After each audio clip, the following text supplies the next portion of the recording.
and happy Father's Day weekend. Some of you guys aren't going to hear that enough. And most of the people that tune into my show happen to be men, and I'm a man, and I'm a father. I have 2 kids, and I'm going to show you something really pretty. This is what it looks like when the sun comes up where I live. It's just coming over. Look at that. Oh, is that majesty or what? Look at that.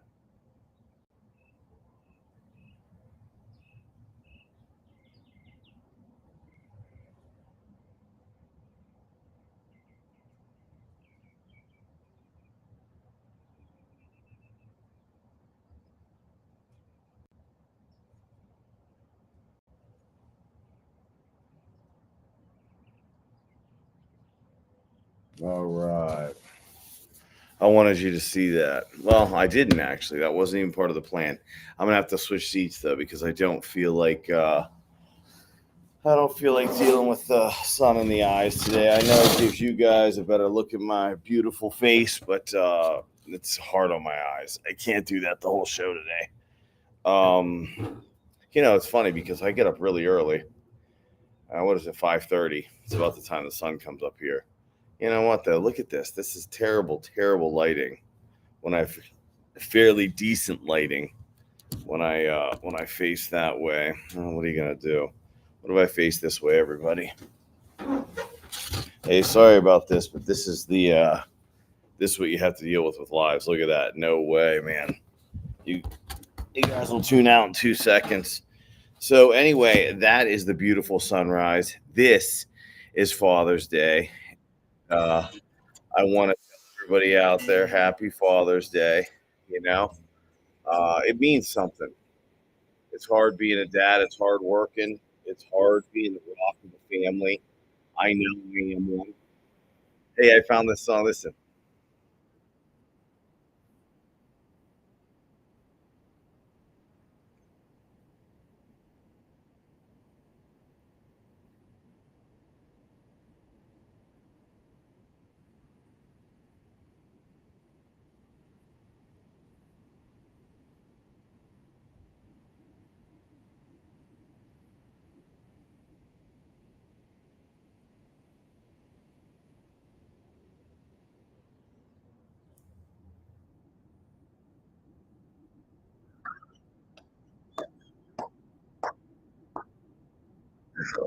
hey, listen. It's the funniest song for this guy, Brad Paisley. I'm gonna miss it.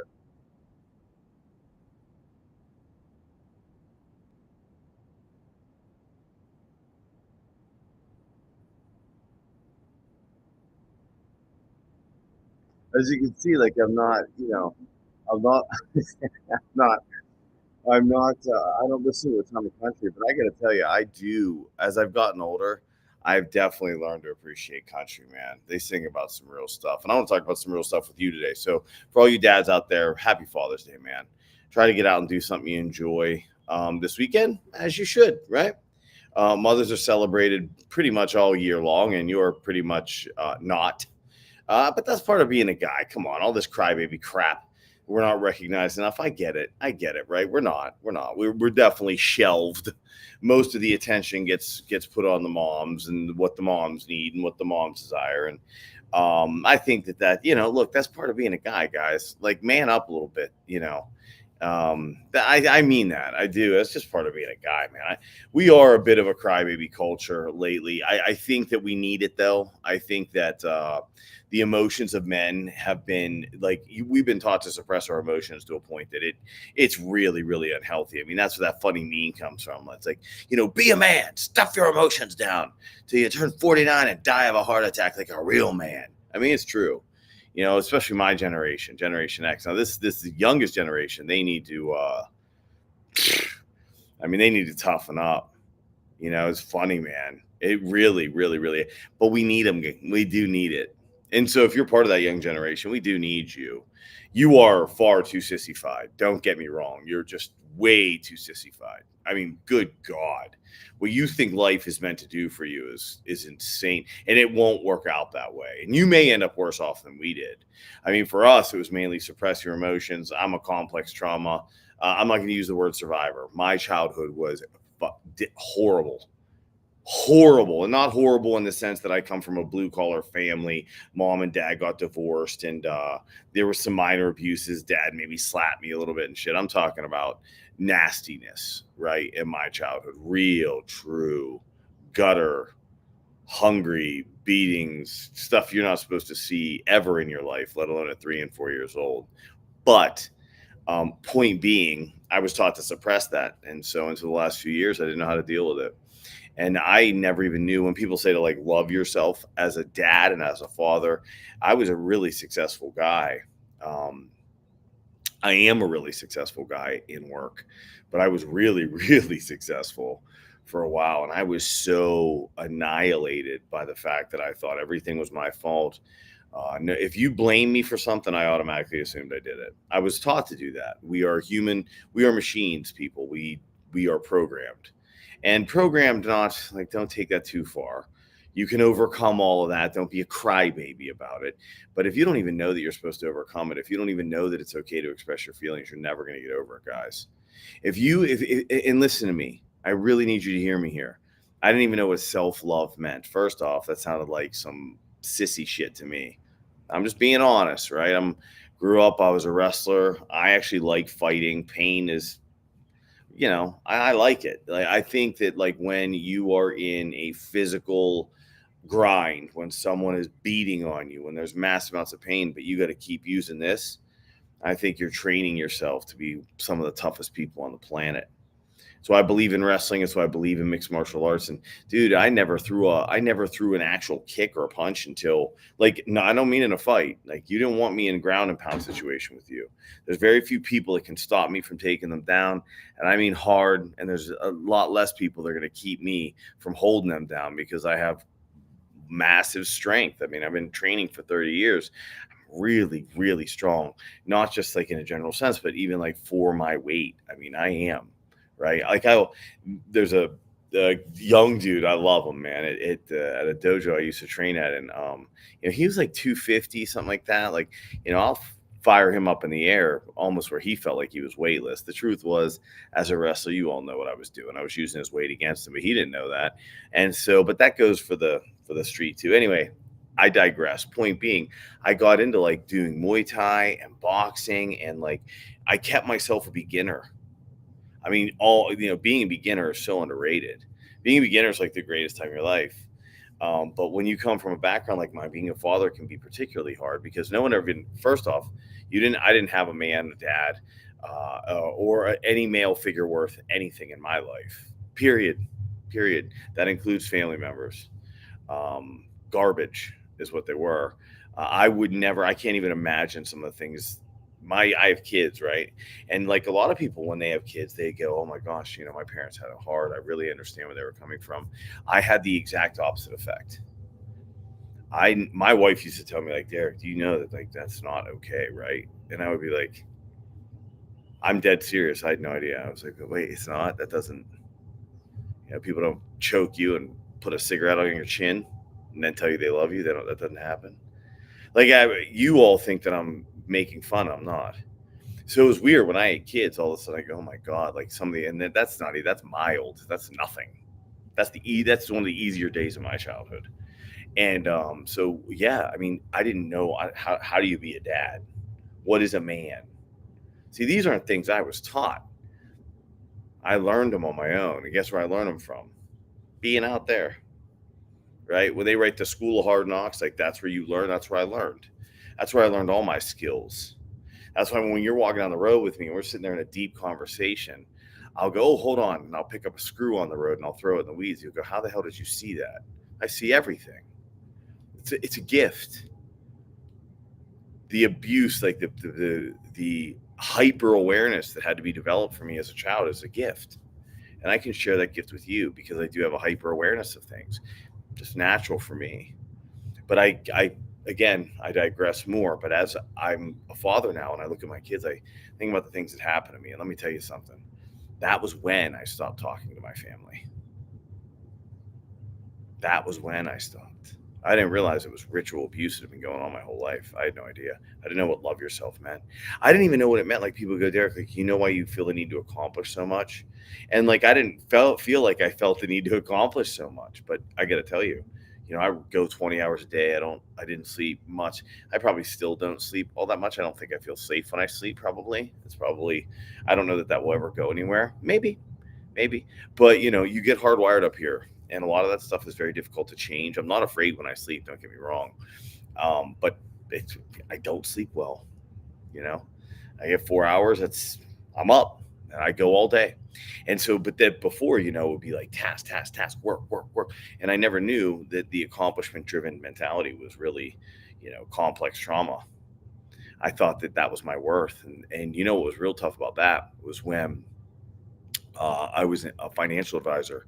I was working for Securities America, and they got in trouble with FINRA for using UITs, unit investment trusts. These were things that, if you knew how to trade, were amazing, man. You'd make 6, 7, 8% yield for your clients, and if you knew how to trade them, they were set up like anything else, right? Like some would be growth stocks, some would be value stocks, some would be bonds, some would be whatever.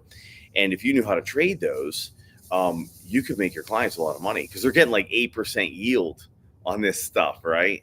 So like if you're any good at all, you made a ton of money for it, for doing that for them, which I did. I did, and they got in trouble with with FINRA or the SEC or somebody for using that stuff, and I got a call and threatened, and then FINRA threatened me. And here's the funny thing.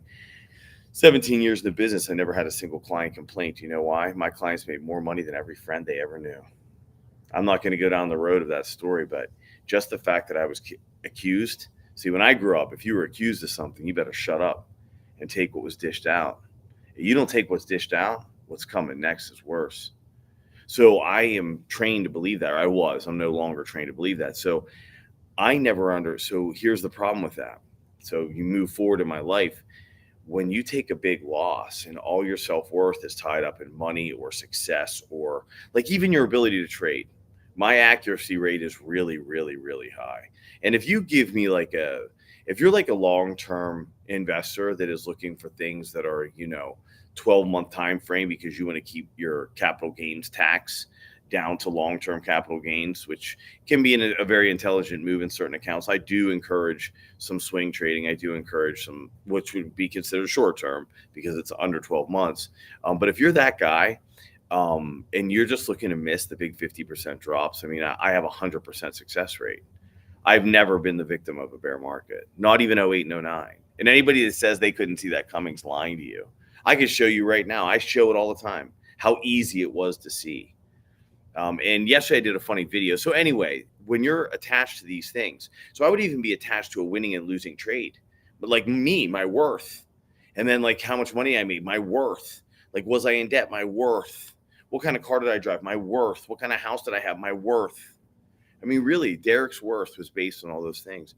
And there's so many people out there. So you have no idea. When you finally overcome that, when you finally realize, oh my God, like my worth is me, just me. I'm still going to have some losses and some wins and all that, but I'm the worth. When you finally understand you're the worth, oh my God, it's life-changing. Oh my God. Men and women out there. I know it's Father's Day, but the women should hear this too. You don't understand. You're impenetrable. You're impenetrable not because you're so great. You're impenetrable because your value isn't attached to the negative thing that anyone says to you. Isn't that wild? If you understand this, then you know what I'm saying to you. But like, I'm impenetrable. You could say anything to me because my self-worth is tied up in me and in my belief system. I've never had that in my whole life. I don't think I realized I had it until yesterday after the market closed. It was pretty amazing.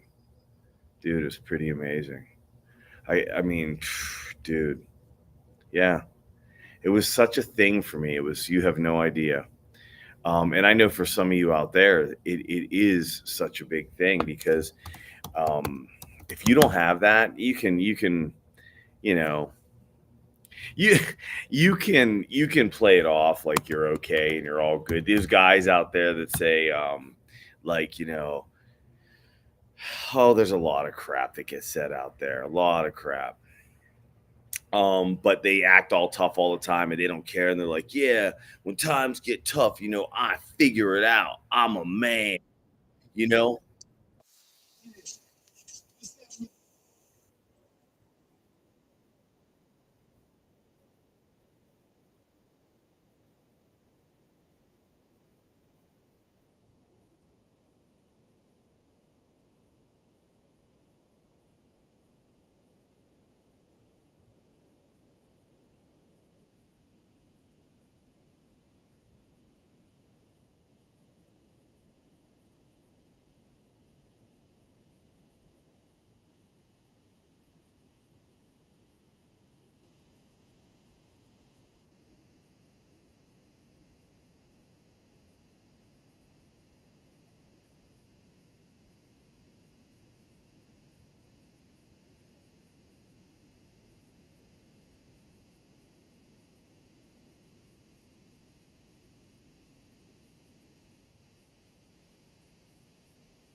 Had to turn it on. I get sidetracked. But you're going to get a bunch of free stock picks. And why am I doing this? Because I was a financial advisor for years. Merrill Lynch, Wells Fargo Advisors, AG Edwards, great company. AG Edwards doesn't exist anymore. Family owned, 120 years. They used the 2008 2009 crisis to buy it. Also, maybe the Edwards family want to sell it. Let's keep it real, right? So what we're going to talk about is we're going to talk about some big banks. Why are we going to talk about big banks? Because they're fake. If you work with a financial advisor to Merrill Lynch, a Morgan Stanley, a Bank of America, Smith Barney, Citigroup, I don't care where you're at, that person does no work for you. I'm going to tell you a real quick story because I know you all want to see the stocks. That's all you care about. You want to see what's coming. When I can't remember where I was. It might have been Merrill Lynch. Who knows? But you're only allowed to vary in your portfolios by about 5%. And because of that, that means there's no such thing as day trading. There's no such thing as going out there. Not, by the way, that's how they make all their money, right? So they're trading desks and taking companies public and all that kind of, that's how they make all the, because they know that's where the money is. And as an advisor, you're not allowed to do it. And people don't believe me. I was making $500,000 a year, something like that. I did really, really well for my clients because I didn't care about being the black sheep. When '08 hit in March of '08, so there's some hit I took from it was like the end of '07 to March of '08, and that's when AIG said they were going to go bankrupt. If you go on to chat GPT, it's going to say it was in like September or something with AIG. No, it wasn't. That's a lie. They're falsifying history. It was in like March. And I pulled all my customers into cash. All my clients went straight to cash. I went short through '08. And there's a couple CFAs out there that can tell you that I'm not lying to you because where I was at that point was Wells Fargo Advisors. Um, anyway, so I was constantly getting in trouble with them. But just to tell you, when markets were slow and like there was, there was only so much I could do. So all my clients missed all bear markets. Fact. You don't like that fact? Look it up. It's all over the internet. I haven't changed a thing. I don't delete anything. I just delete nothing. Those were the easiest markets in the world to call. 2021 was also easy to call. Easy. And if you don't believe me, too bad. It was. Keep losing money with your advisor. Here's the point of the conversation. I once did not come into the office from May until September. I never looked at my cell phone. I never looked at my laptop. Never. I think my assistant had called me 23 times. I never called her back. When I showed back up in September, they said, "Where were you?" I said, "I was just working remotely." "Oh, blah, blah, I tried to call you." I go, "Oh, I've been having problems with that phone." That was it. May, June, July, August, 4 months. Never looked, never talked, never called. That's because all the check requests and all the simple, stupid stuff was done by my assistant. I didn't talk to a client. I didn't go to a client's house. Didn't have to, right? Because I took massive heat when I would go to cash before bear markets. But all my clients love me. They adore me. I had my first client when I left that business. I had my very first client. No one fired me. You out of your freaking mind. And the reason I'm going to show you these is I want to look at the comparison between those companies, your Wells Fargo Advisors, Wells Fargo, your Bank of America's, Merrill Lynch, your Citibanks, which is Smith Barney, your Morgan Stanley's, which is Morgan Stanley. They just bought like a little brokerage or something too. I forget who they bought. And then we're going to look at your other companies like Schwab, which I think Ameritrade, they get Robinhood. We're going to go through, we're going to look at these picks. Look at that. I'm 20 minutes in.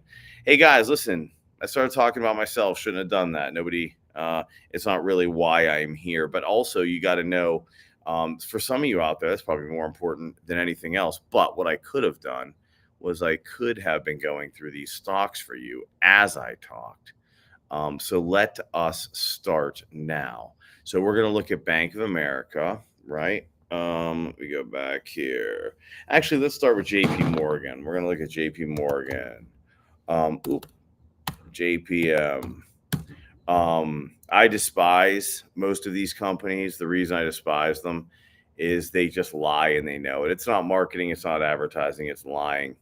They're an integral part of the system and you can't do without them because most companies wouldn't be able to go public. Hopefully we can change that fact. As you can see, financials have pulled down pretty hard this month. At least JP Morgan has. Let's go down to a weekly. JP Morgan, I think, is it JP Morgan or I think it's JP Morgan, still has a guy that realizes the market has a giant drop still that is completely necessary. I respect that guy. I think it was Morgan Stanley, the guy that bailed here recently. And that's just cowardice. He knows darn well that the pullback is needed. So what's the date here? So this is back of March. So if you've been in financials, you've made no money since March. You've lost money, at least in JP Morgan. And I think JP Morgan is doing better than most because they do have that guy that is not backing down, nor should he. The market is very heavy right now. The only thing keeping it going, it looks like, is manipulation and algorithmic trading and a lot of this trend following crap, which is really just computer-based trading, I believe. Let's go to that's a daily. Let's go. I'm just going to go down to 1 hour. Is there anything in the near future we should know about? That's a lot of buying there, but it led nowhere. Then it broke this level. There's a gap here. So let's see. Let's zoom in a little more. I actually don't need to look at this all that hard, guys. I mean, I know this stuff like the back of my hand. So there's some big selling back here. There's definitely some big buying in here. Let's go down to a 15-minute. Buying, buying, buying. Definitely significant buying there. 5-minute. Buying in the background. Done. What's this? Buying, buying. All right. In the next, wait, let's go down 2 minutes. Let's see what we see. Oh yeah. I never log into Trading View. I'm going to though. Like enough is enough. Come on. Buying. Let's look at 1 minute. Buying. What's in the background? This looks like selling up here. This looks like selling. This definitely looks like buying. Let's go to 2 minutes. I don't know if it'll let me. I'll probably take me back to 3 minutes, huh? Yeah. Gosh. So let's just say in the next week. So let's go up here. We're going to go to JPM. In the next week, you're looking at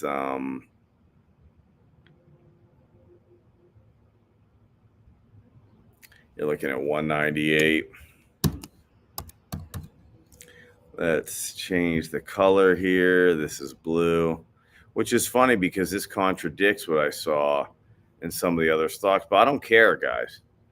I am evaluating each position. Oh, we need to do that again because I have the background here.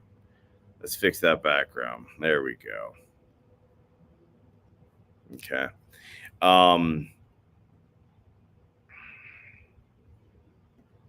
Arrow up. Bing, boom. So JP Morgan looks like it's going up to 200. That is a short-term goal, obviously. You know what? let's not. Let's add something else.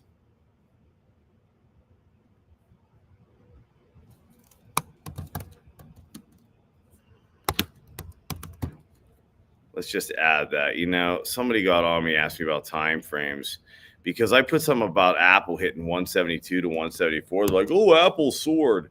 I'm like, yeah, that's a 4-hour chart. I'm talking about 3 months out.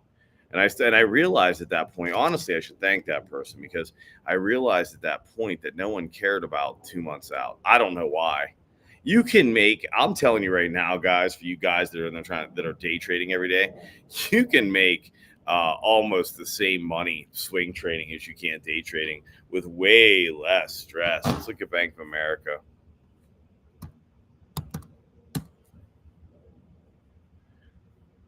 Way less stress. That's a fact. Hey, so I want to talk about any of you guys out there. Wow, look at that.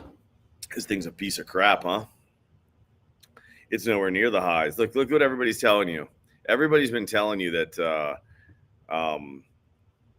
that the market's so strong. This is Bank of America, folks. It's Bank of America. Look at that. I hate this company. Like these companies, they're a necessity, so I should watch my mouth because I don't want anybody thinking they're not. For now, they are. Believe me, only people that want this whole market to tumble, like literally crash, are people that are extremely wealthy. If you're a normal guy out there and you think you're buying and selling crypto because you want to put these guys out of business and you're going to show them what's up, you better hope you don't. And that, by the way, the crypto markets are wrought with far more abuse than the stock market is. I mean, dude, yeah, playing over there, unless you're like they're like, oh, there's full transparency. Yeah, there's mixers over there, full transparency, my ass. Crypto does not have full transparency. If you believe that, you don't know what you're talking about. They're hiding way more in the crypto world than they are in the stock market world. And it sounds like, oh, he's a stock market guy. No, I'm against all corruption. I absolutely can't stand it. Look at this though. This has a nice rising trend in near term compared to Wells Fargo. I mean, look at that. That's buying at a low. I mean, so is this. This is better. This is much better in the near term than Wells Fargo was. Buying this dip, selling. I'm going to back up just a little bit. I just want to see how far back that was. Yeah, that's nice. 35, 39. All right, let's go into a 30. Bought here, sold here. Not a lot of action. Filled the gap. I like that. That's good for a rising trend market there. 15-minute. Let's see. Buying low. Now you see this looks like let's go down a little bit more. Tough to say right there. Yeah, it's tough to say right there. Filled that gap. I don't want to give you crap advice. This is a dog fight right here. In the near term, they're fighting over this thing. Okay, low price. I hear that's a low price. What's that? 39.24. Yeah. Low price. Oh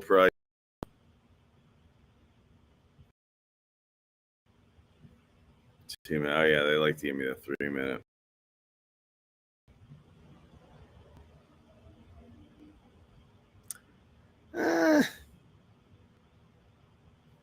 Tough to say. I mean, it's really a dogfight. If I'm looking at it near term, I mean, this doesn't have, it's just not worth mentioning, to be honest with you, because if I were to say, like, what's the near term target on this thing? I mean, I guess, it definitely looks like it's to the upside.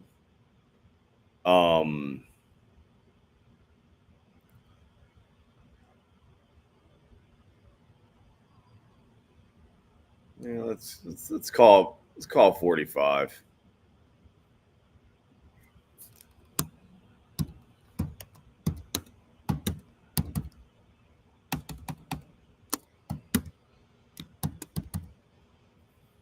Let's say that this is because, dude, this is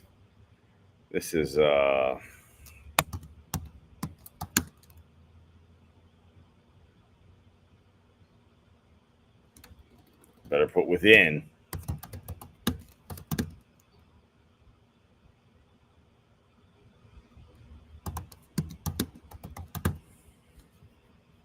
Yeah.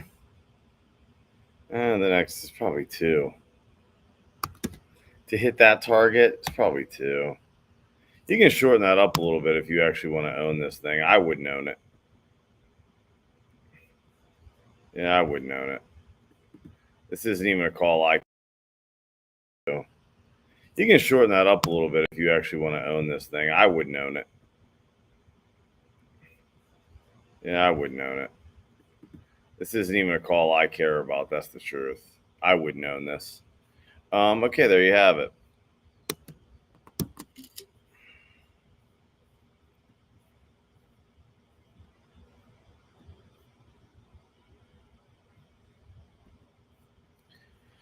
Let's see.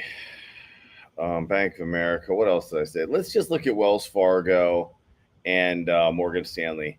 We will look at Goldman Sachs later too. Morgan Stanley.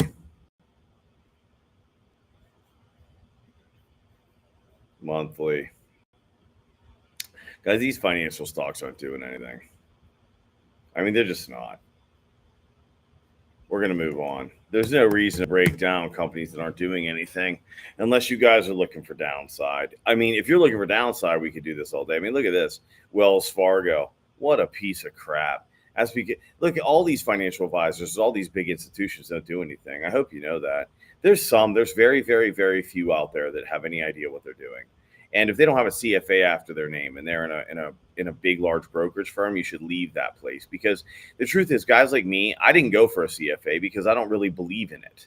I believe that CFAs are incredibly intelligent guys, but they work within a system and they believe in a system that has an absolute fallacy.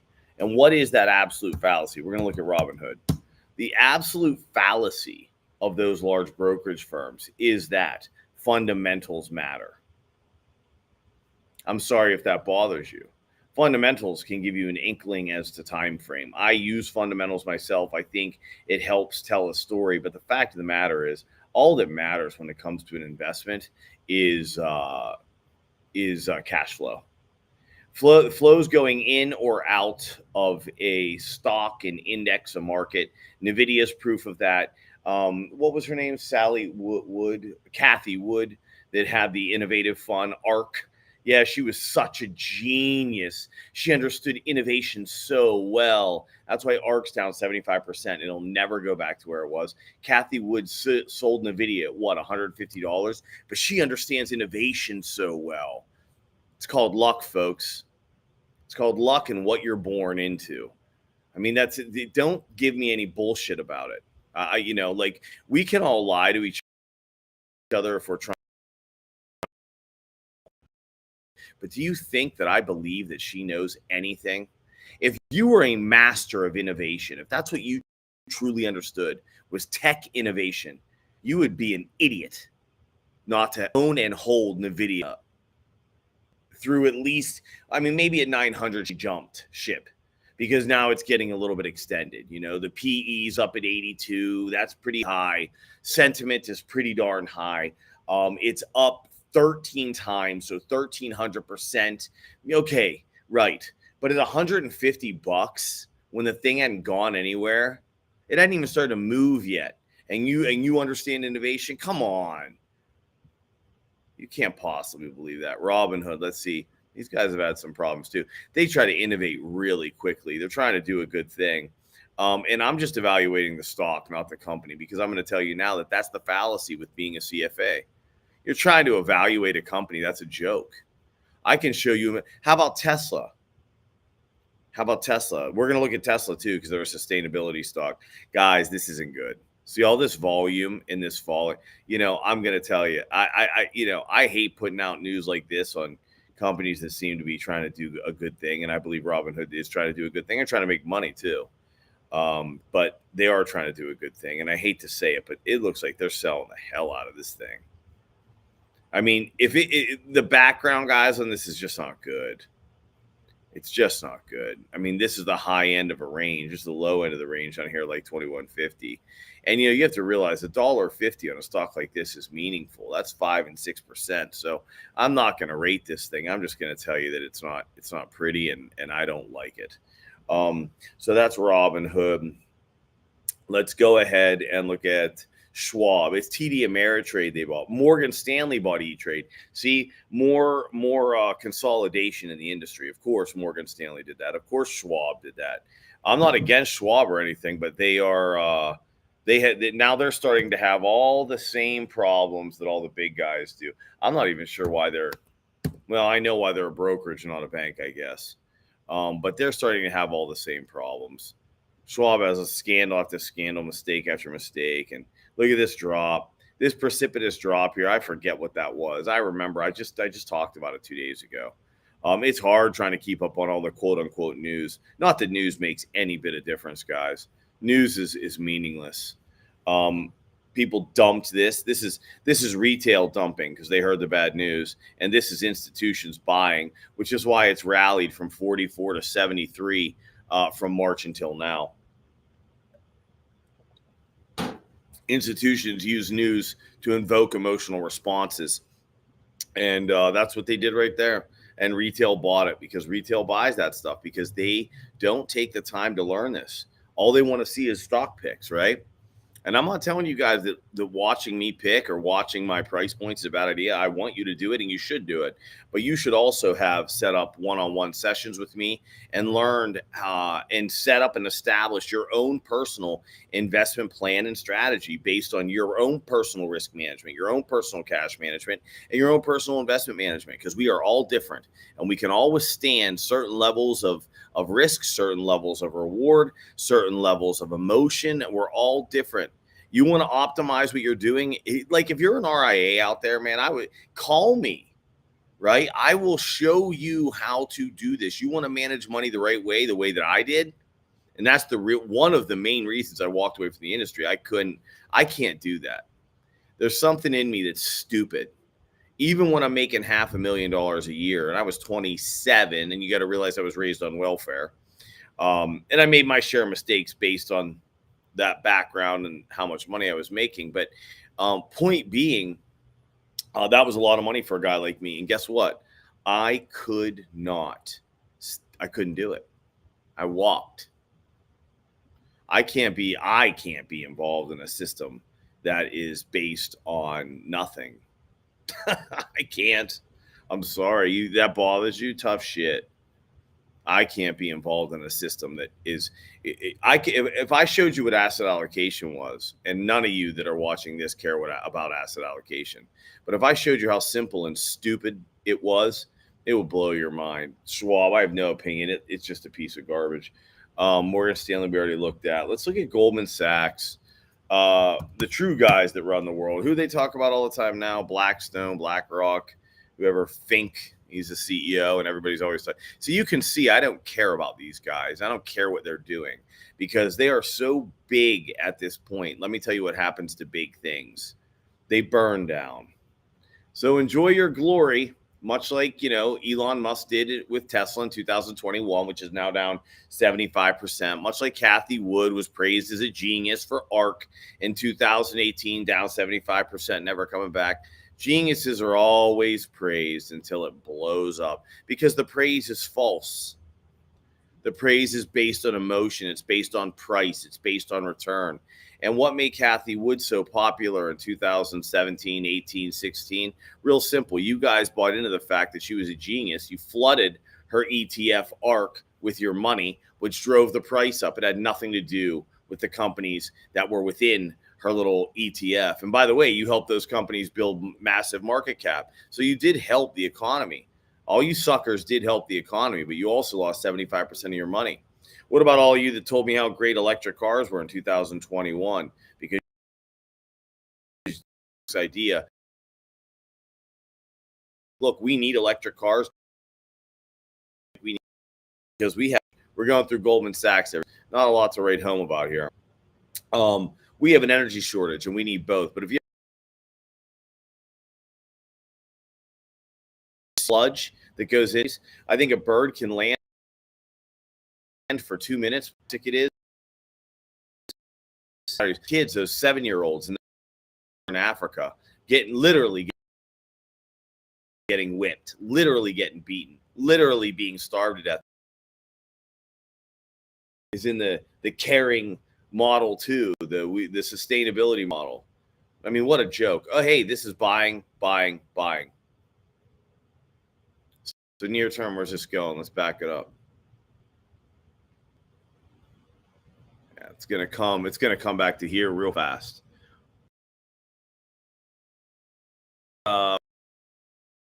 We're 445, 446. I can't see. Beautiful sun. 447, 452. Yep, it's only 1% or so. It's not very much. Let's back up a little bit and see if it can hit higher. That's reality, dude. What do I tell you? Goldman Sachs. Let's go ahead and we'll give it 453. No, it's 452, man. That's what it is. Next 3 days. It's not much. It's upside though. Use an option on that thing out of the money. Sell an option, probably even smarter. Upside, bada bing. I'll take a picture of this one. So what were we talking about? Oh, the torture of children in Africa to make those the components for these the computer I'm working on right now and the phone that's sitting next to me. Now, I don't buy all the new technology when it comes out because I'm well aware that there's no sustainability in it, and that if all of us didn't get caught up in trends, maybe those kids wouldn't be in those pits. I have no idea. Maybe they would be anyway, right? I don't know. What do I know? Let's look at Interactive Brokers, IBKR. I think this is the biggest brokerage on TradingView, by the way. So shout out to Interactive Brokers. I don't know what you're doing right, but you're doing something right. So anyway, yeah, you got caught up in the Elon Musk thing in 2021. How's that feel now? Down 75%. Probably never going to see that price again. Feel good? Yeah, that's because cash flow moves markets, not fundamentals. Cash flow is manipulated. Cheaper stocks are easier to manipulate. Oh, might be onto something there. Perhaps that's why technology is moving the way it did. Perhaps that's why the buzzword AI moved the way it did. Stuff was still really cheap, right? Pretty easy to load up on cheap stuff. Then it's real easy to bully that market once you own it all, isn't it? You want to get retail excited? Pump price a little bit. You want to get them fearful so you can own some more? Drop the price. How do you do that? You just pull supply or you increase supply. How can you do that? Well, one way is corporate buybacks. We have corporate buybacks right now. Is it the 14th? Oh, they just ended yesterday. About $5.5 billion per day in corporate buyback, according to Goldman Sachs, who we were just looking at. Interactive Brokers doesn't look all that great, guys. I'm just keeping it real here. For any of you that are joining me, what we take a look at is we look at trading activity at high prices and low prices based on time frames. So as we break down a chart, every chart is a new chart, guys, and we're looking for trading activity. And when there's high volumes of trading activity that sort of poke in the eye, we're going to move on from Interactive Brokers. There's nothing here. When there is some high trading volume that pops you in the eye, that's trading activity. That means people are interested in making moves. And so those are places that we like to play. And they're really, really easy because usually what that means is when you can see, want to look at Raymond James, RJF? Let's do it. When you can see institutional footprints, I'm not sure. I always debate myself on which way I'm supposed to say that. I guess it doesn't really matter. But when you can see that footprint, like this big bar right here, there it is. Here we go. See this one? I'm going to show you guys. We haven't done a breakdown in the program, mainly because I've been doing them every day. I do realize that I have new viewers every day. So let's show you. See how this stands out? That bar there stands out. And then see how this one stands out. and then see how this current one right here is standing. Why? Because the only people that can make things stand out like that are large institutions. They're the only people with the kind of money to make something stand out like that. See this one down here? Now, what you'll notice on each of these bars on a monthly chart, aside from this one, this was a high price. So guess what it did? It rallied just a little bit before it pulled way down. And guess what it did? See, when you have a breakout of a price should pull back to that breakout point almost always. What do I mean by breakout? See how this was a basing period right here? See how this is basing? Basing just means price stays flat. Then price breaks out, okay? And as it breaks out, it will typically revisit this basing pattern because institutions want to find out if there's more shares they can own. Why do they want to own more shares? Because they want to manipulate price as they see fit. If you have a problem with that statement, you should leave now because that's a fact. They're going to manipulate that price. That is why price comes back down. They're going to pick up more. Now, what's going on here, guys? Well, they bought more right here. That's what's going on. In this area, they bought more. Now, when you're looking at a monthly chart, guys, you got to realize what you're looking at on a monthly chart is the long-term trend, okay? You're looking at years here. So when you start talking about what's going to happen with this is a stock that is long term, right? You're looking at years. Now, there's something here that's not very good, and that's the fact that in February of 2022 to now, price has not moved. So what we don't like to see is basing patterns like this on monthly charts that don't go anywhere. And I'll tell you why you don't like to see that, because tops are long. They take time. Bottoms are fast. Why are tops long? Because if you control all of the stock and you sell too much at one time, you drop the price of the stock of which you're in control of. Why the heck would you want to do that? Why would you take profits from yourself? You would eke it out real slow to keep price at those elevated levels. Once you've sold off enough of your shares and then you want to scare retail so that you can buy more back, you dump the price or just quit buying it. It's really that simple. What do we see here? Anything interesting aside from this buy? No. That's a weekly chart. Daily chart, anything? I was buy. Oh, you're at a high level here. Let's keep looking. 1 hour. How about 2 hours? Who cares? Buying. Oh, you would assume that's buying, but look, it propped it up to come here. Now it's selling off. Remember, every chart's a new chart, guys. Dropping.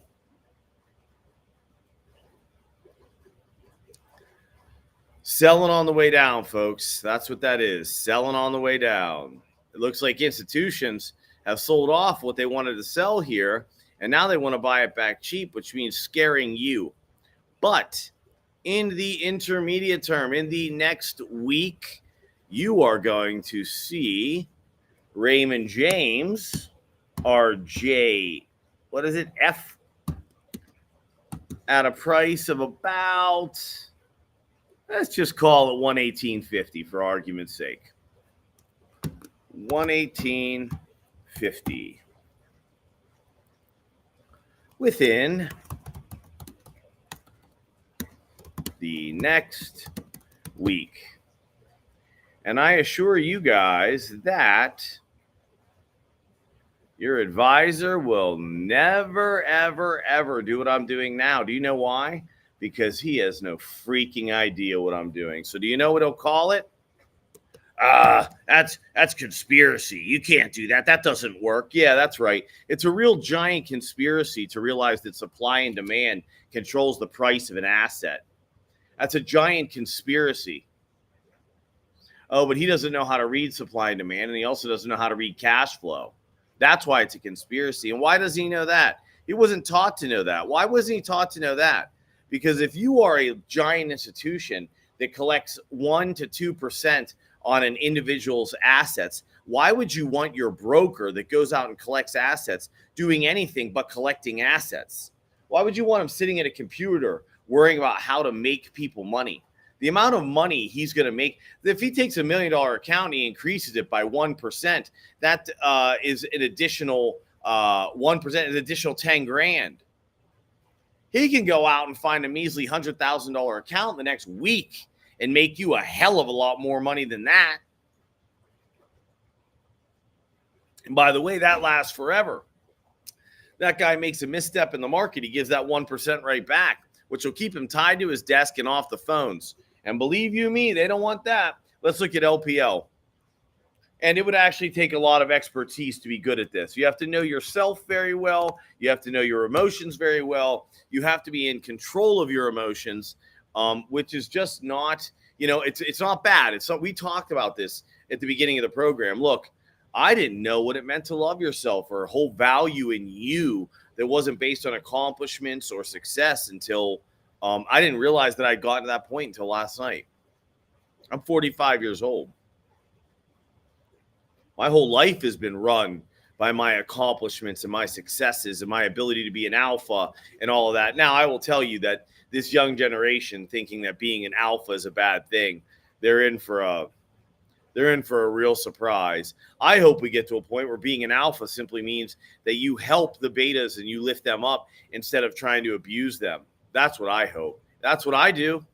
I promise you that I know more tricks than you could ever imagine. And I could be wealthy overnight using those tricks. But instead, I sit here and I try to show you the tricks. Why do I do that? Oh, he wouldn't do that. No, you wouldn't do that. I would do that. I threw a $500,000 career away because I didn't like how I made the money. You got it. I didn't like that I could only avoid 50% bear markets for my clients. I didn't like that I couldn't fully optimize what I was capable of. It bothered me that bad. That's me. Not smart, stupid. And that's not self-love. That's a fact. I love me, man. I told you at the beginning of this, I'm impenetrable to anything you say to me. About me, to me, for me, anything that's happened, don't care. LPL sucks. All right, let's look at what they call, hold on, I want to read this to you first. We're going to go ahead and look at what they call sustainable. The top 10 sustainability companies. I need you to hear this because this made me laugh my ass off. I'm sorry for the cursing. I've cursed like half a dozen times during this program today, and I don't like that, and it's crude, and I shouldn't do it. And you shouldn't like it, by the way. You should be offended by the fact that I did that, and I would agree with you. So anyway, Tesla, Microsoft, Apple, NVIDIA, Alphabet, Visa, Johnson & Johnson, Procter & Gamble, Nestle. I don't know enough about Nestle to know why, if that's laughable or true. Unilever. I don't know what that is. Again, I don't know enough. So Tesla, you guys, I gave you a short-term goal on Thursday. It was Tesla to hit 177, which it did already, and then run to 200. So I'm not going to go over this again. Microsoft. Oh my gosh. Who doesn't think that Bill Gates is out there trying to help them? What's wrong? That guy's he is a helper. He's a helper, this guy. Look at his stock, for God's sakes. You're telling me he's not helping people? Get out of here. He's out there trying to solve world health crises. This guy does big things in a big way. I don't know why you guys are always knocking him. Look at the shape he's in, for God's sakes. You think his vaccines don't work and his dietary plan is poor. You kidding me? That guy is 300 pounds of fat ass. That guy knows exactly how to maintain your health. But, hey, listen, all jokes aside, I mean, he's a pig. You should never listen to anything he says about health. I don't know about the rest, but I do know this. You guys got to watch what you listen to. Just because some guy is all he cares about is his companies, guys. Don't take this into he's this monster. I mean, if you want to say making money's a monster, then he's a monster. You know why his companies do so well? It's all he cares about. You're right. He lied about the vaccines. But yeah, how many companies lie? How many of you guys are focused on how to market on social media? That's lying. So when he markets to you saying that these studies are done and this is this and blah, no, he has the studies. I mean, he paid for them, but he has the studies. Just like you have the studies to back up what you're saying and what you're doing. I had real estate agents telling me late last year that the real estate market was going to do nothing but go up. There was a mortgage guy on TikTok. All he talked about was how you missed the mark in January and all this crap. I mean, complete garbage. But he had all the stuff to back it up. What makes Bill Gates different than you? Step out of your glass house for a minute. You know what I mean? Oh, he's buying up all the land and making fake meat. Well, I don't know if you know this, but there's a lot of people that live in deserts in sub-Saharan Africa and in places where people drink their poop water, like in India. And that fake food, while it is complete garbage, if you can avoid it, you should. Those places need that fake food. Well, he's buying up all the land in the U.S. because he doesn't want you to eat cows anymore. Or maybe he's buying up all the land in the U.S. because it's the most stable asset you can really ever buy. It's the only asset that has a limited source. It's the only asset guaranteed to go up in value because there's only so much of that asset. It's called Earth. So be careful with that stuff. And when you talk about his companies, they make a lot of money. I'm not telling you to buy them. I wouldn't buy this stuff. I mean, he's a power hungry, but he's like a guy should have went into politics. He probably would have been president for 18 terms. I remember when Trump started running and everybody knocked him. I'll send you my personal Facebook if you think I'm lying. There was not a single person that thought Trump could win. I remember it was like he may have not made the announcement yet, but he was talking about it, and I knew he was going to run. I went on Facebook I wrote it right away. This isn't gloating, by the way, but I wrote right away, "Welcome your new president of the United States," because Microsoft really, in the short term, is nothing worth taking a look at. Apple, we've already looked at. It has a price of like 172, 174 over the next couple months. Do you want to take a look at what it might do now? Okay, well, let's do that. These are sustainability companies, by the way. No, they're not, but they are top 10 sustainability companies. Let's take a look at what Apple's going to do in the near term. We'll go down to a daily just so I have a reasonable picture of this thing. Oh, my God. No, guys. You should short this stock to 172, 174. It's just a fact. If you're doing anything but that, you're crazy. Just short the stock and go to sleep. Set your price level for 174. Go to bed. I mean, I swear to you, you're nuts if you're buying this. You're nuts. I'm actually going to put this up again. I should have been let me be clear about the time frame. This is a daily chart, guys. I'm not going to change from blue. I'm just going to leave it. I'm sure many people have tuned out due to the diatribe of stuff I've been talking about today. I just look, how many times can I show you how to evaluate, right? I'll probably do a full evaluation again tomorrow. I'll break it down for you so you can see where a lot of this is happening. If you don't know why a lot of this is happening, we basically look at trading activity, which is cash flow. We also look at supply and demand. That's how much stock is out there. If it's being reeled in by the company, what it's doing. Here, let's take a look at what Apple's going to do in the very near term. This is selling at high prices, folks. So in the very near term, it's going to come back to 194, it looks like. But let's go ahead and go down to 5 minutes. This is buying right here at 212. But look at look at that. Boom, that's buying. So in the very near term, this thing looks like it's going to rally. Wait, maybe it's only 3 minutes. I got to log back into TradingView. TradingView, you should be paying me, by the way. I'm using your software all the time, talking to everybody. Let's see. This is a high price. That's why it dropped off. This is a low price. Yeah, in the very near term, you're going to see 215.70.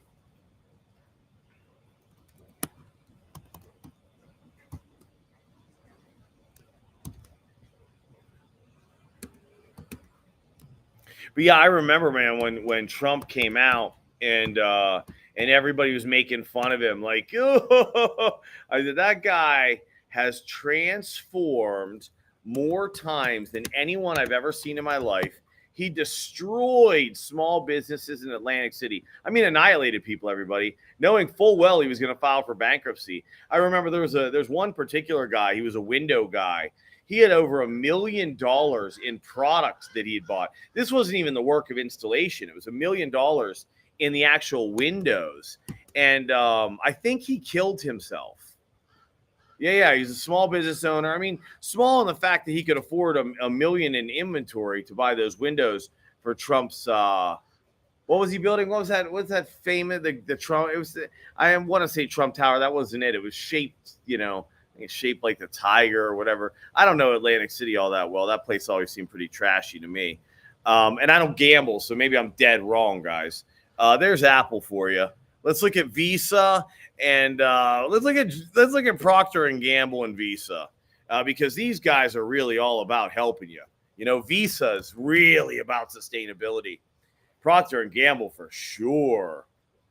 So anyway, we're looking here. Let's take a peep. Okay, this is Visa, everybody. What a company. Just changing the world. One consumer at a time. That's just helping you out. You know what I mean? If you're poor, you pay 30%, compounded daily. If you're rich, you pay nothing ever. Just helping the world, one person at a time. What a company, You really want to be on board with sustainability and diversity and equity and inclusion, this sort of stuff. Visa's where you got to go. I mean, I can't even believe this is in doubt. You should buy this purely for the fact that they are such an amazing company. You know what I mean? Really doing great things. What a piece of crap. Procter and Gamble. But yeah, then Trump won, and then they definitely stole that election in 2020. I think they stole it because they thought it was a good reason. No excuse to steal, though. Show me some proof it was stolen. I've seen studies. I can show you studies that say elephants fly. Give me 1 week. I'll have that study published. If you doubt me, I'll bet anybody $5,000 right now. I can get a study published that says elephants can, in fact, fly, based on physics. How about that? If you think that election wasn't stolen, you're crazy. Did I care if Trump won or Biden won? Same people. Same. Me personally, I don't care. I know better than that. It's all about manipulating you, giving you George Carlin said it best, man. We used to have 10 companies doing this. Now we have 2. You can see the consolidation. I mean, who did I say Morgan Stanley bought? Who was it? Morgan Stanley. What company? Oh, Morgan Stanley bought E-Trade. Schwab bought TD Ameritrade. I mean, Morgan Stanley bought Smith Barney. Bank of America bought Merrill Lynch. Wells Fargo bought AG Edwards. I mean, listen to me. This is an illusion of choice, folks. We don't have any choices. And like George Carlin said, unless you want ice cream, go to Baskin and Robbins. They have 31 flavors. So you have the illusion of choice. There's no choice. Here's Procter and Gamble. Boy, they're probably saving the world, One injection at a time. Completely safe, everybody. Completely safe. Completely safe. It's funny, this turned into more of a conversation than breaking down charts, huh? I can talk all day, guys. I mean, I don't really care. Like, my opinions, you have to understand something about my opinions. My opinions are backed by the fact that I am raised in a system that never did anything good for me, okay?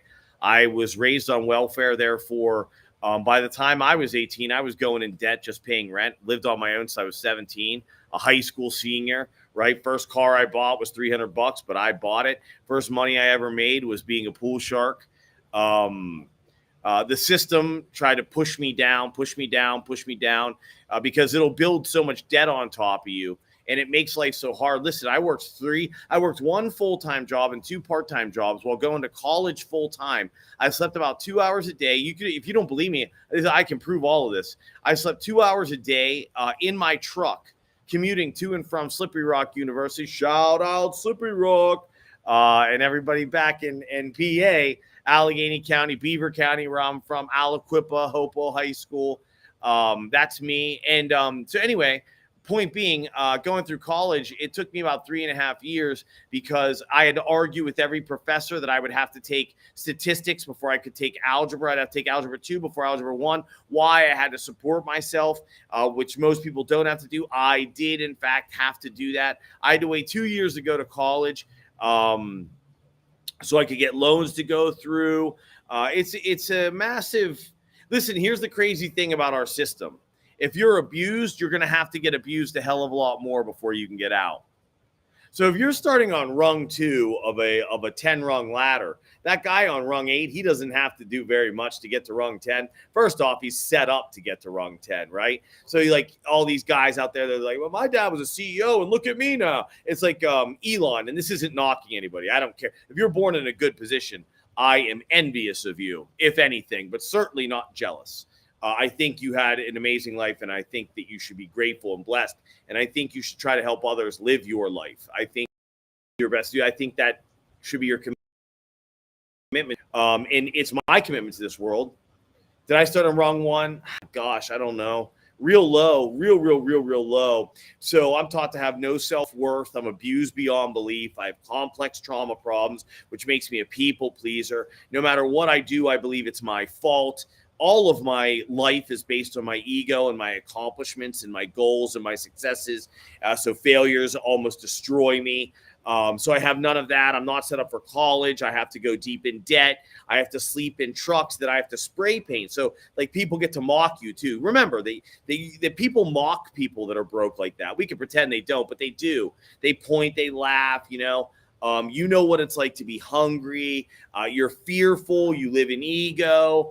That's your setup, okay? And when you start on rung, say 6 or even 5, at least you're set up. Maybe the debt exists in these things, but I would say that you're at least to some degree, you have some self-worth, whatever. Like as you go up, you're more set up. So is it something that Elon Musk's dad owns all the emerald mines in the world and that he made it to Tesla? I would call that a natural progression, and I would say that he was set up for that.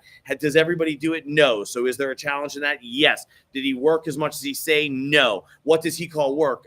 Dinner in 5-star restaurants, talking about his companies. That's what he calls work. To me, that's vacation. You see?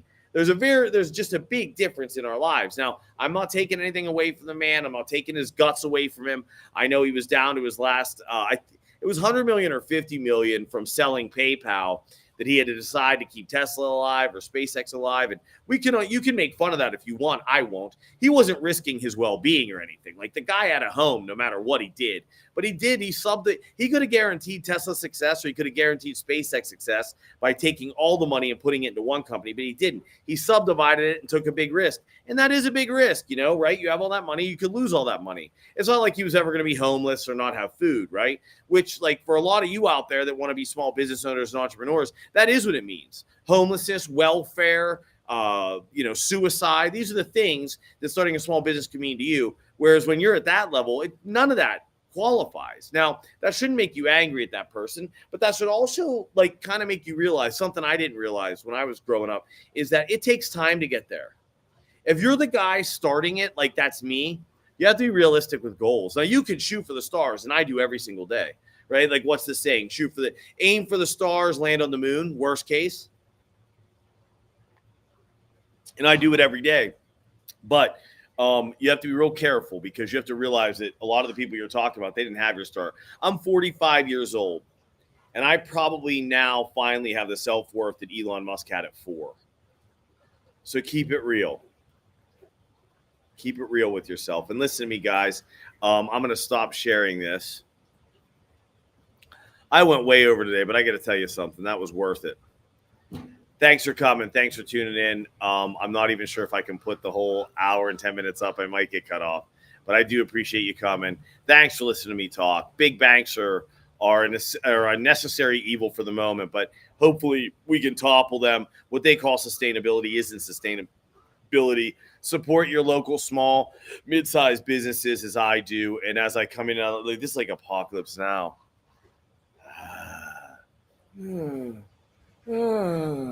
That's Godfather. I don't know. Thanks for coming, everybody. Hey, listen, I'm going to talk to you on Father's Day again. Beat your ear in.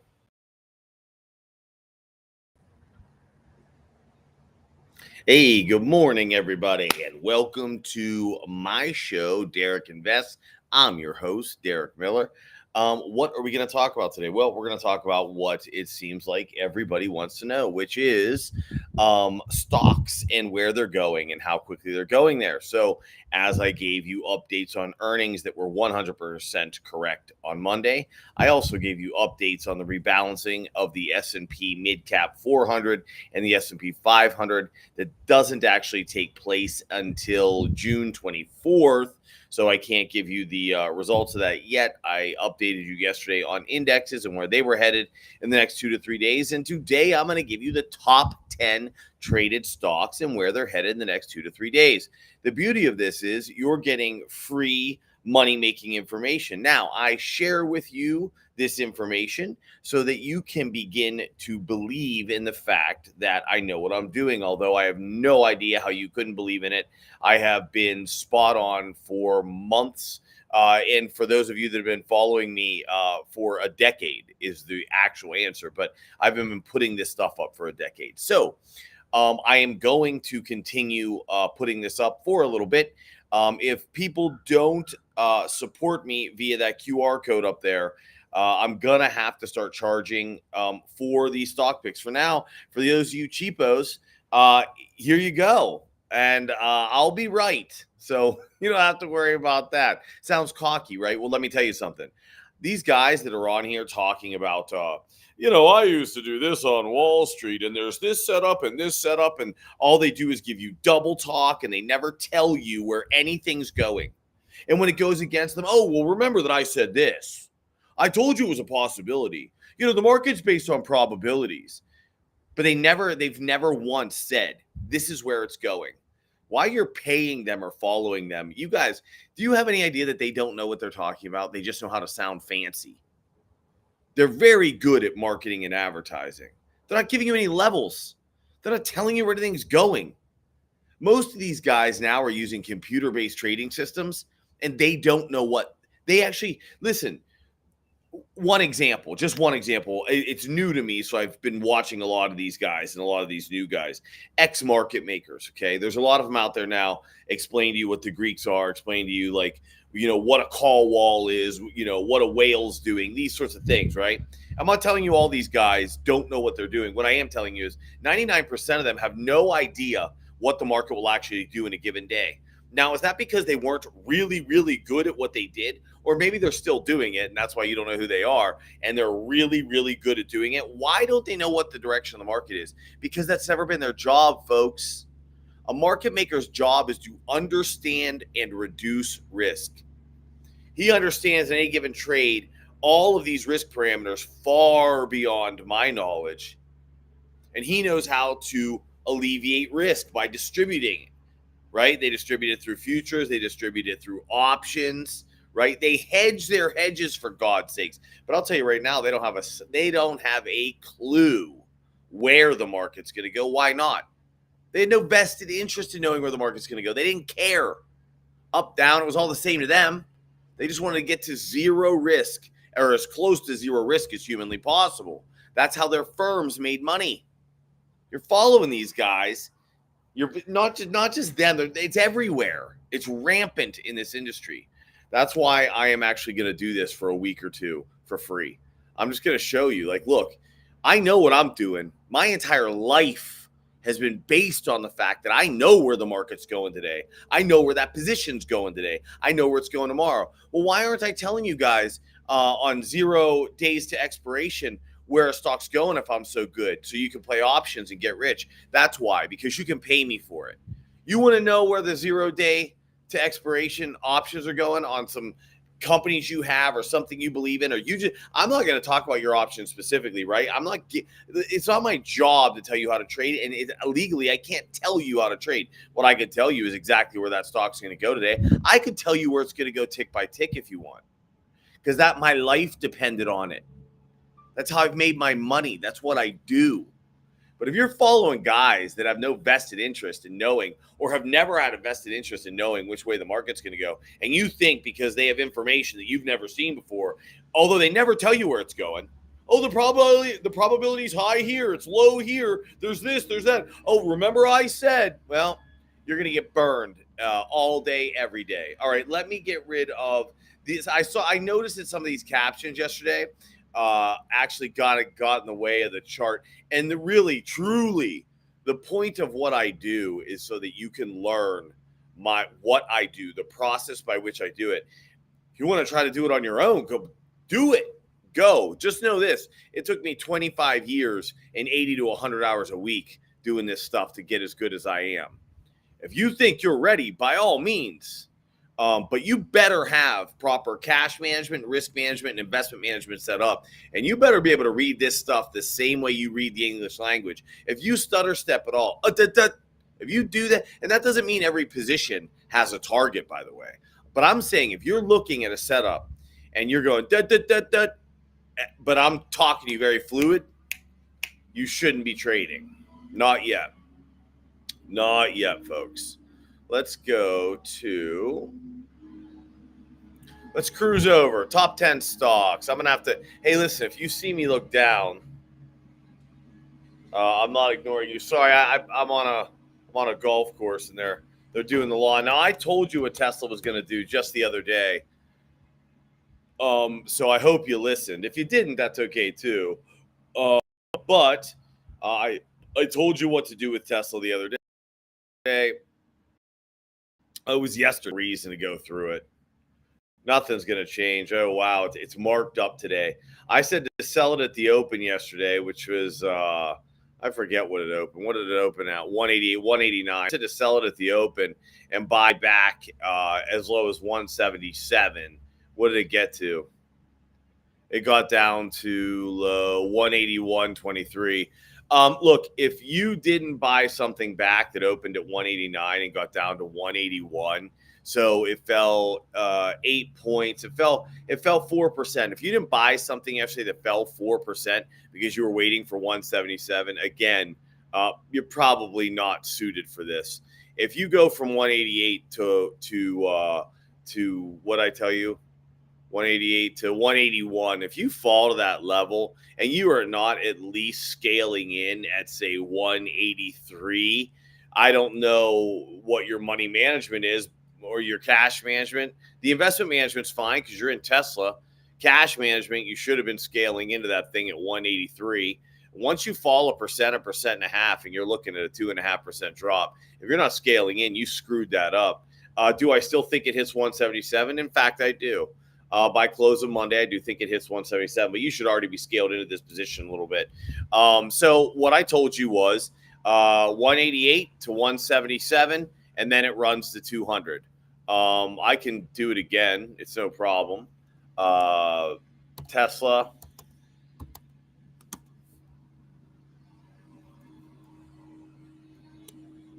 Buy 177. Price rise to 200.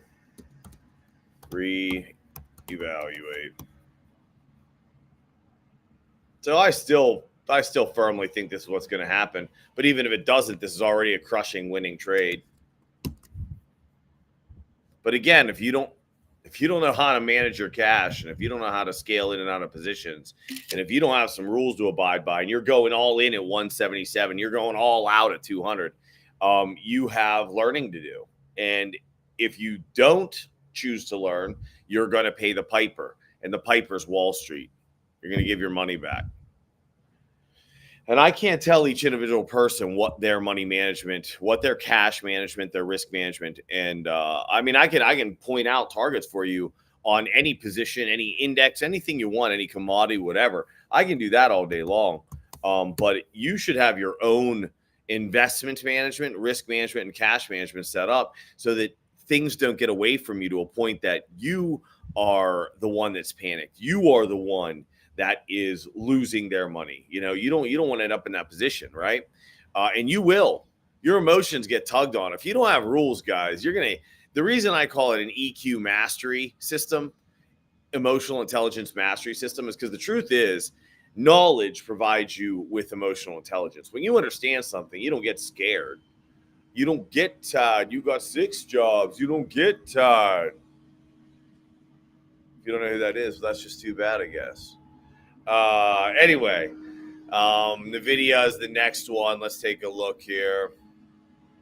Daily. Volume is just absolutely gone. Wait, does it have earnings today? Is the video? What is that? Oh, no. Okay. I was like, what the heck is that? What's that? Oh, okay. Sorry, I saw that. I go, wait a minute. Is there an E back here? I thought, yeah. Okay. That's what I thought. This is what I thought, everybody. But volume is completely drying up on NVIDIA. That's a lack of interest, everybody. But interest was so high before that a lack of interest probably isn't a horrible thing. Let's take a look. 4 hour. What do we see? There's nothing to that you're evaluating as a new chart. So and price has gone from 1,000 or 100 to one to obviously buying. You would say this is obvious selling most of the time, except for price has risen afterwards. What's the high here? The high is 125, 120, 125.50. Doesn't matter. 125. We're sitting at 130. Massive amounts of volume. The same level of volume down here created a rise of 30%. I'm going to assume that this is in fact selling of this 5% higher, which means you're not going to get the same pullback. So you're going to be looking at one by Tuesday. It looks like, let's zoom, make sure that we're right. Let's just keep zooming in here, everybody. Boom, boom.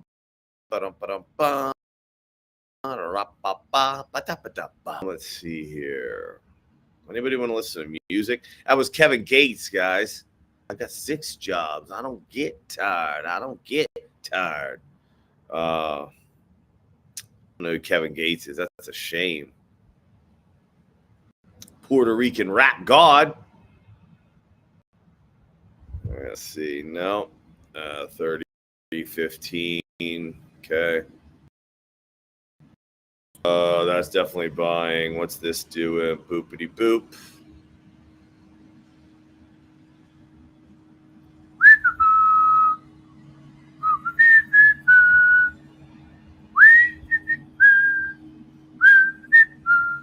Look, they want me to log in. I still haven't logged into TradingView, everybody. And I said I was going to use NinjaTrader today, didn't I? That ain't cool, dude. I should do that. All right, guys. Stop number 1. Most likely today. We should have 120. So we should have, let's change this to red because that's what it's going to be. Red. You understand the nerve it takes to call something red in an up market the way this market has gone up, where the buy the dip mentality is so strong. You don't have any idea of if you don't know, like if you don't realize the it's not about guts, by the way. This is where the price is going. And remember, if you don't know how to scale in and out, this is useless to you. If you have not established a set of trading rules, this is useless to you. Next 3 days. If you can't use that information, you shouldn't be trading either.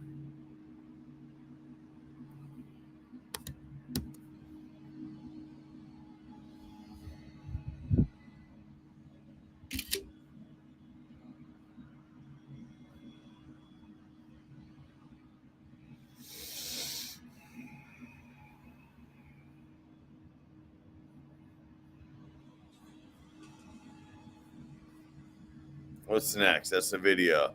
We're going to AMD.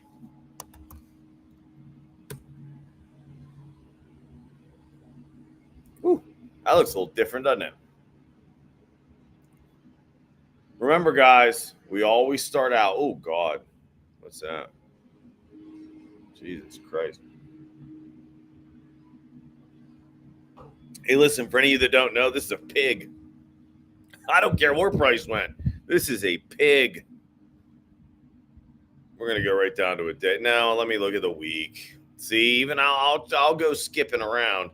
But I'll tell you one thing you don't do in markets. You do not get cocky.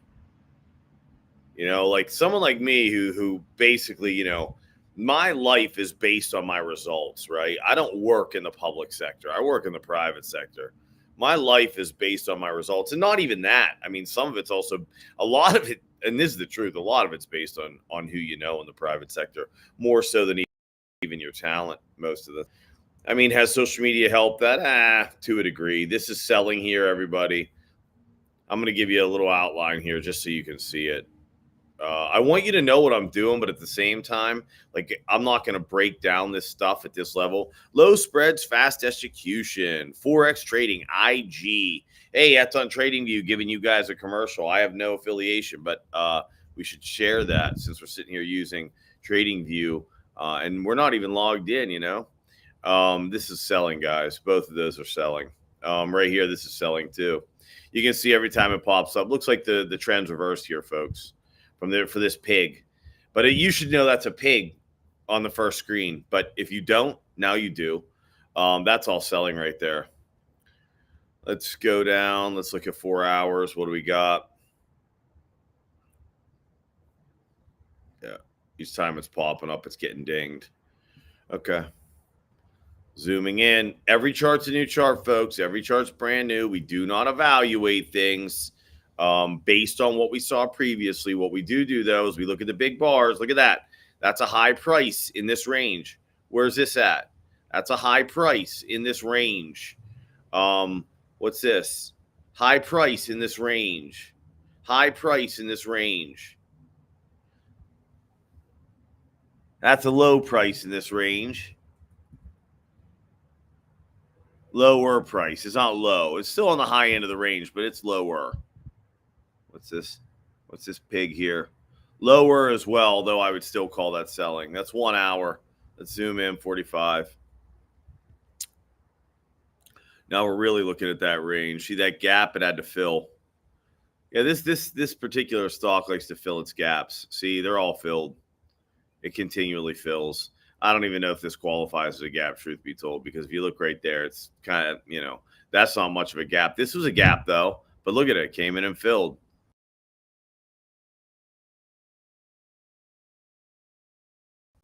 Guess what you have here? It's a gap.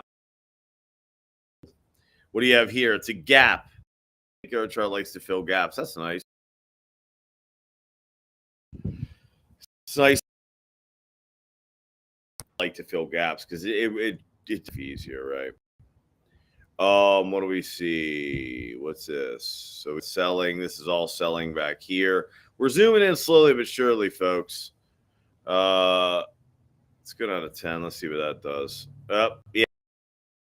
Yeah, this log in. I think it's like 3 minutes or 2 do the same. We'll go down to 5. Doesn't matter. Okay. When this drops, see all this volume? What happened? We did get a little run. It dropped back down. We got a volume. Did it get a run? Not so much. That's selling. That's selling. What's this? Go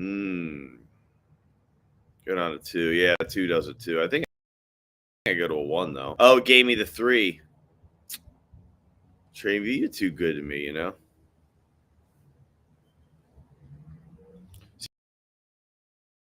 They really zoomed in. So yeah, you got all your volume at the high ends. They're selling this. Oh, what's your level? Your level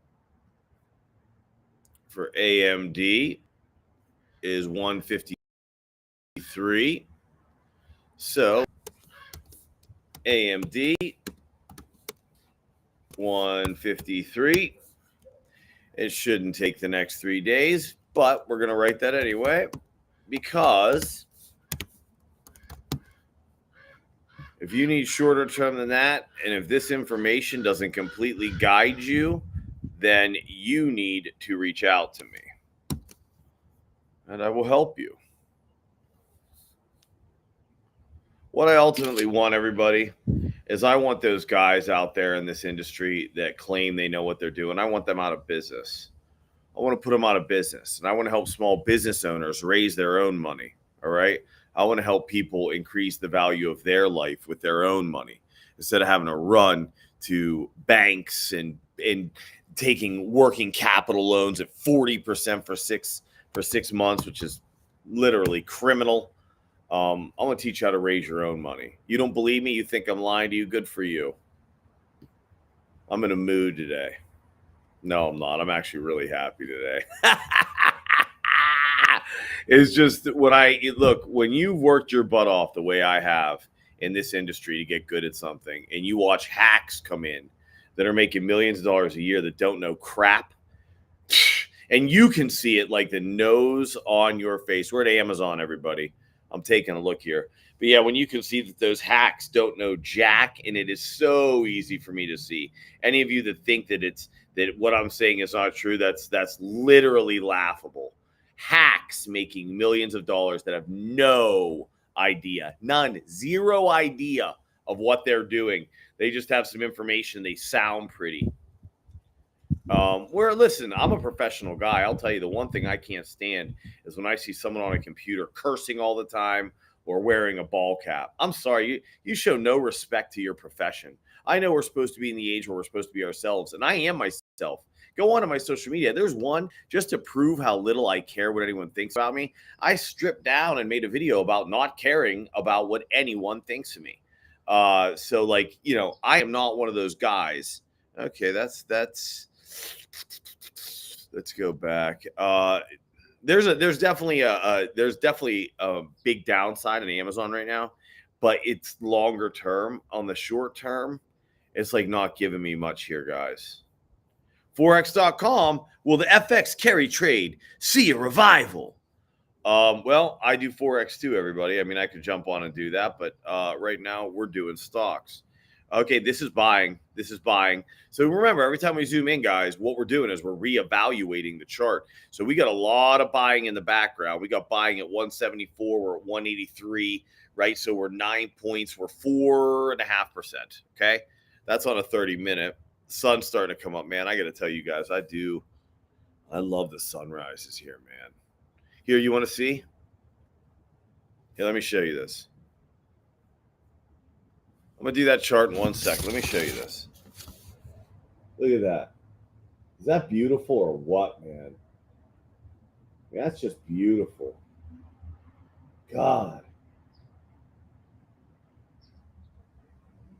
You have to believe in good things when stuff like that exists. You have to, right? I mean, it blinds me eventually, and you guys that watch me in the morning know that. I get up pretty early. Not because I'm part of the 4 a.m. club, though. I'm not out there getting it. I'm just kidding. I love those guys. I'm not kidding. I love them. I love Jocko Willenick. I love David Goggins. When I talk about the cursing thing, he does not count. That's his job. That man is a powerful speaker. I'll tell you what. I love when Rogan read his birthday message from Goggins. Oh my God, was that funny? Hope you're out there getting it, motherfucker. You're sitting on your ass like a bitch. Oh, God, that's so funny, man. That Goggins, he kills me. All right, guys, look, it's a 5-minute chart, so we got some selling up here. But I got news for you. That's up at 187, 188. Where'd it pop you to? 183. It's funny. You would think that, like, I'm just going to sit here and reiterate myself because, if you've been watching me at all, you would know that I believe the market has downside. And I also, if anybody watched me knows, I hate fighting the trend. I'll do it all day, though. Oh, look at that 1 minute, though. See, that bar doesn't look as good now, does it? All right. I know where we're headed. I mean, this is like, look, guys, honestly, you know what? I'm going to verbally tell you what I believe, but I am not going to post a picture of this one. And because I'll tell you, the call on this one is real simple. I mean, it's right here. And it looks like what's going on right now is selling. In fact, you know what? I am going to hell with it. I mean, I have enough confidence in this that I'll do it, but to be fair, this isn't something I would play. There's just better. We've already seen better. So I personally wouldn't play this. I don't see a reason to. But I'm gonna put it up anyway. Why not? What's somebody gonna tell me I'm wrong? I just listen. Next 3 days, go look at what I did on Monday for your earnings for the week, and that I nailed every single earnings call, and to the upside and the downside. By the way, there are stocks that they were going to pump into the earnings so that they could then sell it off and destroy all of you guys. Yeah. I called the upside and the downside. See, that's when you know someone's not lucky, guys. That's when you know someone's not lucky. And, the funny thing is, I don't even like the conversations that I'm having right now.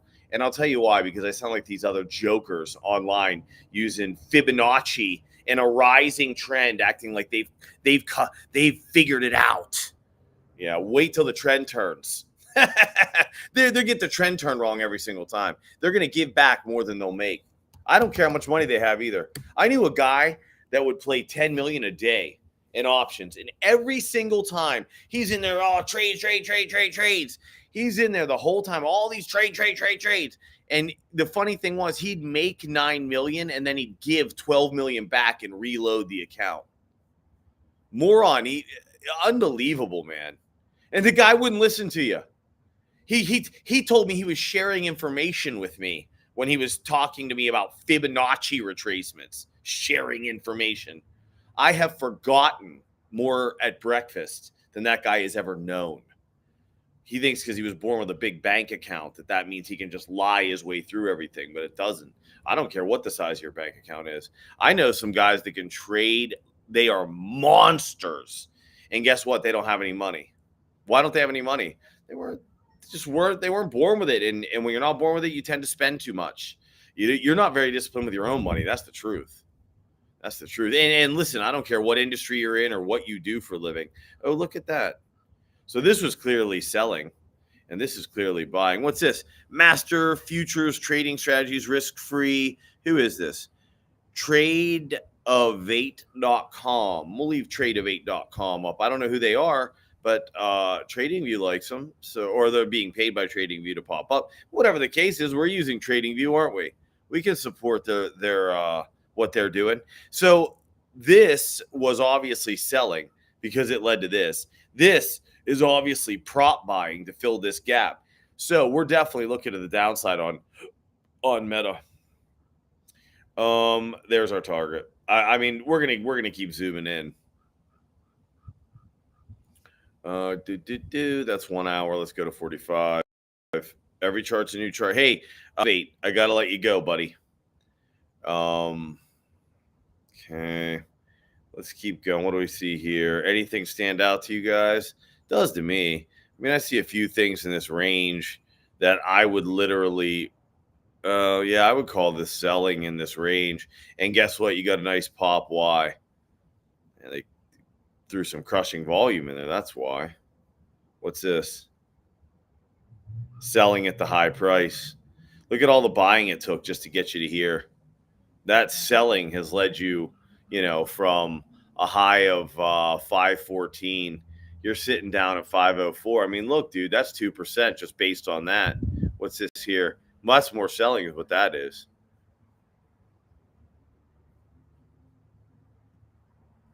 $30 minutes. And it's funny. The reason I don't like talking like this is because I don't like sounding like those guys that don't know what they're doing. Because I hate the fact that they exist. I do. It bothers me bad. Because it makes my life harder. I mean, for me having to prove something, there's really nothing for me to prove as far as that goes. Look at all the selling. This looks like massive selling. Let's go down to 1 minute. We don't really need to horse around too much. And it is. Okay. So I figured I knew the before. We're going to have to come out a little bit. Here we go. On Meta, you're looking at 477. Oops.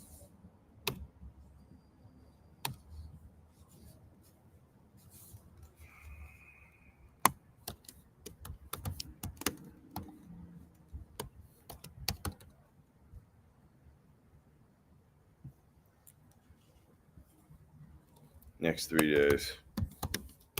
I doubt it takes that long. That thing's ready to rock and roll. Hey, you want the 0DTE, 0 days to expiration? You have to pay for that, my friends. I can zoom in. I can zoom in down to 5 minutes from now. You know, it's funny, man. Sometimes when I do this stuff, it proves it to me too, you know. The wildest thing about human beings, I know me, it definitely holds true for me, is I can have self-doubt just missing one trade. So funny how much confidence a jackass will have, and how we will affirm, guys, is what I'm going to.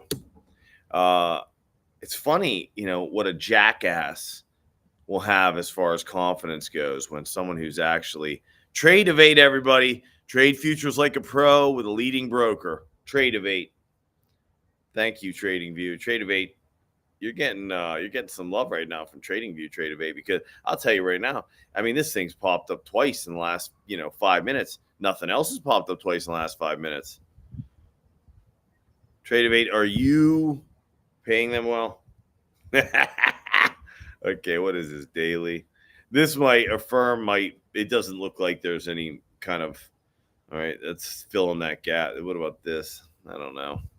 This is selling. Yeah, it's in a selling phase right now. I mean, it's pretty new, guys. A lot of times I don't like to monkey around with new stuff because it's real easy to jerk this crap around. You think that's a lot? 776,000 in an hour on a firm at $32, $33? No, guys. This is an easy stock to bully. That's something else we don't talk about enough, and we should. You need to make sure you're trading things that have volume, guys, because I'll tell you right now, the one thing with a lack of volume is that you can get waxed real fast. Real fast. I mean, because when you zoom in on this, like, let's just get down to the nitty gritty here. Look at that. Now, what's this? You think that's buying? You think so? Because it filled that gap of buying. We're at a level that should pop.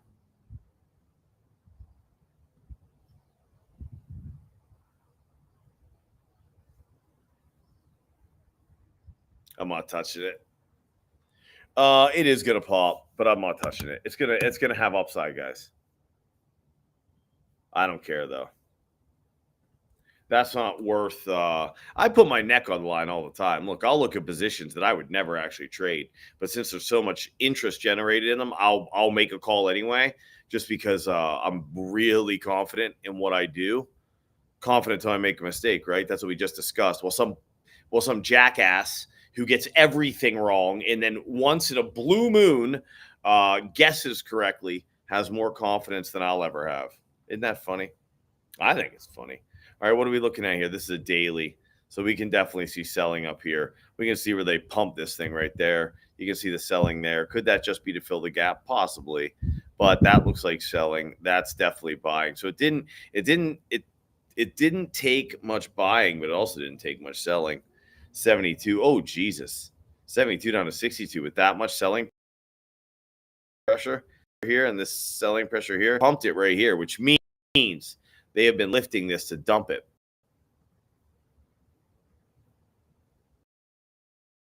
There's the lift. That's all it took to dump this thing. Look at that.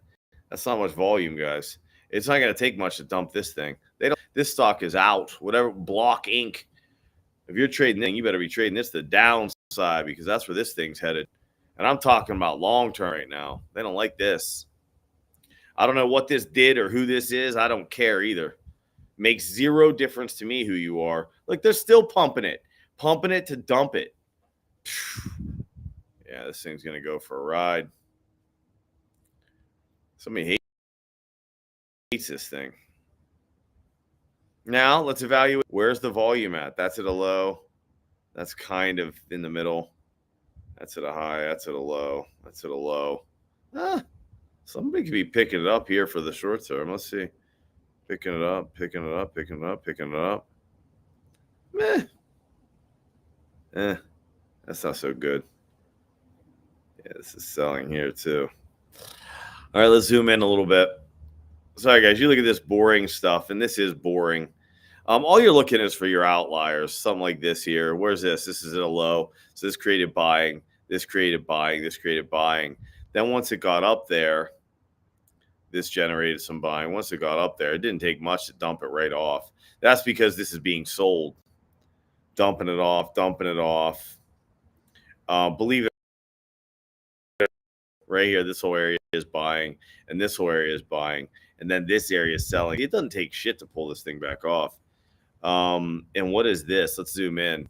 We'll try to get a reasonable idea for you guys over the next few days what to do with this thing. Selling, selling, selling. This you would think is buying because it's gone from 67 to call it 63. Who cares? In the last 2 days, that's 4 points. You're looking at 6% in the last 2 days. This thing's dumped.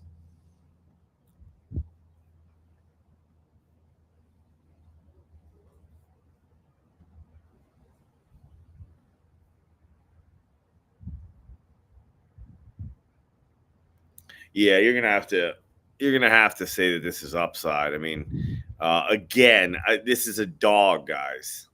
This is crap. This should be part of your long-term portfolio, and you should be shorting it. But for now, this thing's gonna give you a little bump. It just is. Probably into here, 64.35. Yeah, let's say 64.35. We'll throw a level in. I mean, it's not going to do much. No, we're going to put 64. Let's give this 64. This thing, guys, this is being sold.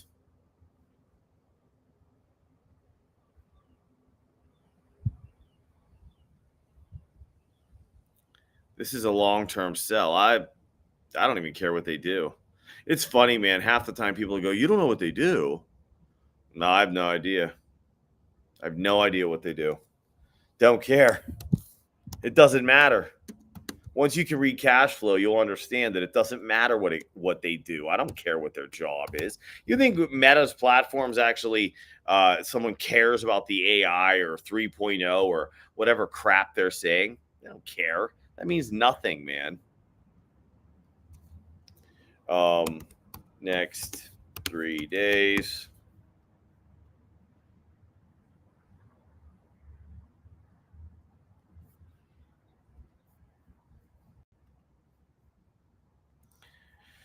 I'll put intermediate term sell for now. I can't call it a long. I would be playing this in the long-term portion of my portfolio. And if you don't have a long-term portion of your portfolio, intermediate term, you're probably paying so much in taxes that day trading or swing trading is a waste of your time. Intermediate term sell. Yeah. If you don't know when to have how much to have in a long-term trading account over 12 months and how much to have in short-term trading accounts, swing trading or day trading, if you're not aware of why you should do that or the use of IRAs or things like this, like again, it's more money you're flushing down the toilet. And that's why you have to have someone like me who actually understands where and why a market moves, not some guy who has no idea why it moves. He spent his life on Wall Street, but his job was never to figure out direction. It's great that someone can figure out risk. Great, good for you. Means nothing in the real world. UPST. Now, it doesn't mean that people that do that didn't take the time to learn it. There are guys out there that do take the time to learn. But I'll tell you what, after being in that arena, there almost most arenas, to be honest with you, upstart. I don't even know what that is either. We're going to go to a daily because this is new. Forex.com, everybody. Don't miss code-free trading strategy automation. Yeah, trading strategy automation. Hey, by the way, automation, you're going to get destroyed when trends turn. I'm watching it. Right now, all this automated crap just piles onto a trend, which means it's going to get waxed. Good luck following somebody that's doing automated trading. What does this look like to me? Not a whole heck of a lot. I'm probably just going to get out of here. selling, possible buying right here, possible buying here. What level does it go back to? I don't know. Who cares? This isn't worth looking at. It's gonna pop, guys. I mean, you're gonna get an up move on this, but who cares? It's not worth it. Lift, LYFT.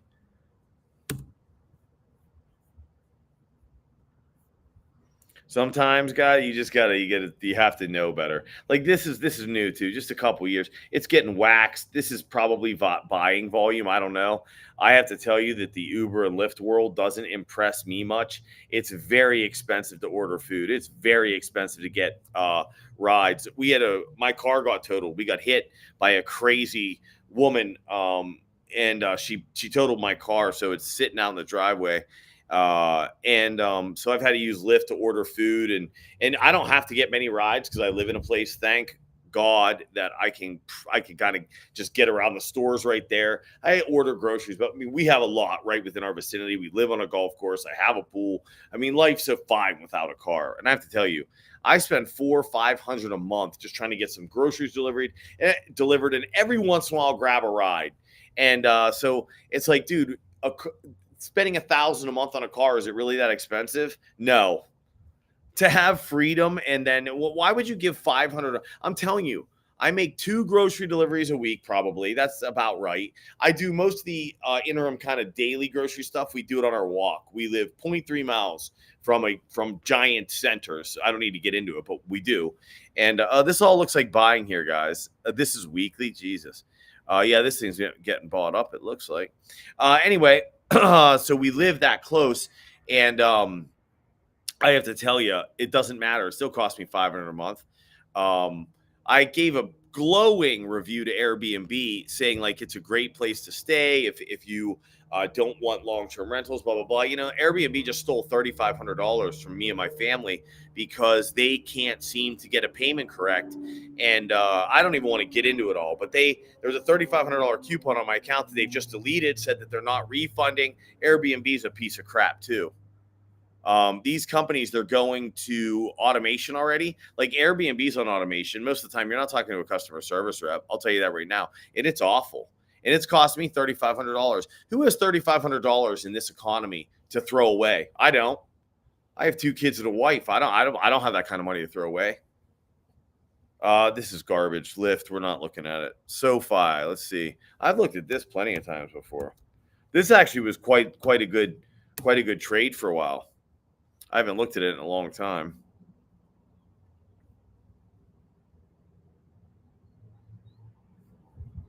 I know it's new, but this one was a decent trade for a while. Sometimes they are, sometimes they aren't, guys. Like that's selling. What's this? This on the low end, that's buying. This on the low end, that's buying. This on the low end, buying. How much selling pressure did it take to drop this price, though? Shoot, next to nothing. Next to nothing to take you from 10 to 7. That's a 30% drop based on nothing. That's not great, but it does look at the bottom end of this. It's buying, but how soon, right? The key with markets is how soon. What's the timing, right? So this is selling, okay? This is buying. This is buying. I love guys who talk in terms of green bars and red bars. That's another big red flag, everybody. Some guy talks in green bars and red bars. You should just start laughing. Okay, there's reasonable selling to dump that price. Yeah, but that's at 750. Oof, Jesus, there's more though.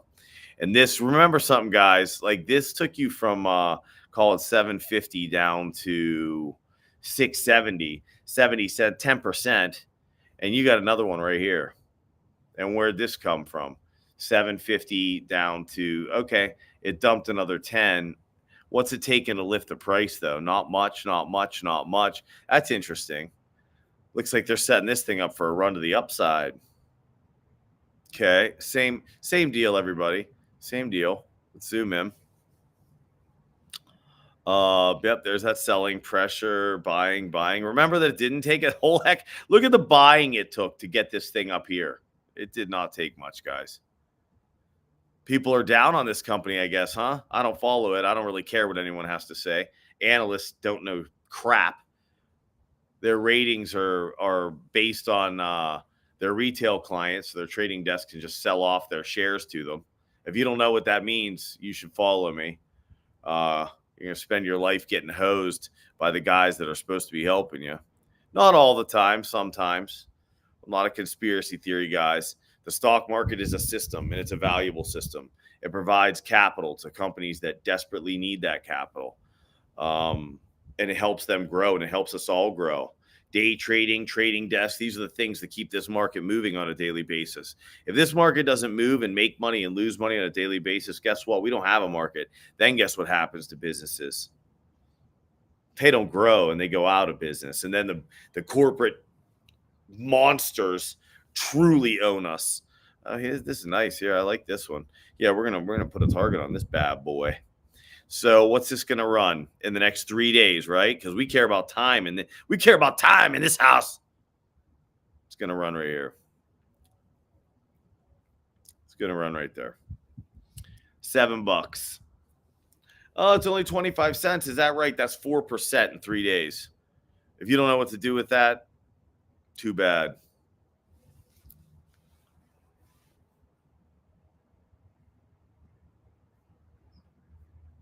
All right, let's see. There we go. And you know what's funny, man? I know today I've talked in a manner that I really usually don't, because I try to be respectful of everybody. I just lately, it's funny, man. Oh wait, I don't know. I'm trying to do this, dude. Lately it's been whoop, back up. So 5. And then what did I say? 7.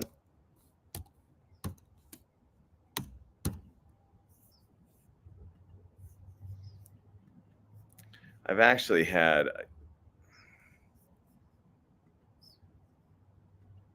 SoFi said next 3 days. 3 days. And this is also, I'm gonna go ahead and put this up. This is an intermediate term, if not long-term buy. What the hell does SoFi do? Like a bank or something?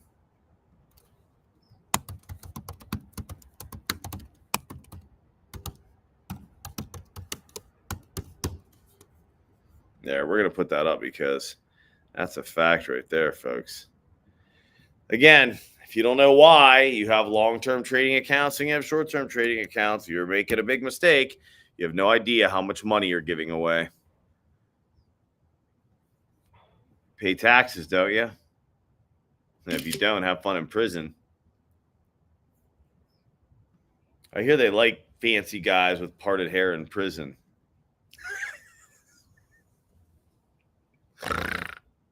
Kidding you. Well, maybe I'm not kidding you, but what I'm saying is, you pay your taxes. I forget who it is. It's somebody really famous, like P. Diddy or 50 Cent, or it's somebody. And I think it's in the rap game, because I think the deal was like, he said, I get a bill from the IRS every year for $5 million. I send them 6. It's a smart man right there. More people in prison for those shenanigans than anything else. Hey, listen to me, guys. I have a VIP mentorship course, right? I encourage doing the one-on-ones. That's what I encourage. You should be doing one-on-one courses with me, plain and simple. You need proper risk management, cash management, investment management to even use this information properly. You can use it in any way that you see fit, but if it were me, I would use it the right way. You need to know who you are. You need to know what you can handle. You need to make sure you're handling your taxes properly. Are you trading in the right accounts? Are you properly managed between your long-term and your short-term trading? Are you evaluating risk in a way that your emotions can withstand, not some guy on the screen? Doesn't really matter what Derek can do. It matters what you can do. If you can only take a 3% drawdown and I'm playing 8% drawdowns, guess what? You're going to hate me and you're going to get burned. And I'm not telling you to do that. You need to have proper cash management. How much cash do you need on hand? I don't know. I don't know your life, right? I guide you into how to properly figure out how much money you should be scaling in, how much money you should be scaling out, how much cash to keep on hand. Because that can determine, look, if you're one of those guys that's like, look, when there's blood in the streets, that is when I buy, and I buy everything. And that's once every 3 years. All right. And that's what I do. And then I get out when that runs over. And that's all I do. Well, you're going to hold a lot of cash, my friend, because of your trading, the way you like to trade. And I'm not getting into the rest, but you're buying different types of investments as well. If you're in an uptrending market and you're a value investor, you're making a huge mistake. You should be a growth investor that knows how to hedge via cheap hedging mechanisms such as options or futures. If you don't know what that means, again, you're killing yourself. All right. Look, reach out to me here. I'm going to put this, take this down here. That's my VIQ mentorship financial investment planning course. I call it EQ for one simple reason. Your emotions will dominate you if you don't have the right level of knowledge. Dominate you, folks.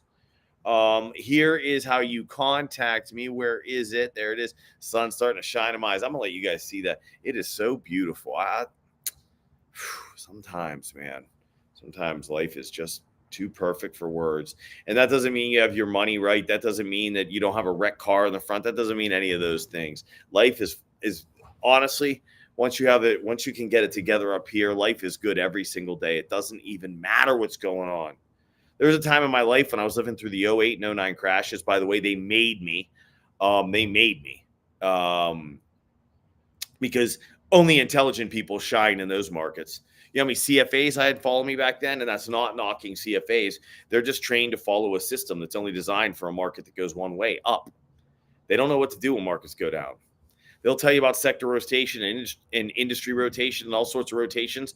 I had two CFAs that were really good friends, and that's what they do, and they're amazing at it. And it worked for them from 2000 to 2003. In 2008, 2009, they lived in my office. And we're part of that world now. But, again, that's not knocking anybody. That's just a fact. That's what happened. Good friends, though, smart guys. I love intelligent guys. If you pass the CFA exam, kudos to you. You're automatically tells you how smart someone is if they tell you they passed that exam. Being smart and being good at this are two different things, but whatever. Okay, so that is how you contact me, dmiller at prometheaninvesting.com, Derek at vpgtheory.com. The website is being revamped right now. I don't even care about websites anymore. I'll be honest with you. But the website is up. It's being revamped, though. So, you can still fill out your information, and I'll contact you, and we go from there. I'm not a salesman. If you reach out to me because you're interested, and you just go, "Hey, that's more than I want to do. I don't have that kind of money to invest," or whatever it is. You don't need much money to invest, to be honest with you. But if you're not willing to invest in your education first, if you're not willing to learn, if you're not willing to set up a proper foundation, I am a waste of your time. I don't train people to lose. I don't guide people on how to lose. I guide people to win, right? Regardless of what winning is to you, because winning comes in all shapes and sizes. I do it for RIAs. I do it for insurance agents. I do it for real estate agents. I do it for all sorts of people, folks. All right. Hey, thank you so much for tuning in. Remember, if you don't have it good up here, you're not going to be good anywhere else, right? If you're having a tough day today, you're going to figure this out. Don't worry about it. You're going to figure it out. How do I know that? Because you're still here and you figured it out every other time. You're going to figure it out this time.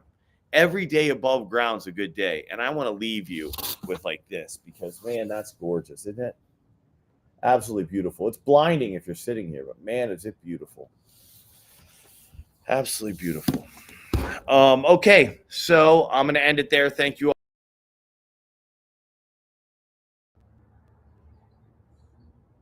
Good morning, everyone, and welcome to Derek Invests. I am your host, Derek Miller.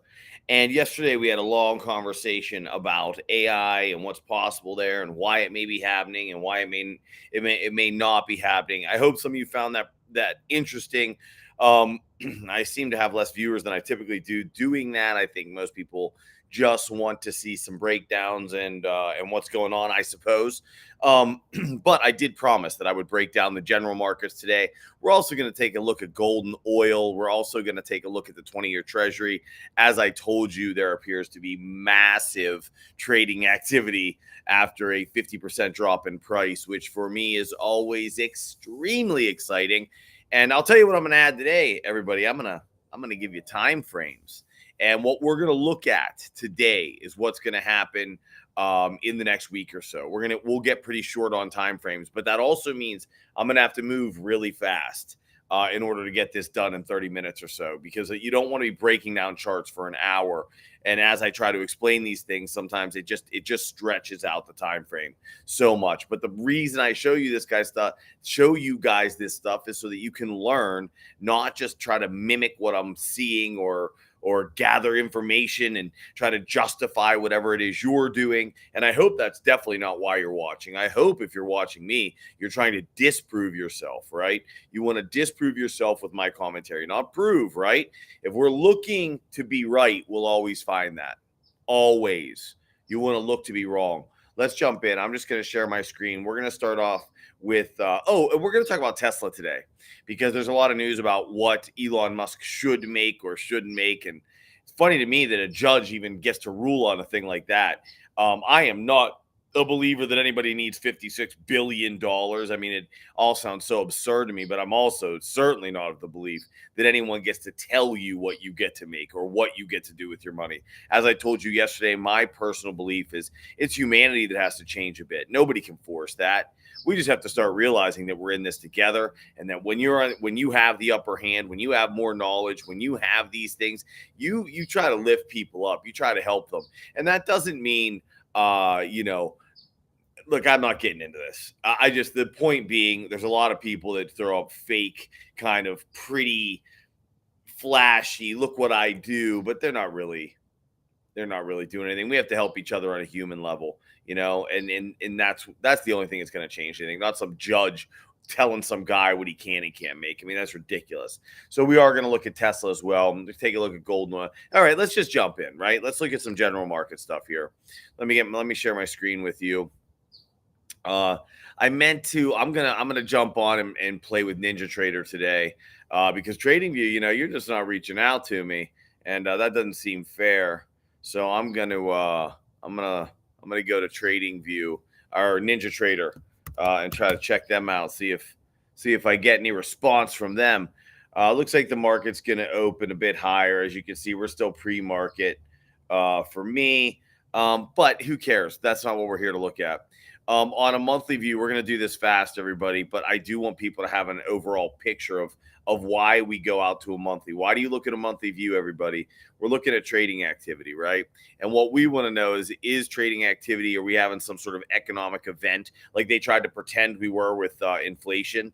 No, it's not an economic event. The people at the top don't care. They never care about inflation. It benefits them. It doesn't hurt them. It hurts the regular guy. And all we care about, sadly, everybody, is what the big guys and the institutions and the more knowledgeable hands are doing, because they're going to govern where the market goes. So you may or may not like the fact that inflation doesn't affect them and they don't care. But the fact of the matter is it is what it is. And if you want to make money in markets, you have to be with the guys that drive them.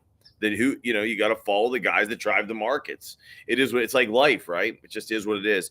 Okay, so on a monthly, we can obviously see nothing's going on there. We're going to a weekly.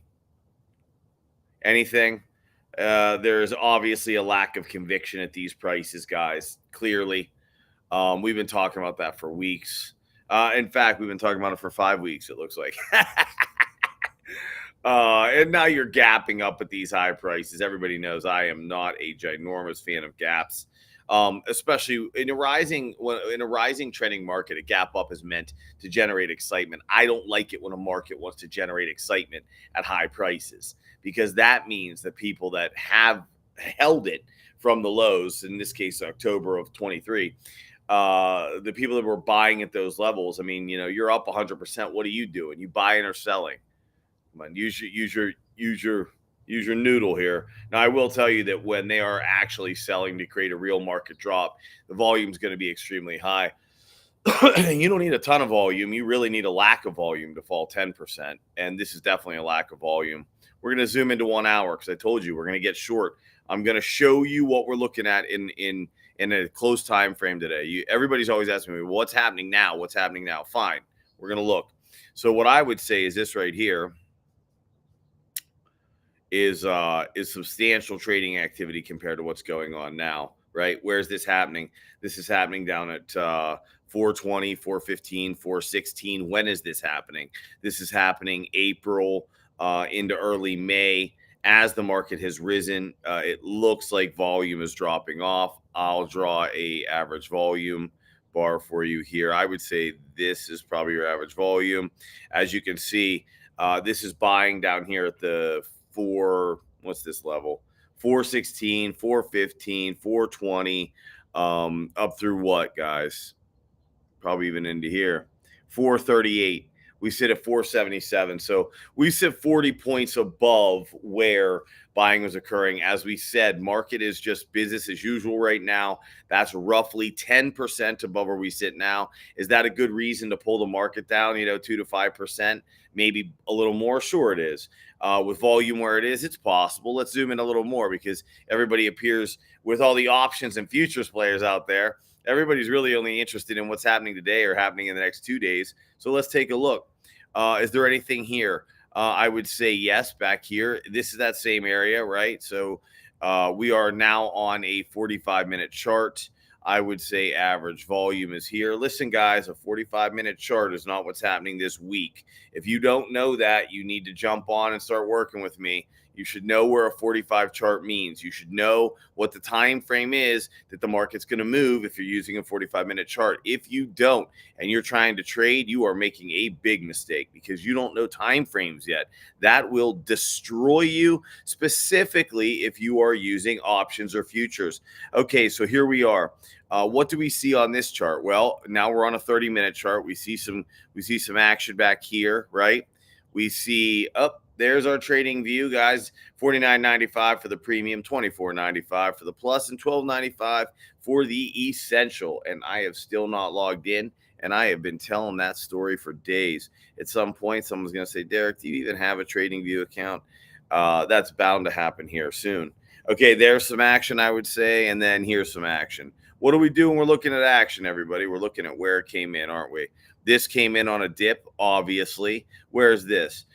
This was used to bolster prices, I would say. This is obviously on that low that we were already looking at. We're on a 30-minute chart. You should know what that means. If you don't know what that means, I'm going to repeat myself. You need to contact me so we can start working together and I can start teaching you how this stuff is done.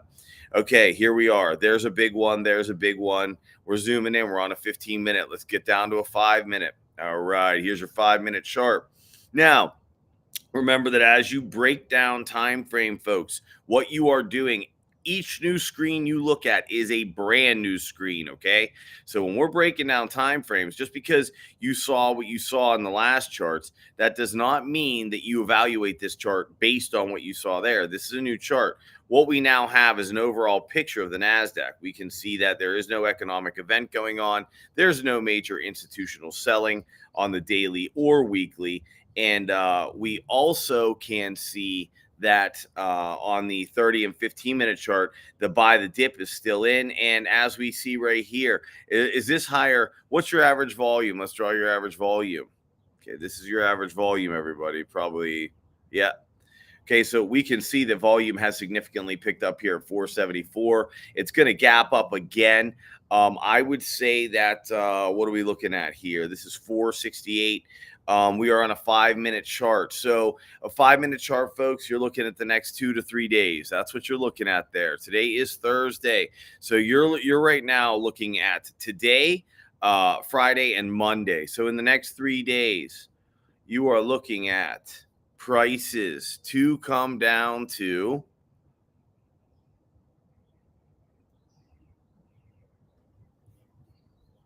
$467.50.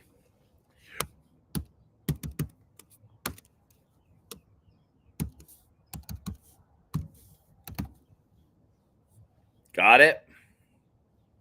All right. I'm going to take a picture of this so that I can post this later. Since we're going over time frames, everybody, remember, this is what I would be looking at for between now and Monday. Why is that the case, everybody? Well, it's real simple. I'm going to show you in a second, see if that disappears. See this trading activity? This is high trading activity. This is a high price. We are gapping up on the open, which means that this gap is ripe to fill. So there you have it. That's the NASDAQ. I would say we're looking at 467.50, which is approximately from the open 10 points, 2.5%. That's let's do this here. A negative 2.5% drop in next 3 days. I'm going to take another picture. Now, I actually took my time with this NASDAQ. I am not going to take as much time with everything else. I hope that you can see where that all came from. I hope you can see how. Now, I'm going to, on the next chart we go through, I'm going to move fast. I'm going to show you how quickly I evaluate this stuff. Okay. And I could do this with any position at any time. Give me probably by the time you count to 15, I can evaluate any position you want to know about, simply because what really drives a position, everybody? Cash flow. That's all I need to see, right? You can tell me your stories about the companies. You can tell me your stories about the economy and the market, but all I'm going to do is I'm going to take a look at the index. We don't go against the index in a long-term stretch. Why was I confident in saying that the market should drop in the NASDAQ 2.5% in the next 3 days? Because it's 3 days, folks. A market drop in 2.5% is perfectly normal. Institutional money and more knowledgeable money was buying 10% below us. They're going to take profits along the way. That's how the market moves each day. It's a matter of buying and selling. It's a matter of picking up shares and then selling shares for a profit. 10% below us, we saw a ton of buying, right? Now, I could tell you how to break down every time frame on that NASDAQ. I could give you price points over the next, based on what we just looked at, I could give you pretty accurate price points over the next 3 months. I could. And then you zoom in each day and you just check on that 5-minute chart. Let's look at the S&P. Anything different? No. The only difference here is on this drop, there wasn't as much of an increase in volume. So business as usual here, folks. Yeah, this volume doesn't compare to how the volume stood out in the NASDAQ. Daily, anything, no, but it's the same kind of lack of conviction at this high. Let's just jump right down to a 30-minute because I am not concerned with what I see there. This is that buy the dip mentality. Let me back it up 45 minutes so we can see how much a buy the dip mentality exists in the S&P. I'm going to back it up to 1 hour. Here we go. It looks like, yeah. It's still pretty strong buy the dip mentality in the S&P, probably even slightly more than there is in the NASDAQ. How funny is that? NASDAQ being your leading index, that's the index making the most money. It's your strongest index. That is why the S&P is not gapping up at a new high price. It's gapping up into the range of yesterday. What's that look like to you guys? Let's go. Let's just jump to a 5. That's all we need to see. So this is buying the dip, buying the dip, buying the dip. This, you could also call this buying the dip, right? Or could you? No, that's almost the high price. That's not buying the dip. So once again, here we go. We're probably looking to fill this gap right here. You're probably looking at this level right around, right in here. We'll call 436.50 right there. And we're going to do SPY 30. What is that? 536.50. 536.50, which is a price drop of how much? Right now we're opening at 42, so call 42.50. So we're doing 6 points. That's only a 1% decline. That's all that is. A negative 1% drop over next 3 days. There we go. All right, let's scoot that over. Let's get a picture of that.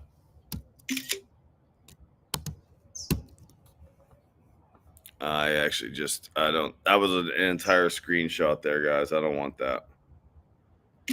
Nobody wants to look at that mess, right? All right, here we go.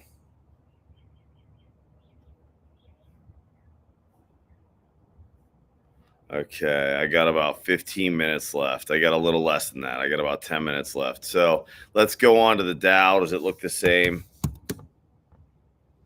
We're going to have to back this out a little bit. No, see, this is quite a bit different, isn't it? The Dow is your weakest index right now, folks, and look what it did. It filled the gap.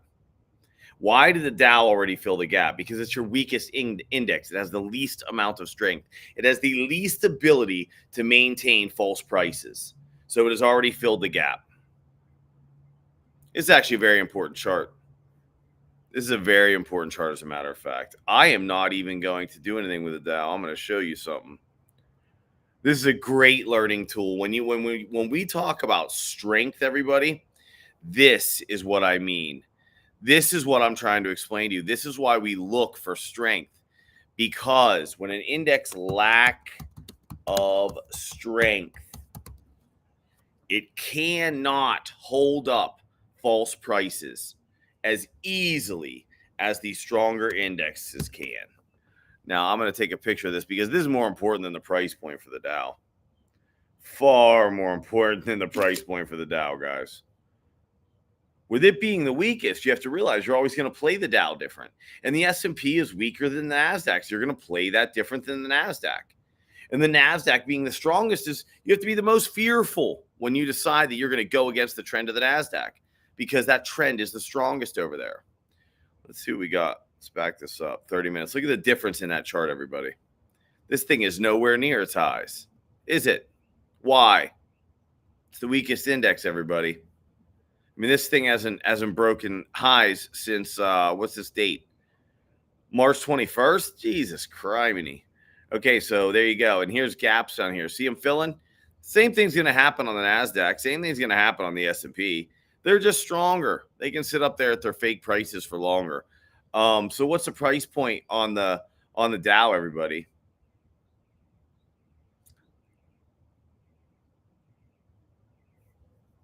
Come on, you know this. Or don't you? Got to roll into this base, everybody. We got to roll into 381. Where are we at now? 387. We're open at 387. We're at 381. So we got 6 points. We have 1.5% drop in the next 3 days at least. I'm going to actually call this a 2% drop.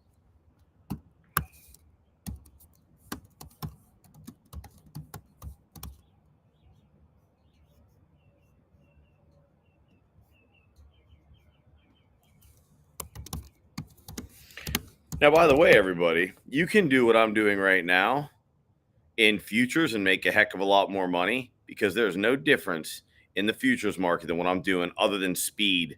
So you have to be quicker. Now, you're probably, if you're not at that level of speed yet, you don't want to try to do that stuff on your own. And if any of what I'm saying seems confusing to you, you certainly don't want to be over in options and futures markets yet. And I'll tell you why, because you're going to get torched. You have to move it. Let me show you how quickly you have to move in those markets, okay? And this isn't even accurate, because I would do this before I ever started playing those markets. Let's look at the treasuries. I'm going to zoom in on treasuries because I just did an analysis. I know there's massive buying at the lows. I've already looked. So I'm going to go down to a 30. Okay, do we see a lack of conviction up here? Gaps appear to be nothing in this chart, so I'm not going to concern myself. Gaps take time. So you see this gap? Gaps will fill, whether they're treasuries or not, but they can take time. So we have a gap here. Are we as concerned about the gaps? This gap filled up. We're not as concerned about gaps here, everybody. This just is a gappy chart. It just is what it is. So we can use those for some price points, but do we see a lack of conviction? Do we see a pickup in price? No. Okay, let's go on to the next. Let's do 10-minute. Okay, sorry, the sun is coming up beautifully here. I'll tell you, I love the mornings. They are so gorgeous. Such a beautiful place I'm in right now. I really, really love it. Okay, so your immediate point, it's, like I said, we're not hyper focused on gaps, but there appears to be selling here. This is probably selling here. This gap has filled. This gap has not. We're in a rising trend market, everybody. Let's go down to a 3-minute, see if it provides any additional clarity, because we can really zoom in, everybody. I mean, we can really look at this thing. That's a significant amount of volume. There's a significant amount of volume here. If I were looking at this, I would say that, is this going to fill potentially? You're at 91. If I were looking to play this, I would say first stop is here. you should see a significant amount of volume pick up. You can see where it's at 93.31. And if markets do what they're supposed to do over the next couple of days, this will probably rally. There's already so much purchasing in it. As I told you, this gap will fill, but it takes time on this chart. Let's look at a 2 minute. Oh, look at them. I love TradingView, man. Guys, if you don't log in, it can be a ginormous pain in the butt. This is a 1 minute chart. Is this enough volume to withstand that volume? Look, if somebody forced my hand right now, because this is some selling up here. That's what this is. Yeah, if you force my hand right now, you don't even have to force my hand. I'm going to go ahead and say it. You're looking at 91.83. You're looking at about $92. You're at 93.27 right now. You're only talking about 1% here. So I'm going to put it up though. Negative 1% in next 2 days. So today or tomorrow. If it goes down to that level, let's put it up. I would get out. 91.80.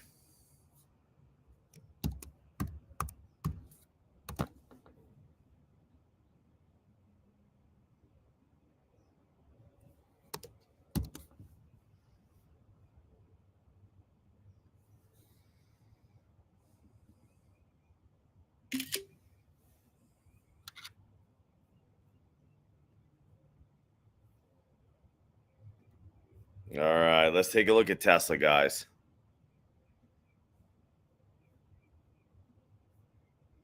Tesla will roll out to a 30-minute chart. Now I'm gonna have to look at Tesla at least. Let me at least get to a daily. TSLA.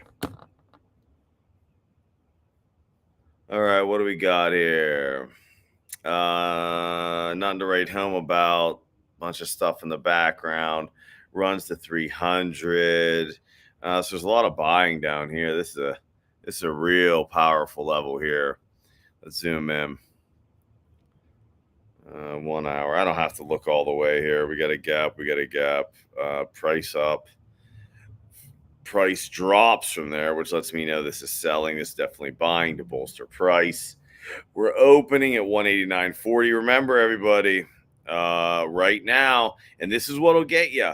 Right now, I would say I'm looking at the next 2 to 3 days of the NASDAQ for what I say, a 2.5% price drop. So when I'm looking up here and I'm seeing these large gap ups into areas where I see a high volume of selling, I'm thinking that that's the same kind of situation, right? For all of you that love the Jersey Shore, did love the Jersey Shore. I've been watching reruns on Prime lately. Man, I didn't realize how young they were, and the fact that they are still around when their parents. Holy smokes! I didn't dislike them like everybody else did. I got to tell you that. I thought they were a fun group. I mean, a lot of drama falsified, obviously. You can see that, but I'm not a giant fan of reality TV, except for when I really want to take my brain into a shallow place. Mainly because it's primarily fake, right? It's not that they're particularly shallow above and beyond anybody else. It's just that it's fake. All right, so you got buying at a low price here. You got we're trying to look at this range, everybody. That's high, that's low, which drove prices up. That's high. That's low. I mean, you got a real dog fight going on with Tesla, so they weren't lying about that. But down here at these lows, this is most definitely buying. And do I think this area looks specific, like to a ton of buying? Not exactly. Hold on, I can't see. 5 minutes. So this natural light's beautiful, man, but it'll play hell with you. And then prices are sinking. And what's pre-market? 188. Yeah, I gotta tell you. See, this one looks different. This does look different.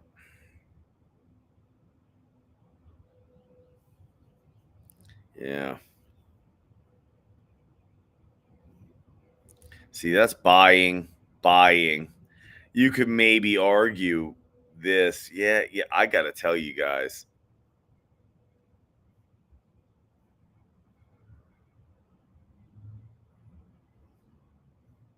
All buying. I don't see any distribution at all. So we got to go back to a 5-minute chart so we can try to see so I can give you some price action. Maybe I might have to go back further than that. Yeah, I do.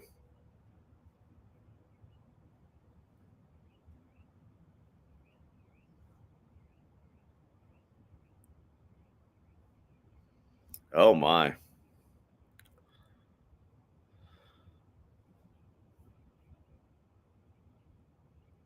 Tesla is running to 200.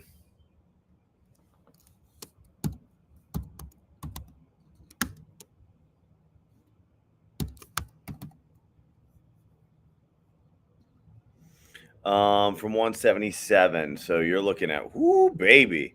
You're looking at 23. You're looking at $23, but look how long that is. I gotta revamp this. I'm on an hour-long chart, guys. Let me just take a look. I'm gonna come back to this chart. 1 minute.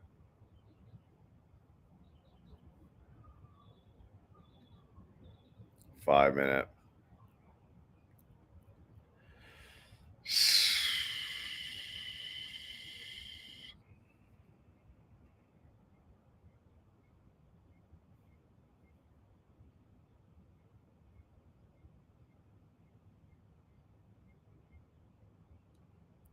Okay, got it. Tesla. Oh.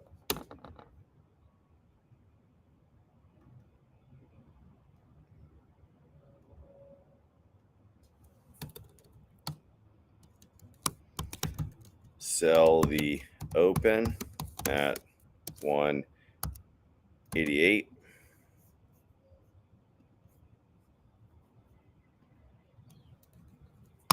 Buy back at 177.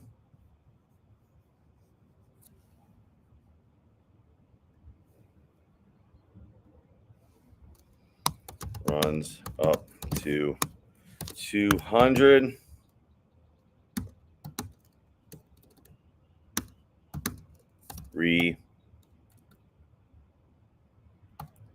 Evaluate.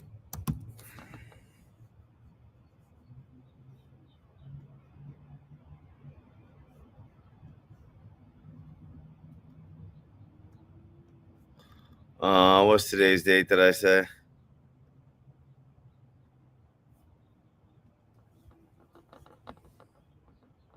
13th. I'm supposed to be in a live right now. Shoot.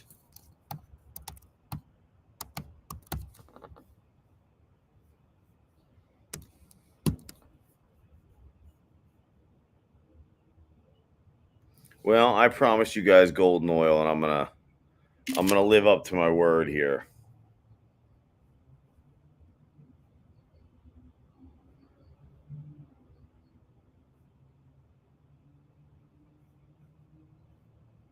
Yeah, I'm not gonna make it in there today.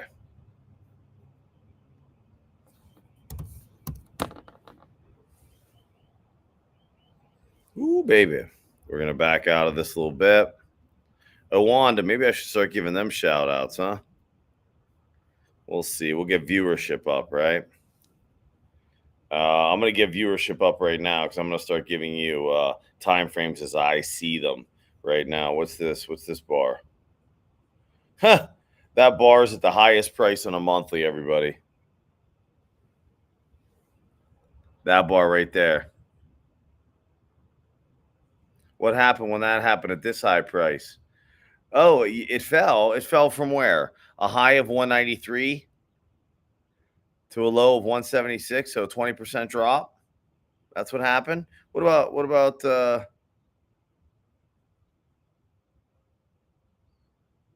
okay, this is a run up. What's this one? High of 159, low of 136, close of 148. So 20%. Not, oh yeah, that's not 20%. That's about 10% drop. What about this one? High of 194, low of 179, close 183. So basically the same. And now we have something. Well, this is a little lower in volume, right? Well, anyway, let's zoom in. So it definitely appears as though when gold hits specific higher prices, it tends to like a nice pullback. Highest bar on the screen for a daily bar, everybody, at the absolute peak price. What's it look like here? This is a low price of what? What's that say? Low of 210. And what's the high price on this one? High price of 225. So you have a 7.5% variance there, folks. 7.5%. Could this be the pullback? Why not? Sure. Like, we're not here to like draw assumptions, right? We're just checking it out. Does this look like a volume bubble at the high? This area here. Hold on. This area here, does this look like a volume bubble to you? I mean, I'm not sure. Let's see where else I can see that. I mean, I would say I see it here. And then again, I would say I see it probably here. Right? I mean, that's what I'd say. High price, low price, kind of mid to high. High. Okay. All right, let's zoom in. To remove those drawings, go down to a 4-hour. Sorry about the hand here, but I'm having a hard time seeing now. Boy, that sun got me. You know what? No, it's all right. It's all right. Okay, this is definitely at that high price. This is definitely a volume bubble. This is definitely a volume bubble down here, which is why we ran up to here, right? But this is definitely a volume bubble. We are definitely lacking some interest here. In here, we are lacking interest. So let's zoom in a little more. We're still on a 4-hour chart, everybody. This is what I tell you. If you don't know time frames, you're going to pay the piper. Okay, what do we see here? All we really see in the background is a bunch of selling here. Okay, so we can see some buying here, right? But there's a bunch of selling here. This is buying for sure. This is from 225 down to what's this, like 210, huh? 212. Yeah, you're looking at a 5 to 6% drop. Is it massive buying? Not compared to the selling, it's not. And what's going on now? We're back down here at 210 and there's nothing. Now that could mean that there's a that supply has been picked up. That's what that could mean. I mean, they sold off to drop prices. They check for supply to buy more back. They come back down and look and there's not much here. That's a possibility, right? Or that selling could be real. Let's take a look. Let's go. Remember, every chart we look at is a new chart. So what do we see here? A bunch of buying in the background, a little bit of selling here. Probably buying.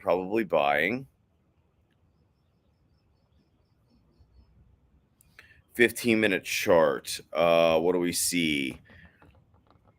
Nothing except for a bunch of buying right here, really. I mean, that's what this looks like to me. Bunch of buying here, bunch of buying here. At this low price, I would call that buying. What's happening here? I would call that buying.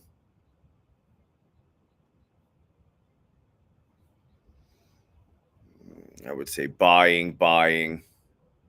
That's selling. Look, that's selling. Right? That's selling. Look at this. I don't see anything here. That's that. But again, if that's a search for supply, there is none.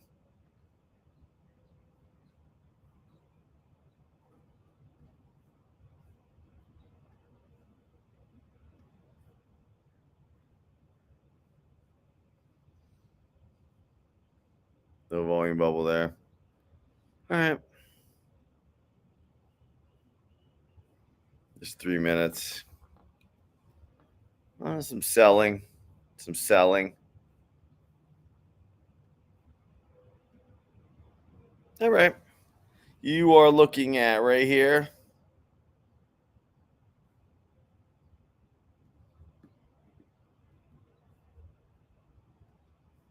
You're looking at LD. You're getting a price of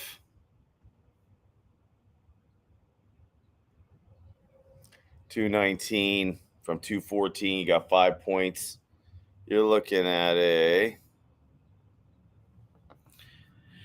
0.5% run up in price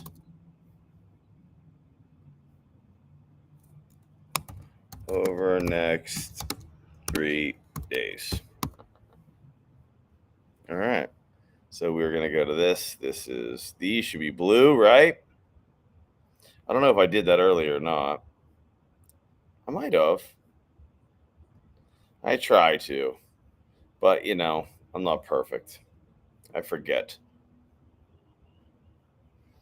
I know I do it, like I attempt to consistently do it, but I know I can forget as well.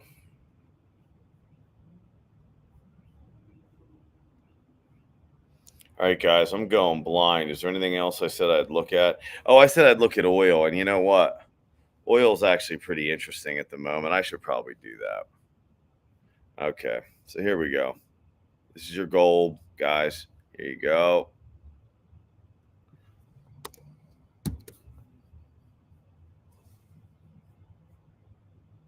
I know the sun's getting bright. I love it though. I got to tell you, I love it. I mean, look, it's natural lighting. It's beautiful. I mean, I wake up to the sun shining in my face, and I have this beautiful like backdrop of these mountains behind me, and get this beautiful swimming pool. I mean, sometimes you just realize like life's good, right? And you have the other days too. We all do. We all have the other days. Um, but sometimes you just know, man. You go, man, life's good. All right, let's back this out.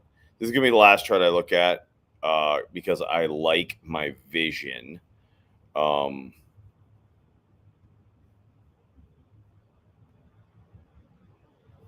all right, buying, selling, anything not on a weekly, daily. Okay, I would say buying, obviously, buying the dip, obviously. Here's some selling right here. When's this? April, April 15th. Here's some selling. Wonder what April 15th selling was for, everybody. You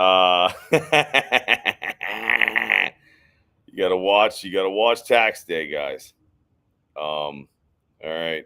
Anything in here to speak of? I mean, I just see a lot of volume in here. In fact, it's kind of picked up through this whole area, which appears to have been tax selling because that's where it peaked. There's definitely a couple buy bars here. There's definitely some buying the dip going on there, huh? Right down where we sit right now. Let's go down to 1 hour. Whoo, baby. So, that looks like selling, right? This looks like buying though. But prices dropped a little further. You got some buying here. You got some buying here. Anything now? I would say no. Sorry for the hand, guys, but I like my vision, and I just absolutely, as much as I don't want you to have to look at my hand, I want to see later. Buying. Okay. 15-minute buying. Anything up here? No. Lack of conviction? Maybe.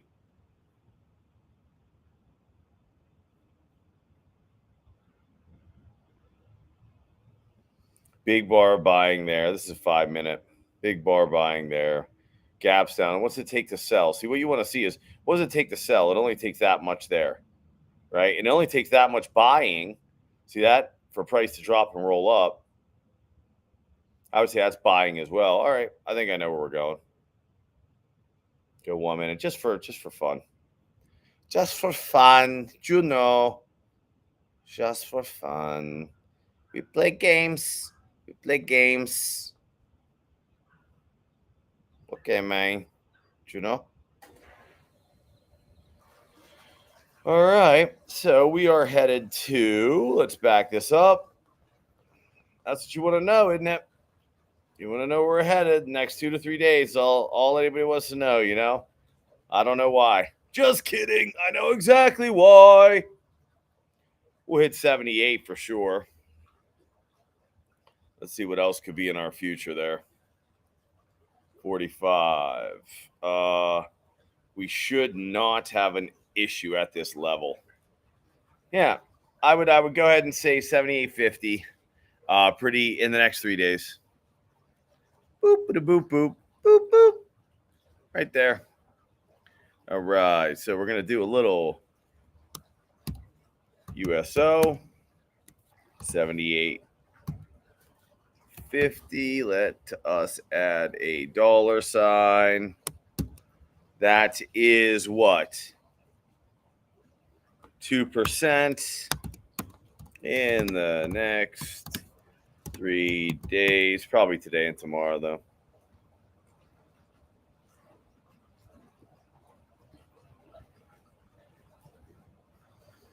What percentage? Yeah. There we go. And picture time.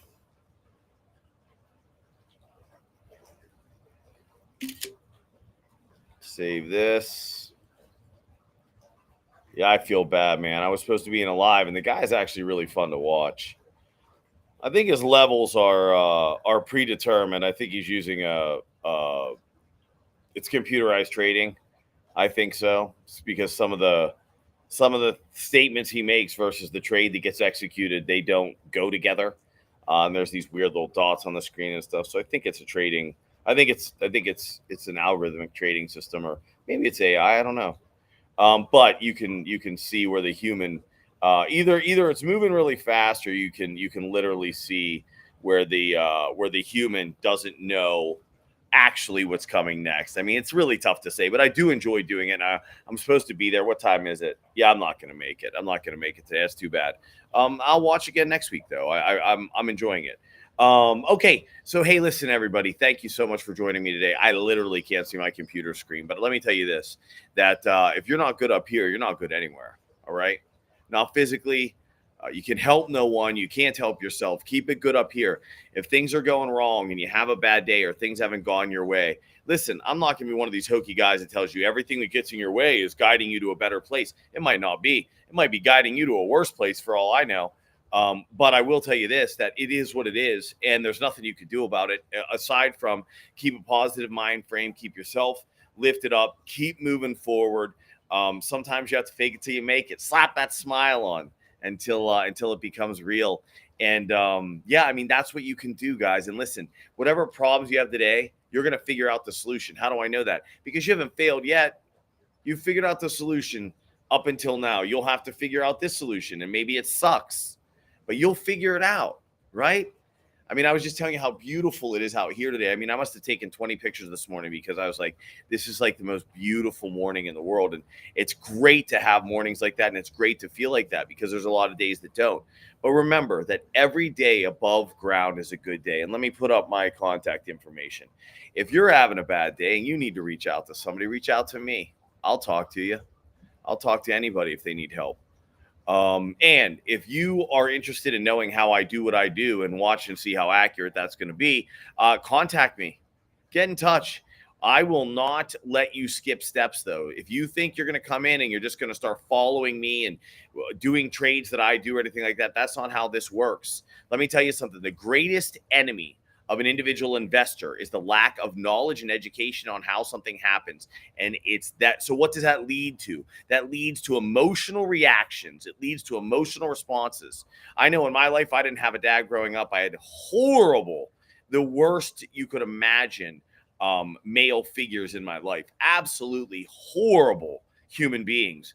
And so therefore, a lot of the life to me is very uncertain. And I don't know really how a path goes. No one really ever laid that out to me. I didn't know there's ups and downs. I didn't know. I'm not going to tell my story because I don't no, it doesn't bother me, but I don't think anybody cares. And that's all right too. But I'll just tell you that. So when things come at me now in life, I just have to go, okay, Derek, like no one lined this out. No one told you how this was going to go. So you're going to think for the best. And then if the worst happens, and it has happened to me many times, you'll deal with it. Because I don't know how else to take it, right? No one ever explained to me that a loss was actually a learning experience. I have to be honest and tell you that I probably didn't even believe that statement until 2 years ago, and I'm 45 years old. It takes time when you don't know. So the reason I won't let you skip steps in investing is because without knowledge, you're always going to second guess yourself. You're going to continue to make emotional mistakes because no one outlined the path to you.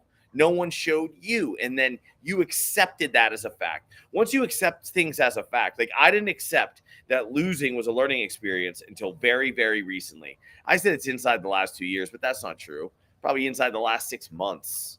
And I'm 45 years old. But now that I've accepted that, I actually do view things very different now. Life looks really different to me. It's weird. Trust me, when you look at life the way I looked at it for 44 and a half years, 44.9 or whatever the hell it would be years.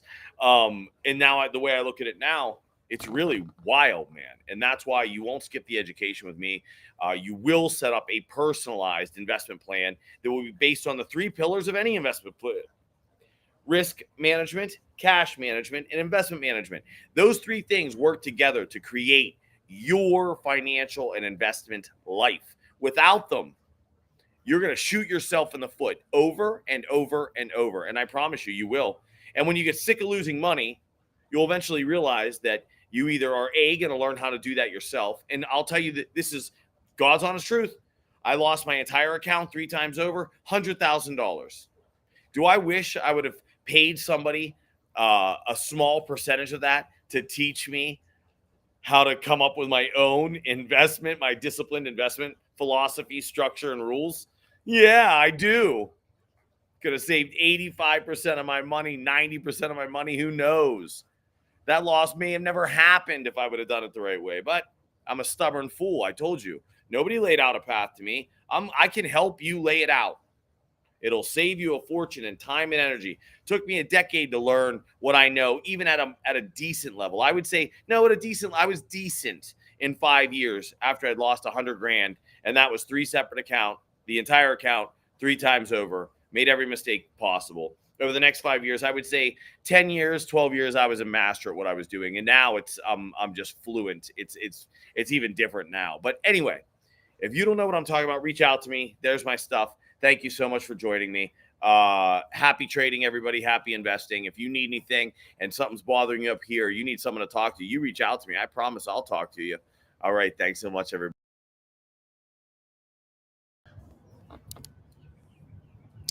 Good morning, everybody, and welcome to today's show of Derek Invests.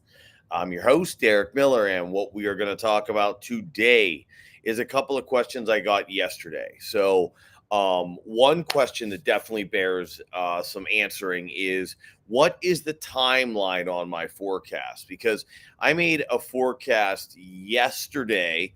I made 2 forecasts yesterday, and one needed a bit more explaining, I suppose, and the other one was designed to be short term, which I believe is the way that it read, but the other was not. And I do that over and over. So I want to talk about what are my time frames for forecasting when I throw my forecasts out. Second, what's going on with the Fed? Let's see if there's any stock market setups to drag us through this next month. So the goal of this conversation today over those indexes is really what's going to happen over the next month or two. Let's talk a little bit about artificial intelligence. It is a word now that really you simply need to apply it to your business, and your business is getting some pretty substantial stock growth. So has this artificial idea been hyped up too much? And on that, in that same kind of ethos, I want to talk about why artificial intelligence and blockchain has been created, what it's really meant to serve, and then, does it really cost human jobs? Is there a benefit to this that makes that outweighs the potential downsides? Okay, does the upside outweigh the downside?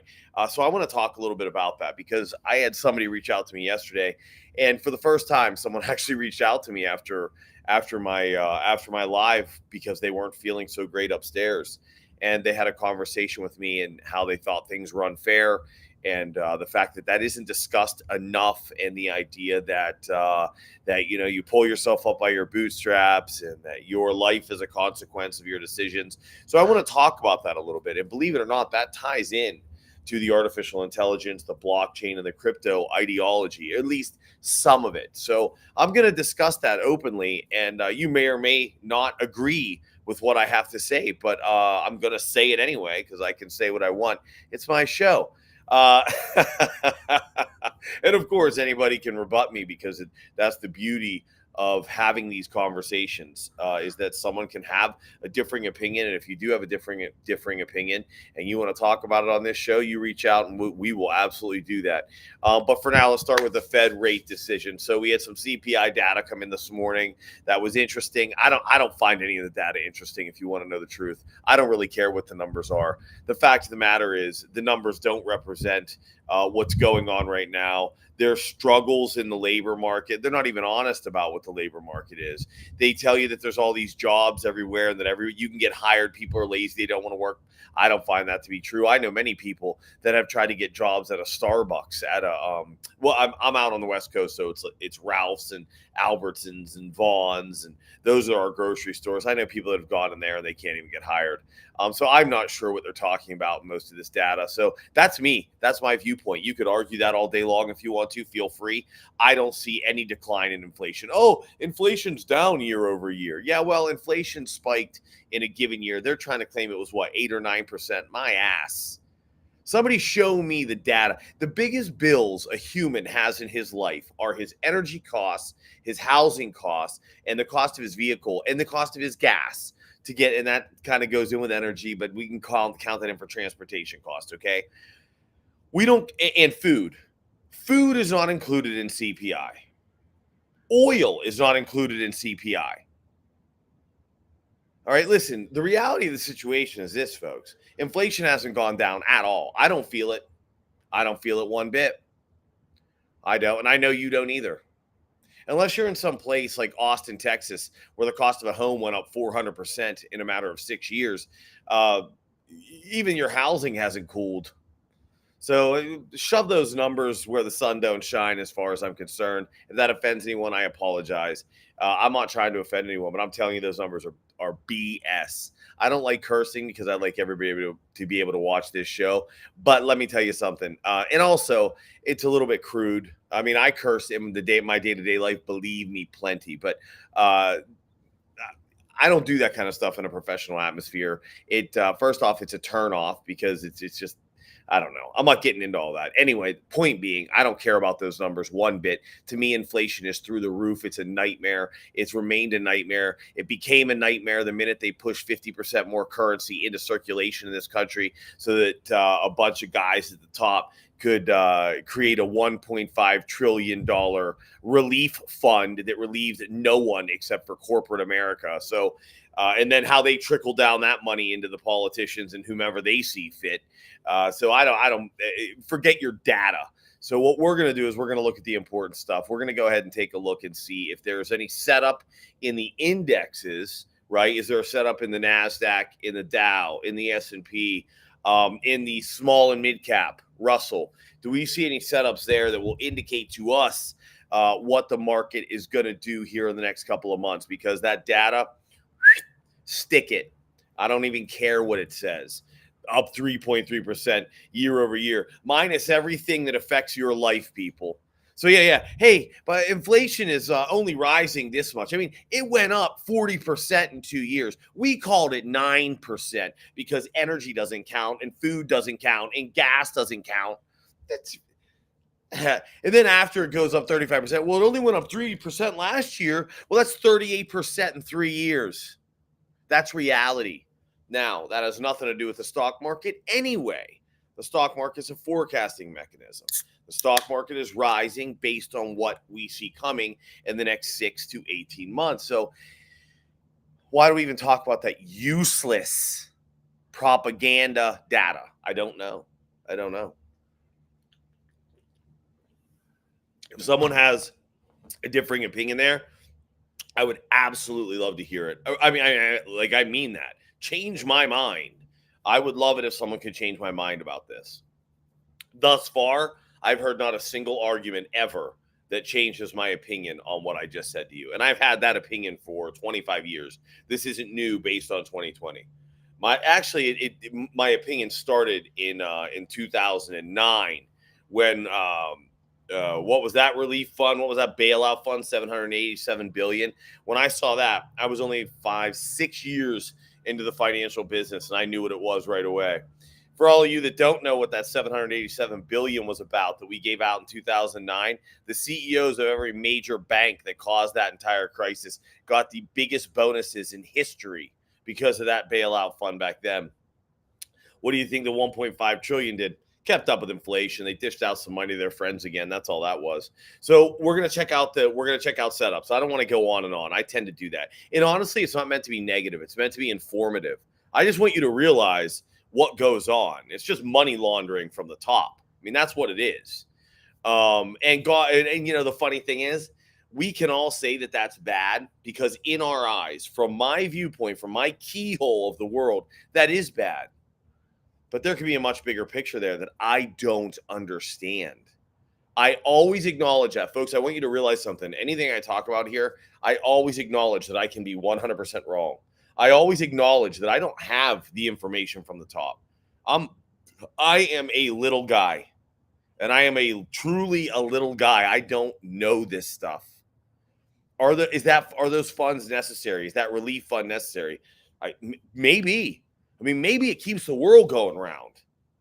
Just always remember that too, because when you start getting negative on this stuff and it starts being like these sons of rah, rah, rah, rah, rah, you're not paying attention to your own life. You're not living your own life. But for me to tell you to care what fake inflation data is, I can't do that. I mean, I won't do that. I absolutely will not.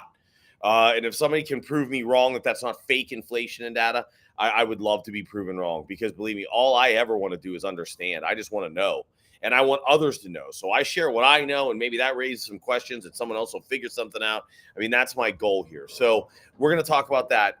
We're going to do the setup. I do want to talk about timeline for my forecast. First off, everybody, if you are not one of my students and you are trying to use the information I'm putting out to place trades, you are making a giant mistake. And the reason I say if you're not one of my students, because if you are one of my students, you've done enough one-on-ones with me that you have a structured, disciplined investment plan focused on risk management, cash management, and investment management, and you understand timelines. So when you see a weekly chart, you go, oh, we're looking at the next couple years. When you see a daily chart, you go, oh, we're looking at the next year. When you see a 4-hour chart, you go, oh, we're looking at the next 6 months. A 1-hour chart, oh, we're looking at the next couple months. So, folks, listen, do not try to place trades based on what I'm showing you. What I'm trying to show you is the methodology behind what I do. And let me tell you something, it works over and over and over and over. But someone asked me about the Oracle. I put up an Oracle forecast yesterday saying, hey, regardless of earnings, Oracle's aimed here. And it was down. I don't remember the price. I think 100 maybe. I mean, I could be way off because I could be thinking of the wrong. I did like 6 or 7 positions yesterday for earnings this week. Someone reached out and go, oh, you blew that one. And I go, well, no, I don't mean that they're gonna sink it down to 100 based on these earnings. I said that's a 4-hour chart. You know, you're looking out, months. You could be looking out to the end of the year on that one, right? It's June already. You could be looking out to the end of the year. And then I realized, oh gosh, I have to be more careful with my words. I have to be more careful about how I make these predictions. So I went in, and for a couple of the others, I went in and made adjustments. Thank God before earnings came out, so that people, at least you could have an understanding. So if someone out there is actually looking at this like, oh yeah, he's right. He gets the indexes correct, and then his last 7 stocks are correct. Like I did something on the mid cap. So there's some companies being added and removed from mid cap, or added and removed from the S&P 500, because those are being rebalanced on June 24th of this month. And what I'm talking about those companies is where their price is heading. But those timelines are based on a system. And if you are not familiar with the system, then you don't know how far out I'm looking. Because if you understand me and my system, I take taxes into account. If you're not trading your short-term trading through an IRA or a Roth IRA or something that's tax deferred, there's already a huge mistake, right? And that's all of your short-term trading. Your long-term trading is probably in your individual account, your overflow account, or some people even use their 401k because they don't want to make a bunch of turns. They simply want to avoid the large bear markets, right? And for some people, they don't even do short-term trading whatsoever. So in their IRA, maybe their short-term trading for them is like 3-month outlooks. See, for everybody, it's completely different. Now, if you want to know what's going to happen on earnings day, I can do that. And that's why I went in and made some adjustments, changed some verbiage for people so they could see what I actually thought. But as far as my forecasts go, folks, if you're not a student, if you're not working directly with me, and you're not asking me any questions, and you think that this is trading advice, you've gotten it all wrong, okay? What I'm trying to show you is how and why price moves. I'm trying to show you the methodology through different positions. Now, if you go back to what I did last week, where I was talking about gold, oil, interest rates, and the indexes, I was obviously talking about a macro shift. So if you're looking out 12 to 18 months and you're someone doing that, you go, oh, I see, that makes sense. Well, that's different, okay? So when it comes to my forecast, don't ask me. Reach out. I am not a salesman. I am not here to figure out a way to get you into my program. That is completely up to you, right? I provide information. If you're interested, you reach out. If you're not, that's fine too. Don't. For any of you that would like to reach out and do have those questions, there's some of my contact information there. That's my Twitter handle. That is my LinkedIn. You can see I've been doing this and putting stuff like this up for the last, feels like almost a decade now, but I'll bet you it's probably about 8 years I've been online doing stuff like this. Getting better and better and better. I mean, just yesterday I realized, whoa, I have to be careful when I put this stuff out, that I either A, put a timeline, or B, some sort of like warning that, look, this isn't, if you're not a student, this is meant to show you how you look at trading activity, how you look at how that affects the emotions of retail, how that is being used by big money, institutional money, more knowledgeable money to manipulate retail and what that does to price. Like, I'm trying to show you something that will work over and over and over again, whether you're in commodities, whether you're in stocks, whether you're in indexes, industries, sectors, currencies, pips, you're in futures, points, doesn't matter, right? This stuff transcends that. This is the way markets move. So there's my contact information. Great. Let's go ahead and get this back up. So just after, I want to talk a little bit about AI. Then I'm going to go through some setups with some indexes for you. We'll pull it up and we'll kind of evaluate where we think indexes are going right now. And then finally, I want to talk about the creation and why artificial intelligence has been created, what that has to do with blockchain and crypto, why some people believe in it so much, and what that has to do with the conversation about mental health that I had yesterday with the young man that just really felt that things aren't fair, that life is not just a consequence of your decisions, and that this idea that things are going to be fixed by technology is false. And what I want to do is I want to show you why some of that technology has been created, how it can help you, and how it can benefit you. And then we will talk about the downsides too. There are always, no matter how smart you are, folks, I don't care who you are in this world, I don't care what position you hold, there are unintended consequences to your thoughts of doing right. You believe you're doing something right, you believe you're doing something good, but don't you ever think that there are not going to be unintended consequences, and those consequences are going to hurt certain people. You have to be careful of what you advise others to do. You have to be careful of what you implement, and you certainly have to be careful of what you try to force down the throats of others, because believe you me, you are not right. There will be those that you will dramatically hurt. You will affect their lives in ways that you never intended and that you never thought could happen, but it will happen. It's happened time and time again throughout history. So I want to talk about that. So first, let's talk about artificial intelligence. An amazing conversation. It was actually last week with someone who started off in solar, and then he tried to get into the what do they try to call the cannabis? He tried to get into the cannabis world, and the solar world apparently treated him really well. The cannabis world, eek, there was a lot more regulation costs. I guess things kind of got him.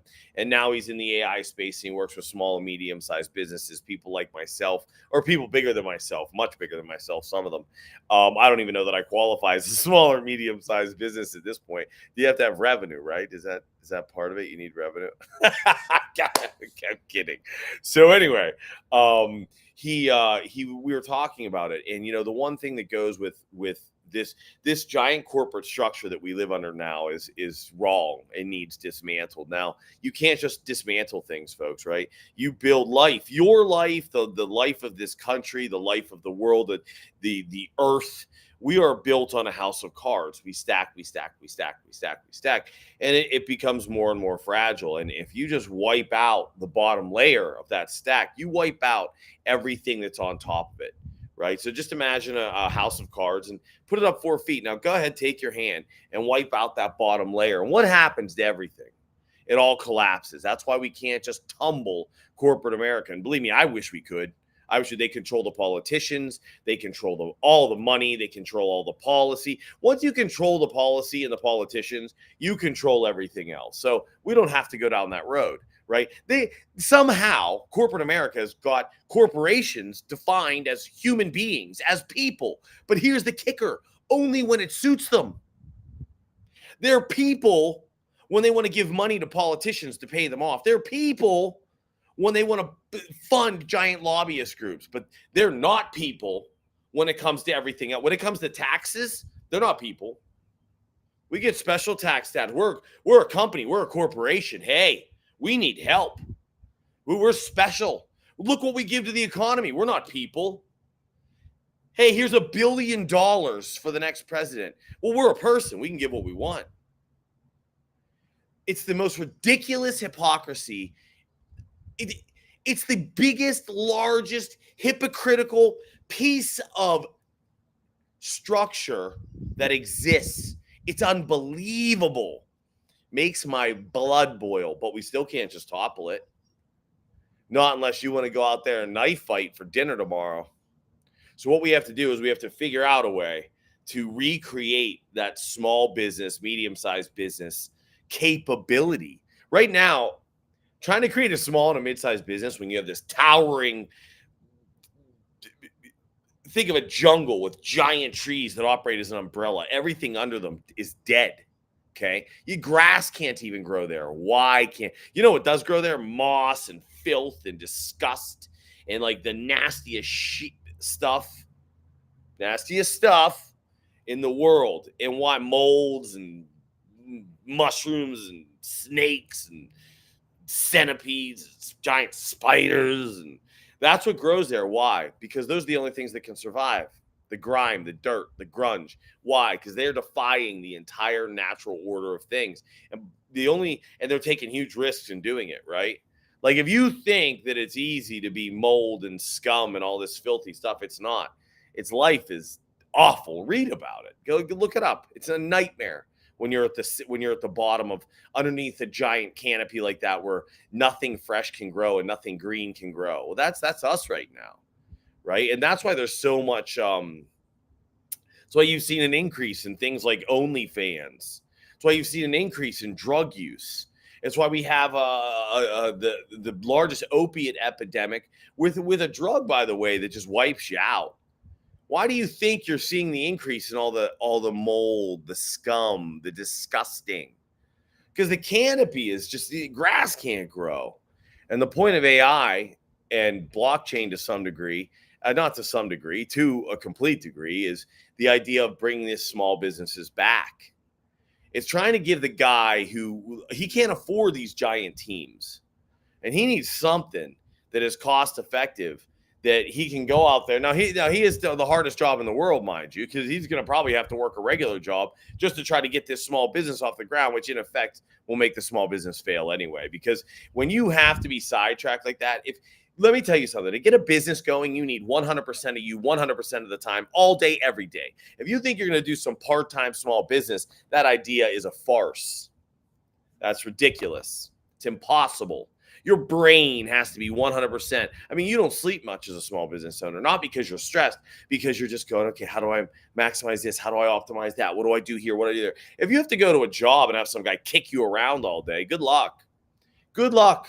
I know everybody's going to pitch you that it's possible, and we're going to call that a side gig at the moment, which really is a second job. And trust me when I tell you that a second job you should get paid for. If you're trying to build some business as a second job, you are most likely wasting your time. You're better off delivering pizza for a wage, in my opinion. Now, so we're talking about AI. I met that guy last week that is now in the AI space, and here's how he explained it to me, and this was genius. So that's my opinion. You don't agree with it, great. Let's talk about it. Change my mind. All I ever try to do in investments is change my own mind when I evaluate. Change my mind. I want you to. I want to see it differently. So back to AI. Why is he doing small and medium-sized businesses? Well, because the accounting and the payroll, if you have several businesses or you're a franchisee owner, you're hiring full-time employees to do this job that AI now has the capability to do very, very quickly and inexpensively, right? What's going to cost you is like the consultant fee. So when someone has to come in and figure out, okay, where are we missing here? Where are we misfiring? The consultant fee can be quite expensive. However, just remember that you can pay for fees in a lot of other ways than money. And that's the beauty of owning a small business is if somebody comes in and this person, if they're financially stable, you can say to them, hey, if you straighten this out for me, if you fix this, and you have a meaningful company that has a meaningful mission and vision, and this person believes in you, you can say, I'll give you 5% of my business. Give you 1% of my business, 2% of my business, 3% of my business, whatever it is. And so now you have that giant consultant fee covered, and you can pay the $250 a month. You can handle that. And guess what? Now you're saving $36,000, $40,000, $50,000, whatever you were paying that person to run this payroll, to run all this stuff, whatever you were paying that person, you now have that taken care of. My brother actually works at a company that works in payroll, and I know they automate a lot, and I know they help a lot. Now, they have some revenue standards, and they have some invoice standards. I believe their invoice standard is you should be doing 30 invoices a month and $1 million in revenue, and it's called Bill, B-I-L-L, Bill.com is who they are. Here, let me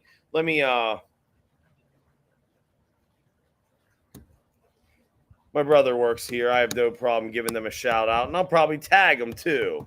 Bill, formerly Bill.com.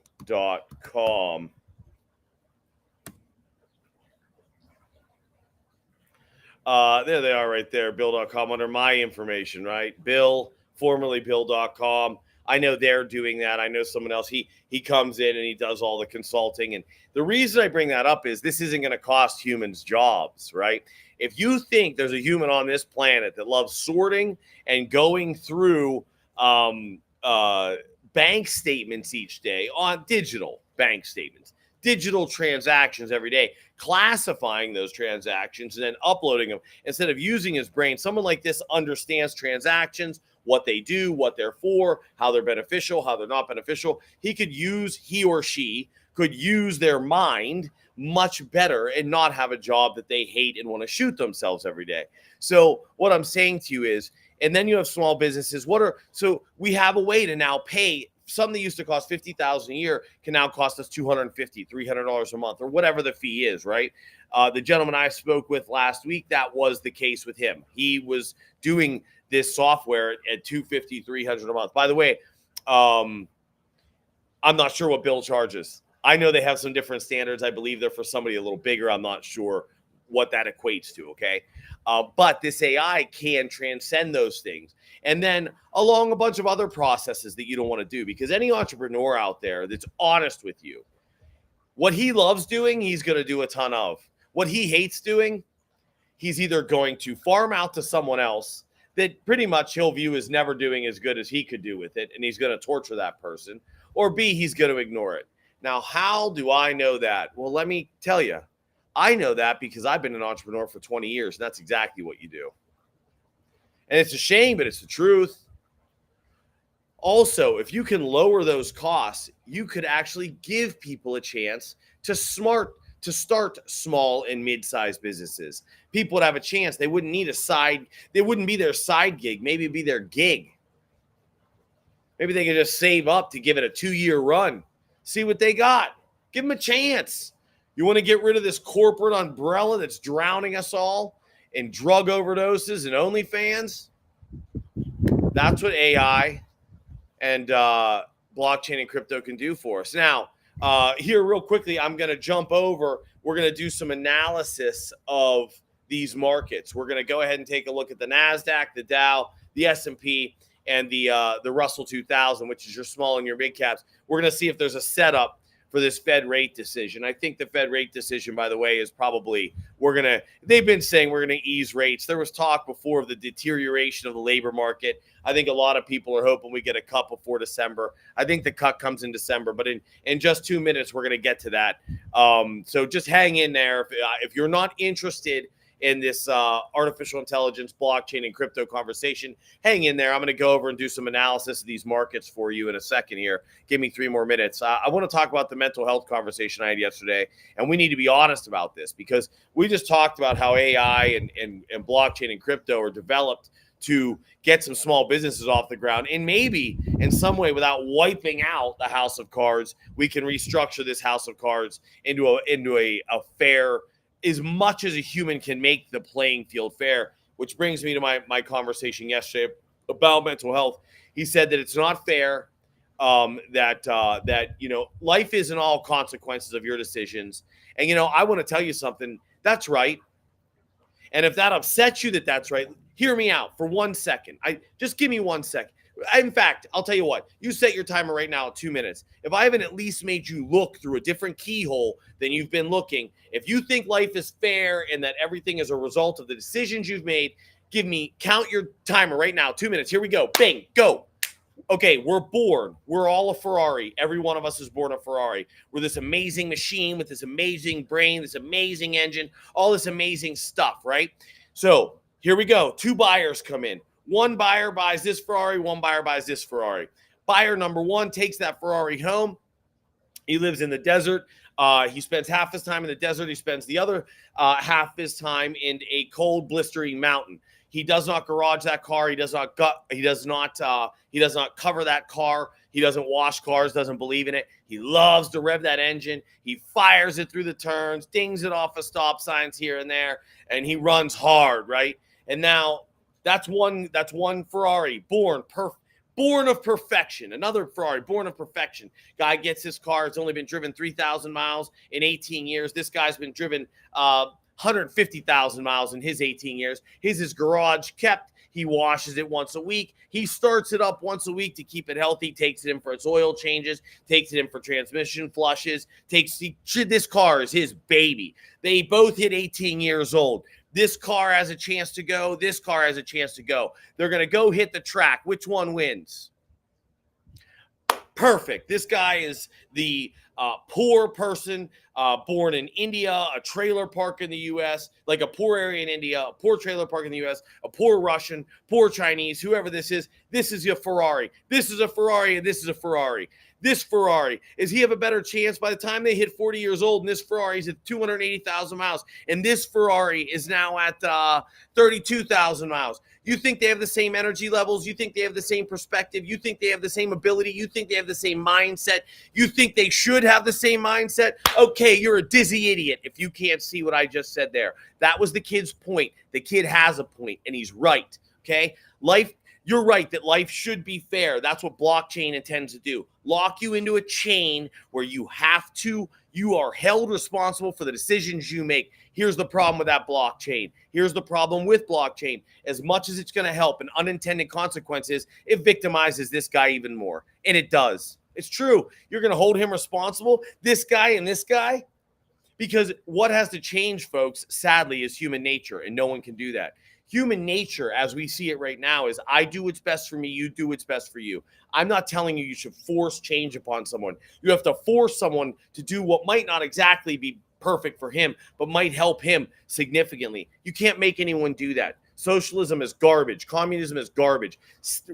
Rot with the same problems that true capitalism is wrought with, right? Well, true capitalism, actually, we wouldn't even have this corporate umbrella. So true capitalism is probably your realistic answer. The only problem there would be this Ferrari is not a Ferrari. It's a human being. And can you imagine what that human being has been through and treated like compared to this person? And we can't change the worldview of this person. But if this person's a fighter, and he fights and fights and fights, and maybe at 35 years old, he's kept up with this person.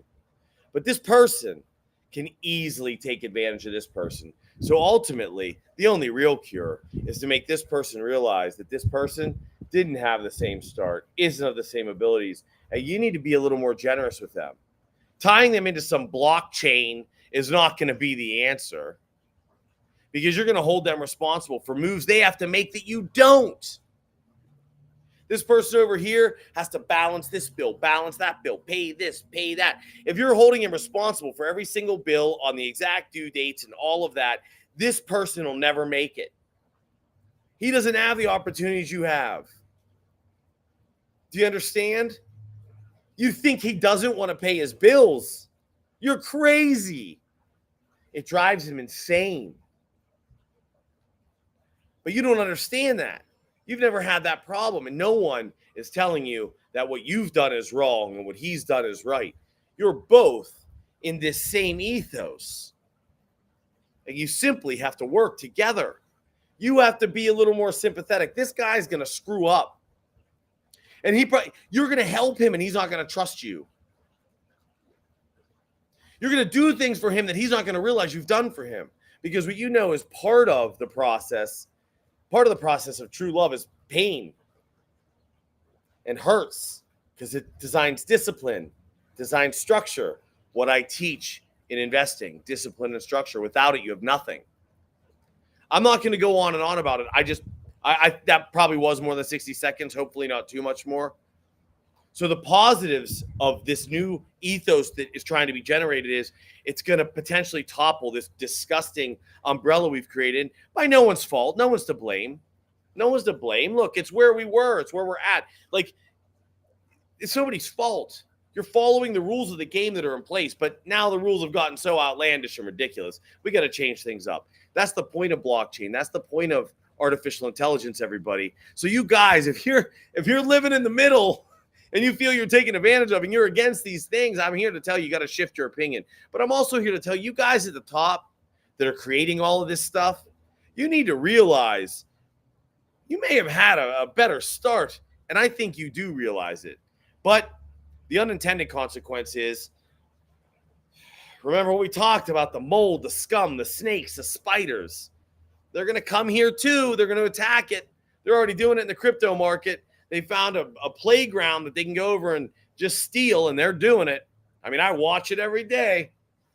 And it's hard. It's a balancing act, because it's like you need regulations, and you need them to be at a federal level so you can control the scum that is always going to look to take advantage of others.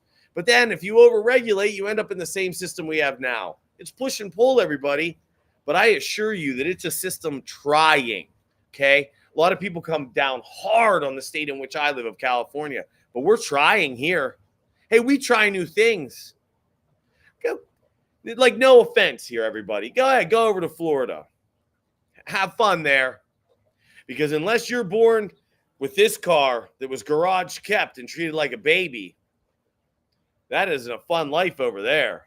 Because they don't care about this guy.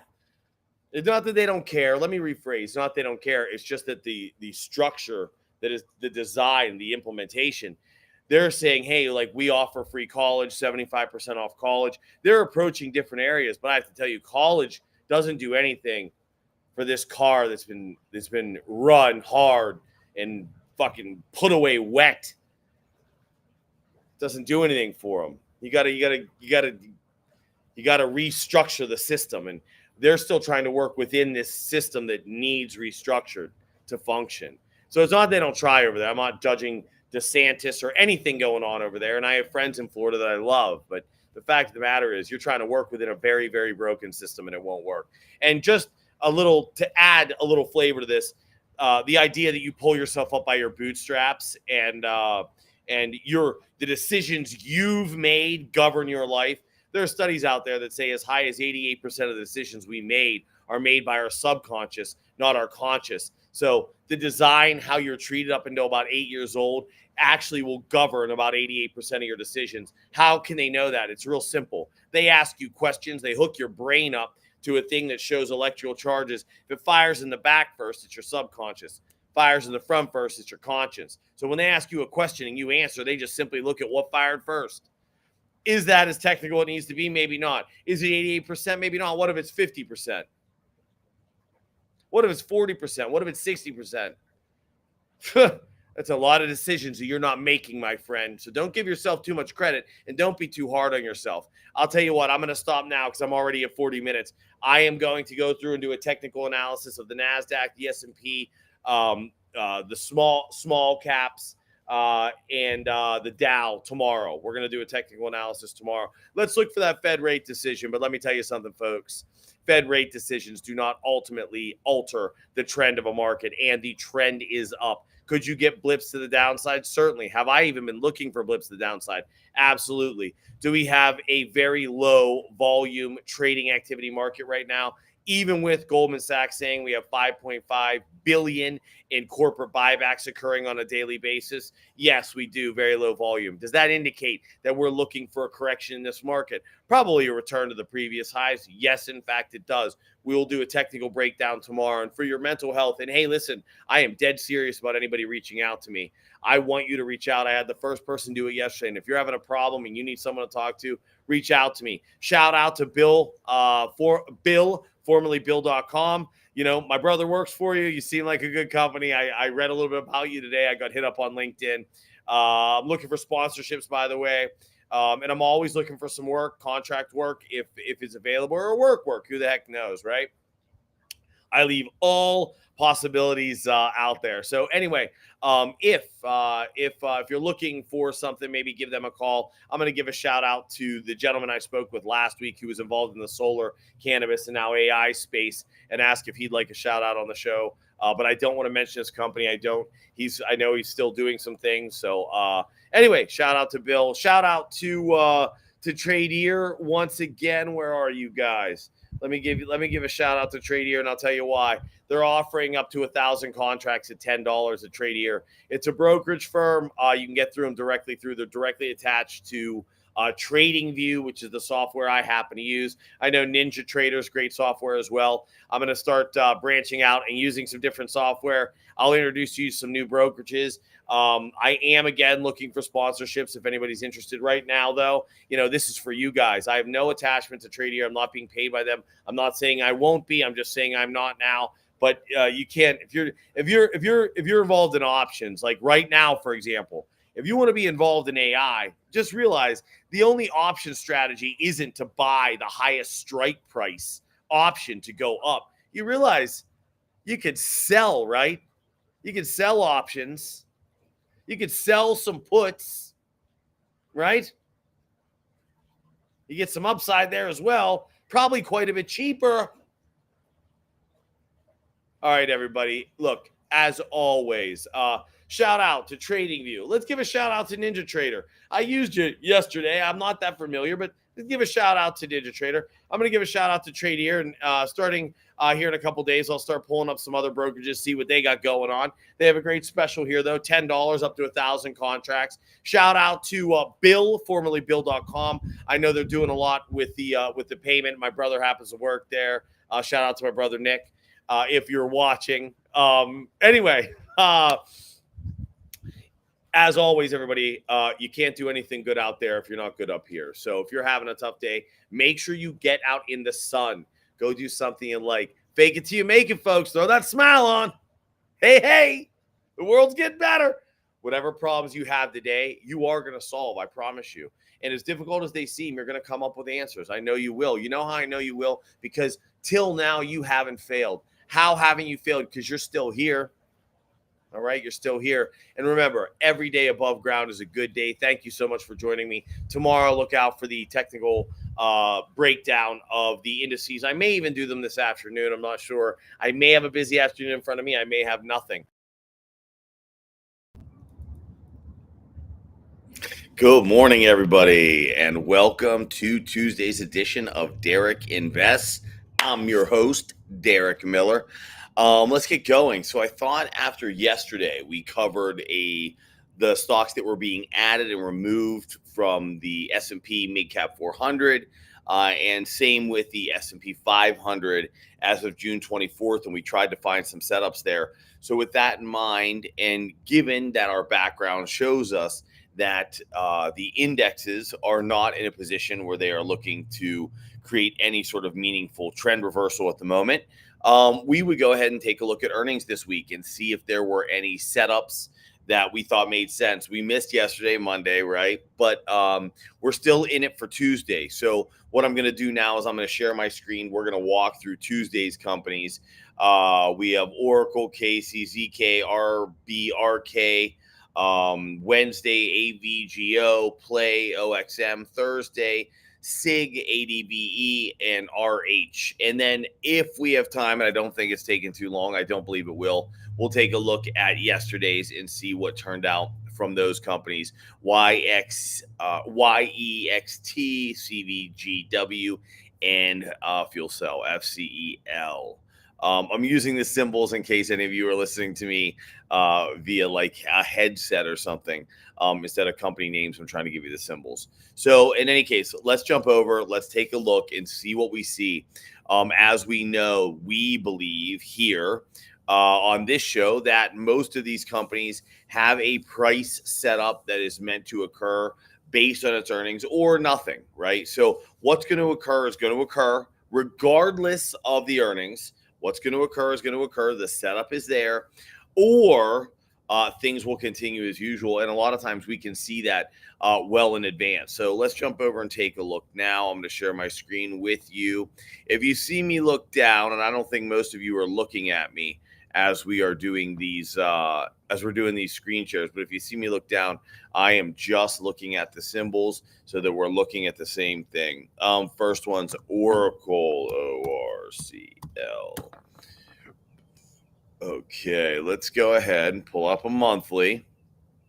We always start with a month, everybody, right? Why? It gives us a picture of the company. It gives us a picture of its history. It lets us know what's going on. Okay, so here we reach a high price. I would say average volume. I know Oracle's tricky, man, because when you get back before 2008, when you get the back, or actually 2010 and back, it was a wild ride. Everybody was trading Oracle. It was a very big deal, much bigger than what it looks like today. So we do see a few points here at these high prices with high volume. Here's one. Here's one. Here's one. And probably here as well. From a monthly standpoint, that looks negative. Okay. It looks negative because we are having high volume at a high price. As you'll notice back here, not the case, but there's not high volume down here either. Let's zoom in. I mean, it just, right now what we're doing is we're building bias as we break the time frame down. Now I would say the bias is to the downside, but let's take a look.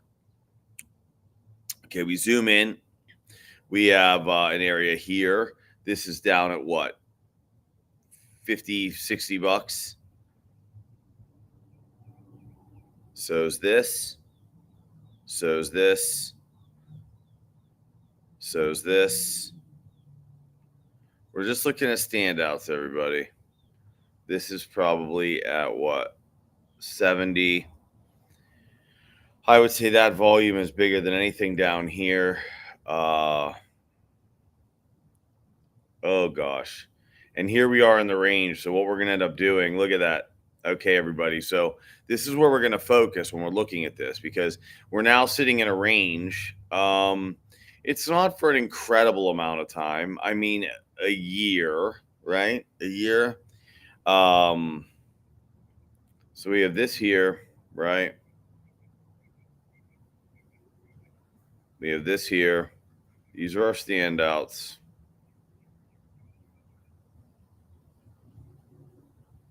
This here.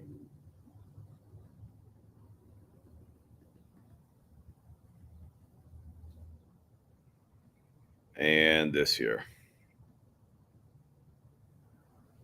All right, these are our standouts. Now, what we want to do effectively is we want to see where is this volume taking place. And so if we follow it up, it's on that big bar. So this, look, this is taking place up here at basically the highest price Oracle has had in the last year. What about this one? Same.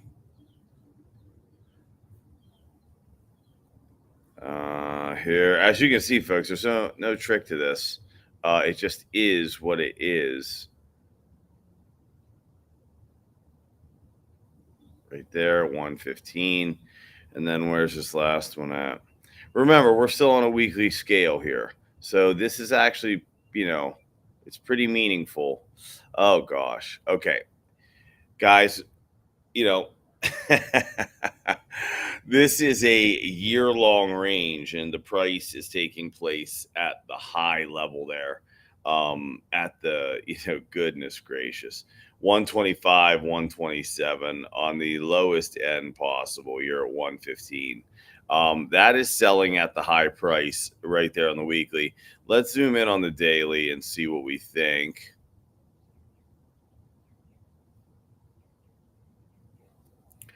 Okay, so we're gapping all over the place.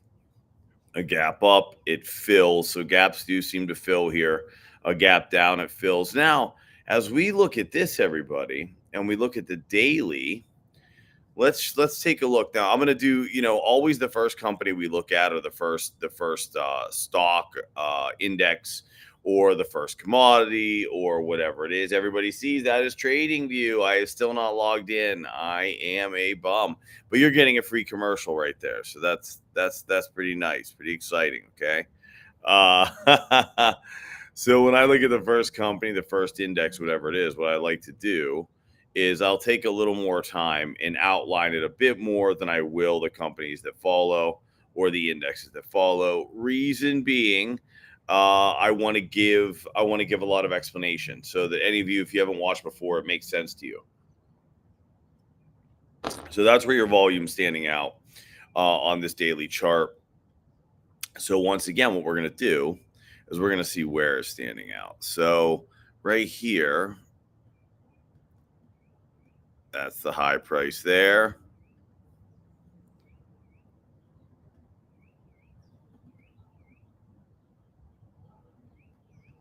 Okay.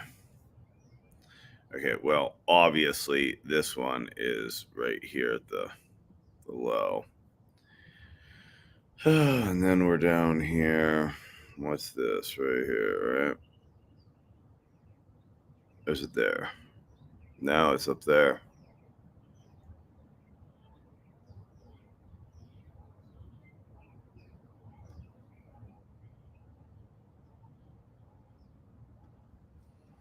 There it is. And these aren't meaningful enough. So we're looking at a price here of 115. We're looking at a price here of 113. We do have some volume down here at 103. And then we have some pretty significant volume up here at 125 yet again. And this is a cluster volume, as all of these are. This is an interesting setup here, everybody.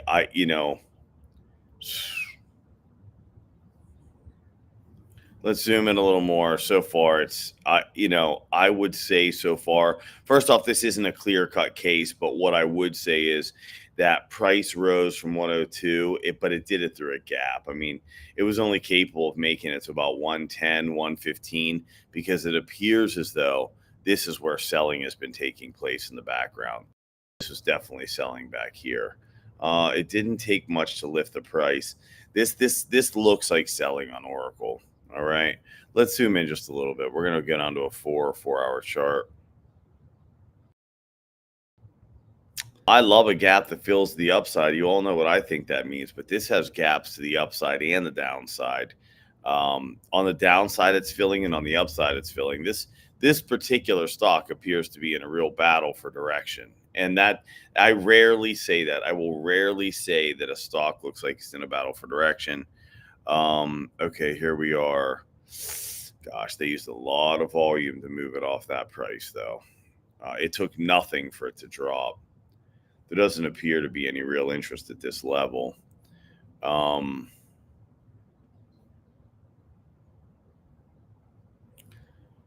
there's not a lot of volume taking place. There's not a lot of genuine activity here. Let me go back to the daily. You know, with Oracle, I have to tell you that I think if it were me, I don't think that I would be doing anything with this. If someone made me place my wager on Oracle, if someone said, Derek, you have to choose which direction this company goes after earnings, I'm going to have to say down. And I'm going to say that Oracle probably has to go down to 100.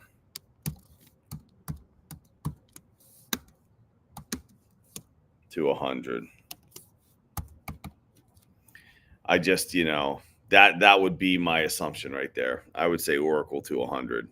That's just the way it looks. There's just no action, guys. There's no action. I mean, there's not a lot of selling up here though either, and you would think you might see some in here somewhere. But yeah, at this high price like this, let me go back to the weekly. Let me just look one more time. I want to look at this weekly one more time. Um,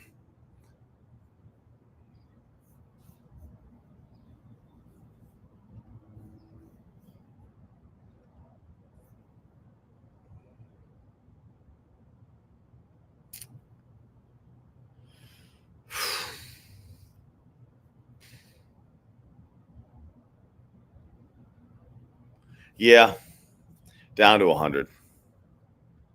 Down to 100. Oracle's down to 100. Next company, let's go out to a monthly chart. Oracle, where are we? Casey's General Stores. Casey. That's easy enough.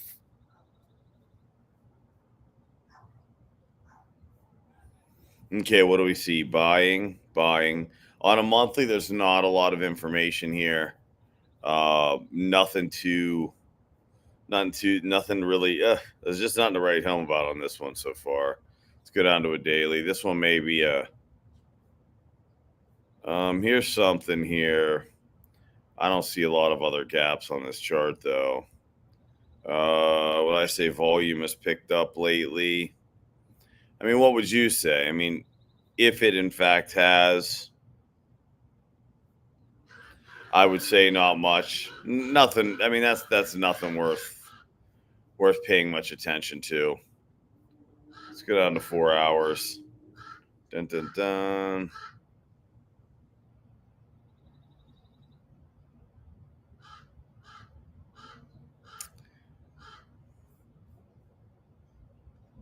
Down to 1 hour.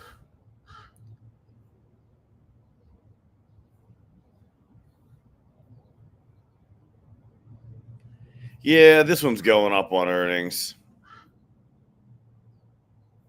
Yeah, this one's going to rise. This one will hit. Casey will probably hit.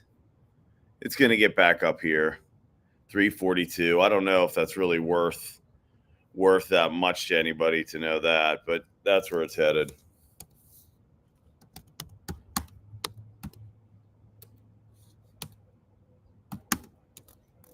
There's opportunity there for sure.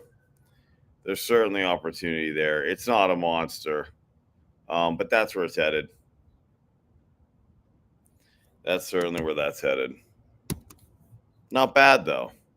This thing's kind of, it's business as usual, but they definitely set it up for the earnings. Whereas Oracle's a bit different, man.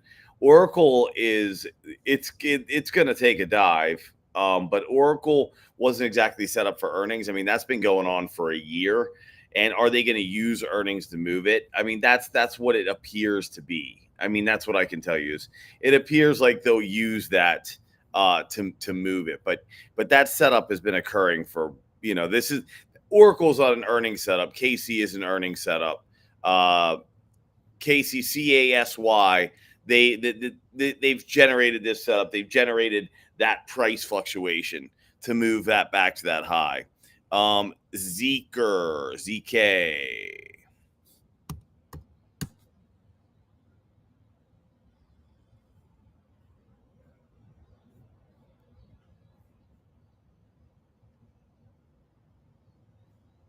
Oh, this thing's brand new. No opinion. RBRK. Can't have an opinion on everything, folks. There's honestly not been much in here that I've been all that excited about, period.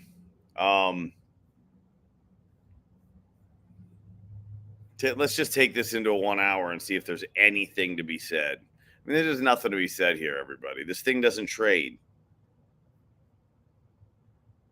Brand new.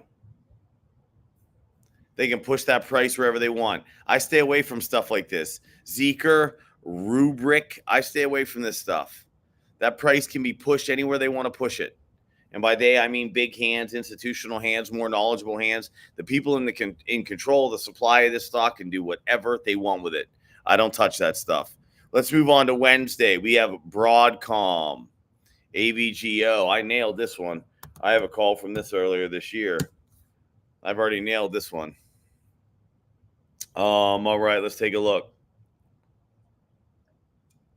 We're going to have to go down to a weekly for this to mean anything. What is this telling us? Well, that's up there at 1,100. You're at 1,400. That's a 30% run since then. Well, the zoom in is going to be interesting. I'll tell you that much.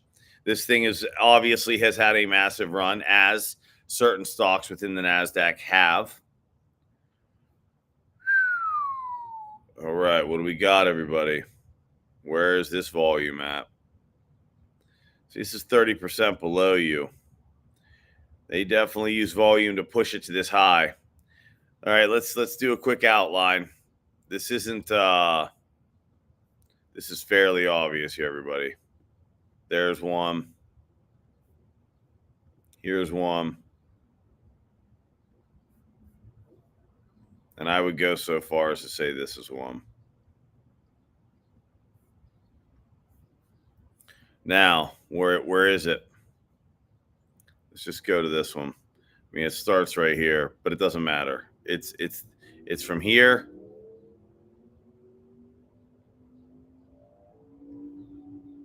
Whoop. From here to here. Okay. This area right here, which gets you as high as 1150. Come over here. Get started here. All the way to here. All right, that gets you all the way to the highs. And then we have one final one here at 1350. This is your daily, folks. What do you see? This is 30% below you. This is the volume it took to get to these highs. This is the volume that's been occurring. We have earnings coming out on Wednesday. We're sitting at highs. What do we think? I think you should be thinking the same thing I'm thinking, which is this stock's coming down in price. Let's see if we have some verification of that. That's at the high water mark. That's at the high water mark. That is not. That's down 1,200. So that's, I know it's crazy, but that, that's 1,200, 15% below you. That's at the high water mark. This is at the high water mark. This is pretty much the high water mark. So's this and so's this. Price is coming down here.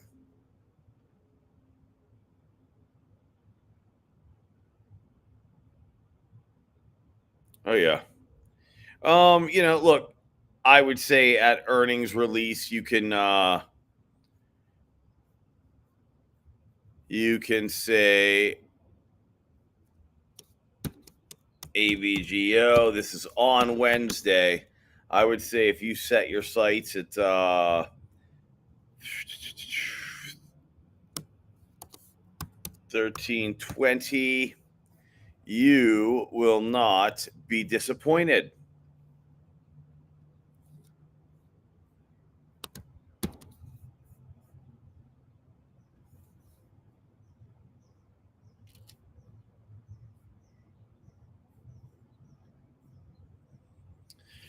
All right, what is next, everybody? We're looking for Dave and Buster's. We're headed to play. All right.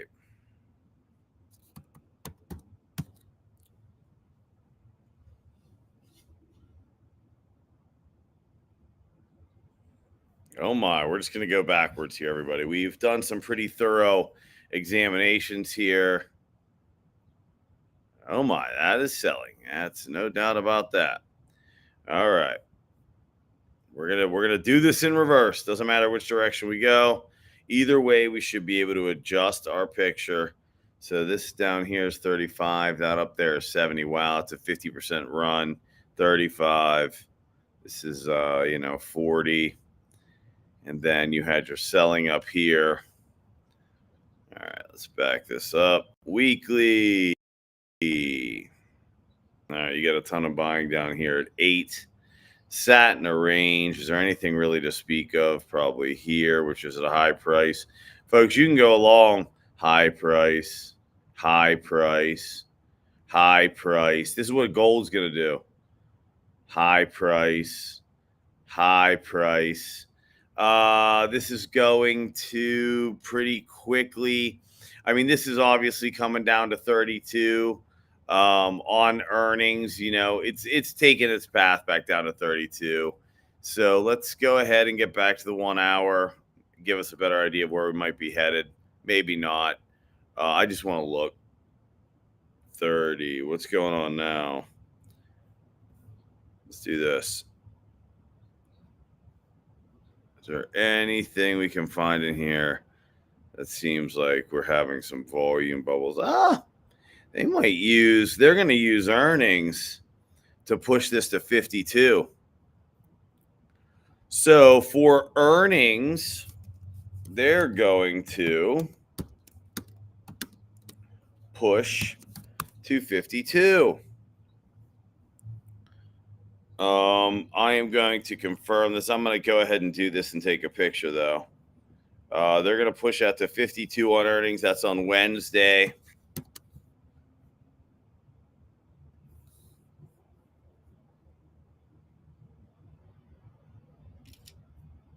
And then after earnings, this company's genuinely being sold, everybody. But we're talking about earnings right now, and they're gonna bump this up. They want to sell some more shares.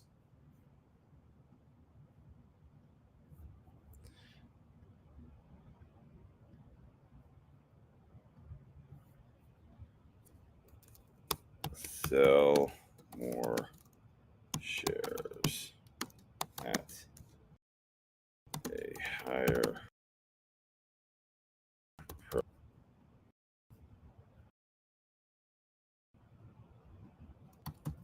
They sell.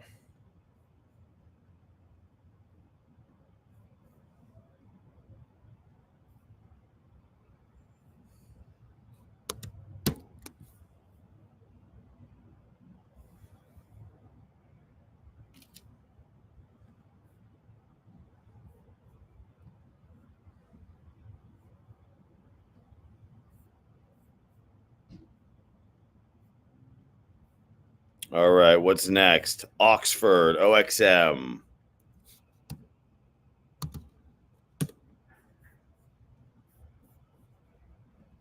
Monthly. We're going to move now, everybody. What do we see? Increased volume for sure. Highest volume spike right here. Is that the highs? Doesn't look like it. What's this? Okay, it's all up there at 100. Let's zoom in. We're going to move quick. No more outlining. We're going to go.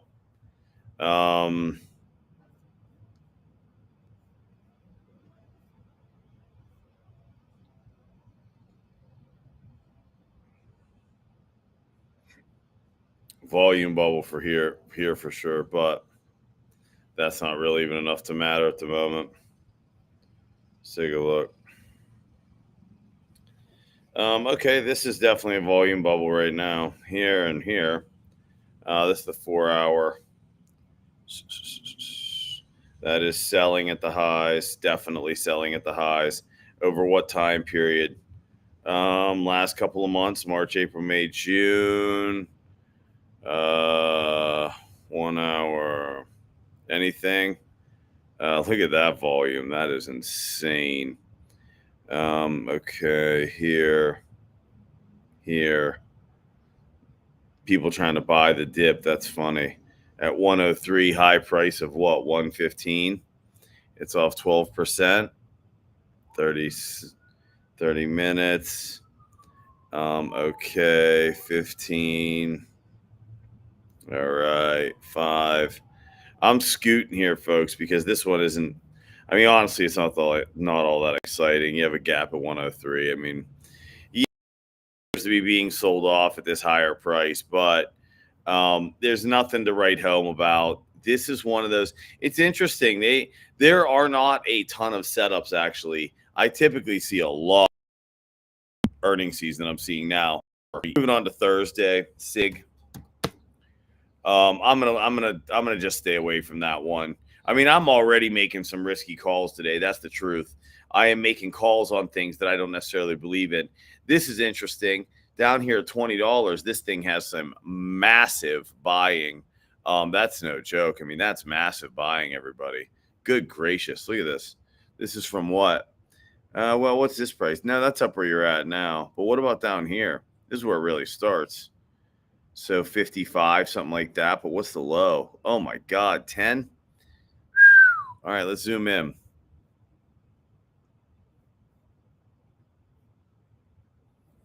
What's it look like now? It looks like volume's drying up. What's this? Is that the high price? It's at 80 or so. Anything significant in there? Let's go down to a daily. All I'm really trying to find you folks, look at that's that buy the dip mentality that everybody has right now.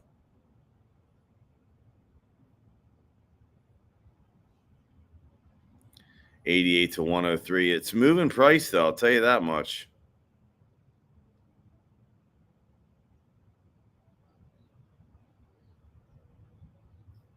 Gap fills, sinking price, large volume. It's obviously trying to pick up supply.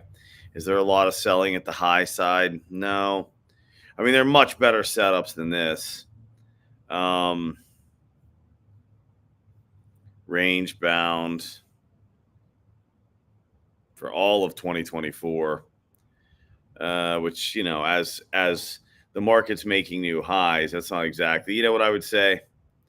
I would say simply for earnings that this is a 105, 106 by Thursday. Or what is this? This is a Thursday. Yeah, this is a Thursday earnings. I mean, yeah, I guess 106. Ultimately, this is down. For earnings, you know, look, again, I'm making calls here that I wouldn't ordinarily make. I want you to know that. I'm just telling you that if someone asked me, hey, gun to your head, which way does this go? I would say for earnings, SIG. No, get out of here.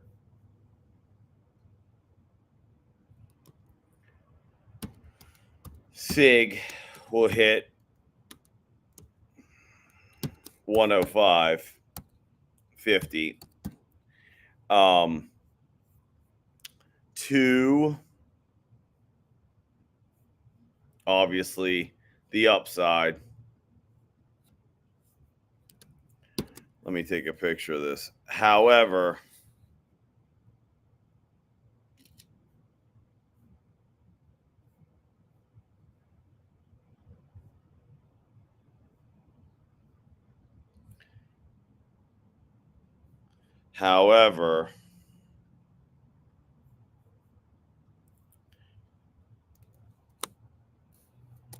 SIG being sold at higher prices.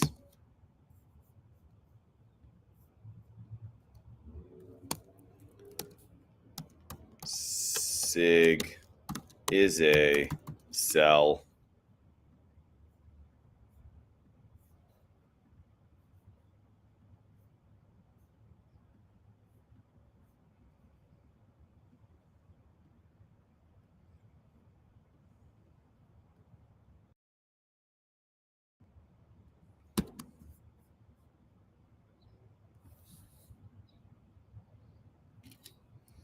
All right, what do we have left here? We have Adobe. Oh, baby. I haven't looked at that name in forever. And that's why, folks, we don't see a lot of great setups. We're not actually looking at a lot of companies that very many people are interested, especially on the trading side, ADBE. I might be doing this live for myself. I don't know if anybody's going to watch it. Um, I don't know that these companies matter to anybody enough. Um, yeah, this one already looks pretty darn obvious. So, I mean, as I just said, these are not companies that people are trading or care all that much about. Um, if somebody asked me what Adobe was going to do, the fact that you have this level of volume on a daily chart and all price did was fall, I mean, I think it speaks for itself here. I'm going to zoom in because we are talking about earnings, and there is a rather large gap here. So they're probably going to pump this thing for that gap, but I'm staying away from this one. Look, they're done with this company. I would say that your future price directions, probably simply to sell more shares at 560, but I'm just going to stay away from it. Because there's honestly, there's better things to trade than almost everything I've shown you today. I don't think there's anything on here I'd be excited about. Either way, like excited meaning up or down. I mean, look at this. Who cares about a chart like this? Right? I mean, I'm not gonna comment on this chart. It's junk. It means nothing. What are they gonna do with this? Well, it looks like this company is being sold. I mean, this is ripe to fall. This and they're done. And for some of you out there that are going to have all these fundamental reasons why they're not, I assure you, these two they're done. No one cares. See, stocks have cycles because they're based on human beings. And that's what you have to remember, everybody. You have to remember that what we're looking at here, we are looking at charts, okay? We are looking to see what people are interested in. But you have to understand, these are people. And sometimes they just don't have any interest left. So, in any case, look, I hope that was helpful. I hope you enjoyed the presentation today. We ran through some stocks. Hopefully, you learned something too, because that's the point of this. I'm trying to teach you the methodology. I want you to understand what I see. Once you understand what I see, do I expect you to be able to do it? No, I've been doing this for 25 years. What I expect you to do is reach out to me so that you can become one of my students. I can show you how this is done. I can give you the live updates weekly. Most of the time, it's bi-weekly, and we can do one-on-one sessions, get you set up with a proper structured, disciplined investment plan based off the 3 pillars of any investment plan. If you don't have it, you shouldn't be trading. That is cash management, risk management, and investment management. If you're not even sure what those mean or how you structure that, you shouldn't be trading. You're going to lose. I promise you. If you want to follow me, here we go, everybody. This is me. That's my Twitter handle. Please follow me. That is my email. Take it down. I'd love to see y'all. I'd love to get some questions and reach out, because what I really specialize in is one-on-one, folks. I love to give this information away free, and I will continue to do so. I'm looking for some sponsorships now from some businesses. You don't have to be in finance, but if you're looking to be out there involved with a financial investment professional, then I'm your guy. Let's talk about that. If you are an individual investor or an RIA that's looking to change up what you're doing, you want to increase your assets under management by not only speaking differently than everyone in your competition, but also by knowing more than your competition. Talking about asset allocation and reciting CNBC, folks, no one cares about that anymore. They're looking for something. They're looking for something bigger. They're looking for something better. They realize that asset allocation is not a way to manage money. And folks, trust me when I tell you that it's not. It's ridiculous. I can show you how to do this. And I do it for professionals at the RIA level. You guys that are at those big brokerages, you're not even allowed to do this anymore. So if your broker is at a big brokerage and you think you're fine because you have a big name behind you, actually, it's quite the contrary. He is handcuffed. He is shackled. He can't do this stuff. Okay, So reach out to me, please. Let me take a look here. I am going to. So this is also I do an EQ VIP Mastery Financial Investment Planning course. What that is about, the reason I call it EQ is because I will tell you right now, the average investor's biggest enemy is his emotional intelligence, emotional responses. From 1990 to 1999, the S&P 500 returned almost 11% per year. Almost 11% per year, right? That's not a bad average as far as that investment goes, the S&P 500. The average investor made 1.2% per year. Why? Because even in the raging bull market 90s, emotional mistakes are made so consistently that they hurt their performance by almost 90%. That's the average investor. That's a fact. You can look that up. Please do. This is my VIP mentorship EQ Mastery Financial and Investment Planning course. Please reach out to me, Derek Miller. Again, I'm going to go ahead and throw up my information, dmiller@prometheaninvesting.com or Derek at vpgtheory.com. I specialize in one-on-ones, and I will first get you set up with your individualized, structured, discipline investment approach, which will be built on first off of you, and it will entail cash management, risk management, and investment management. Listen, I work with people's budgets, folks. I want everyone to be able to do this. All right. This isn't a cash grab. I don't need everything to happen all at once. What I do is I work within a budget. It has to be a reasonable budget, nothing that's ridiculous. Otherwise, it's wasting your time and mine. But I do work within reasonable budgets because I look to have students for 10, 15, 20, 30 years from now. If I'm still around, because I'd be 75. I'll still be around. Who am I kidding? All right. Listen, everybody, thank you so much for tuning in. I really appreciate your time. You have a great day. Hopefully this helped you with some of the earnings this week. And as always, remember this, mental health is the most important health. If you're not healthy up here and you're not good up here, you can't be good out there and you can't help out there. There's nothing you can do. So if you're feeling down today, get out, see the sun as it shines in my face right now, as we've been speaking for the last 40 minutes. Go do something that brings you joy, right? Sometimes you got to fake it till you make it. Throw that smile on. Today's problems will be solved, I assure you. As bad as they feel like they are, you're going to figure it out. You will figure it out. Every day above ground is a good day. And if you need someone to talk to and you don't have anybody, you reach out to me. I'll talk to you. All right, everybody. Thanks so much. And I will. Good morning, everyone, and welcome to today's episode of Derek Invests. Today, Monday morning, June 10th.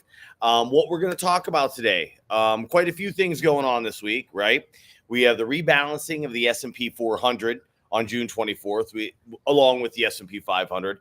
So what we're going to do is we're going to take a look at some different stocks that are being removed from the S&P 400 and the S&P 500 and see what we think. Because remember, oftentimes when something's removed or added to the S&P 400, the mid cap, or the S&P 500 large cap, there's an overreaction in price.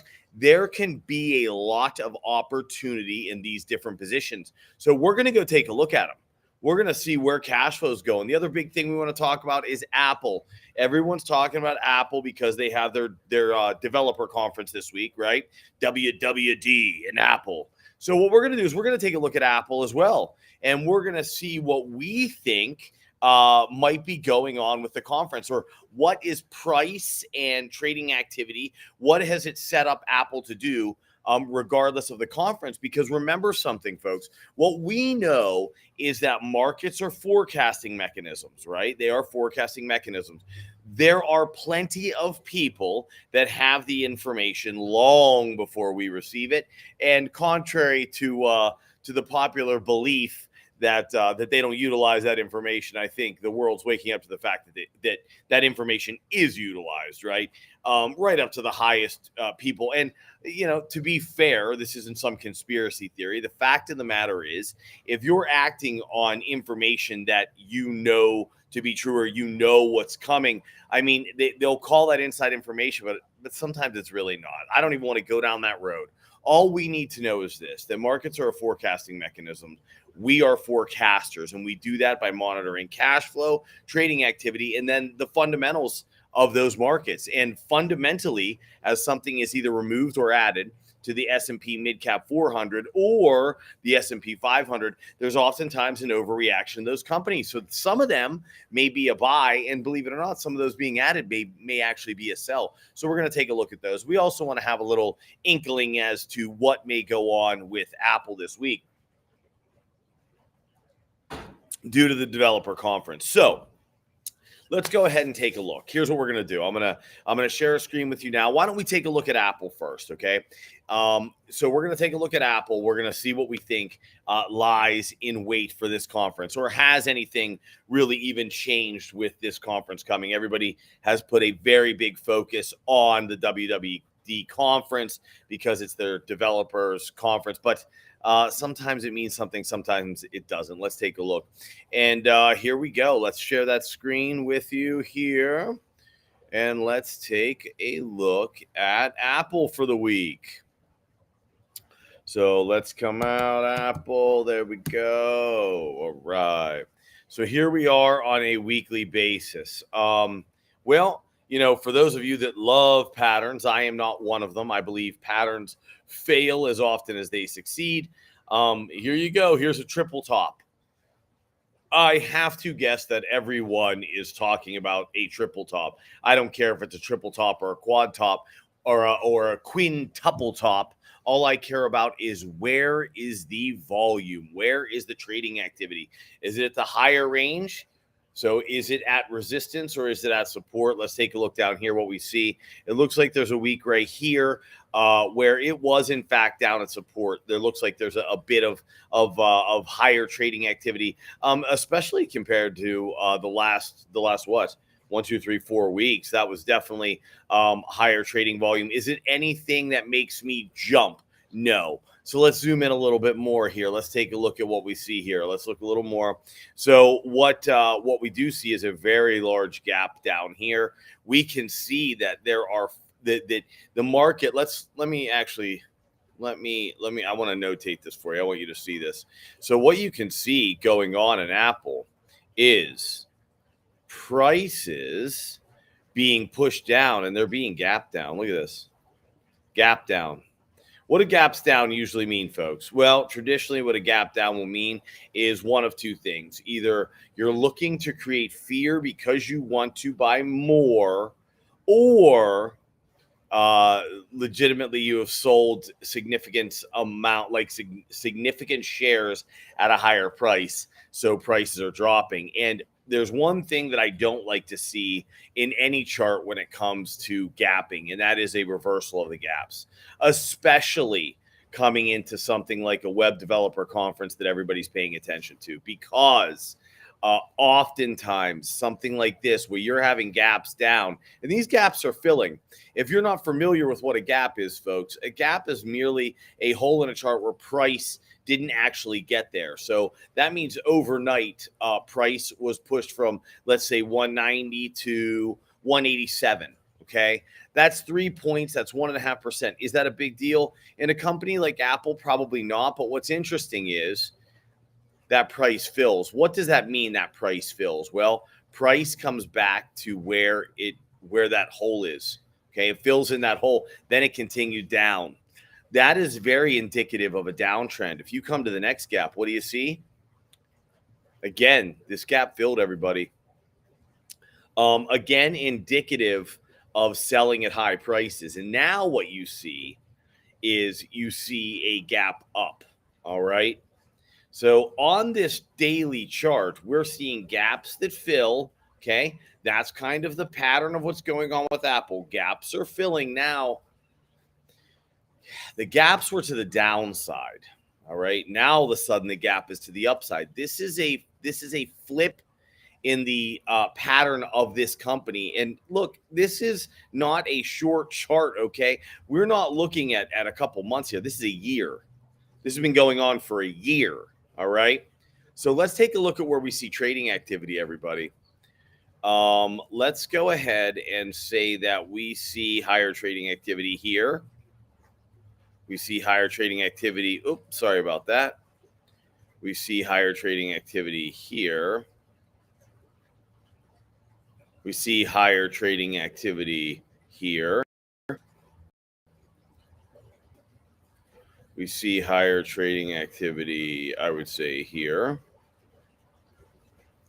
I would also say that we see higher trading activity there. Now, what we would be looking for here is whether or not Apple was being accumulated or distributed. What does that mean?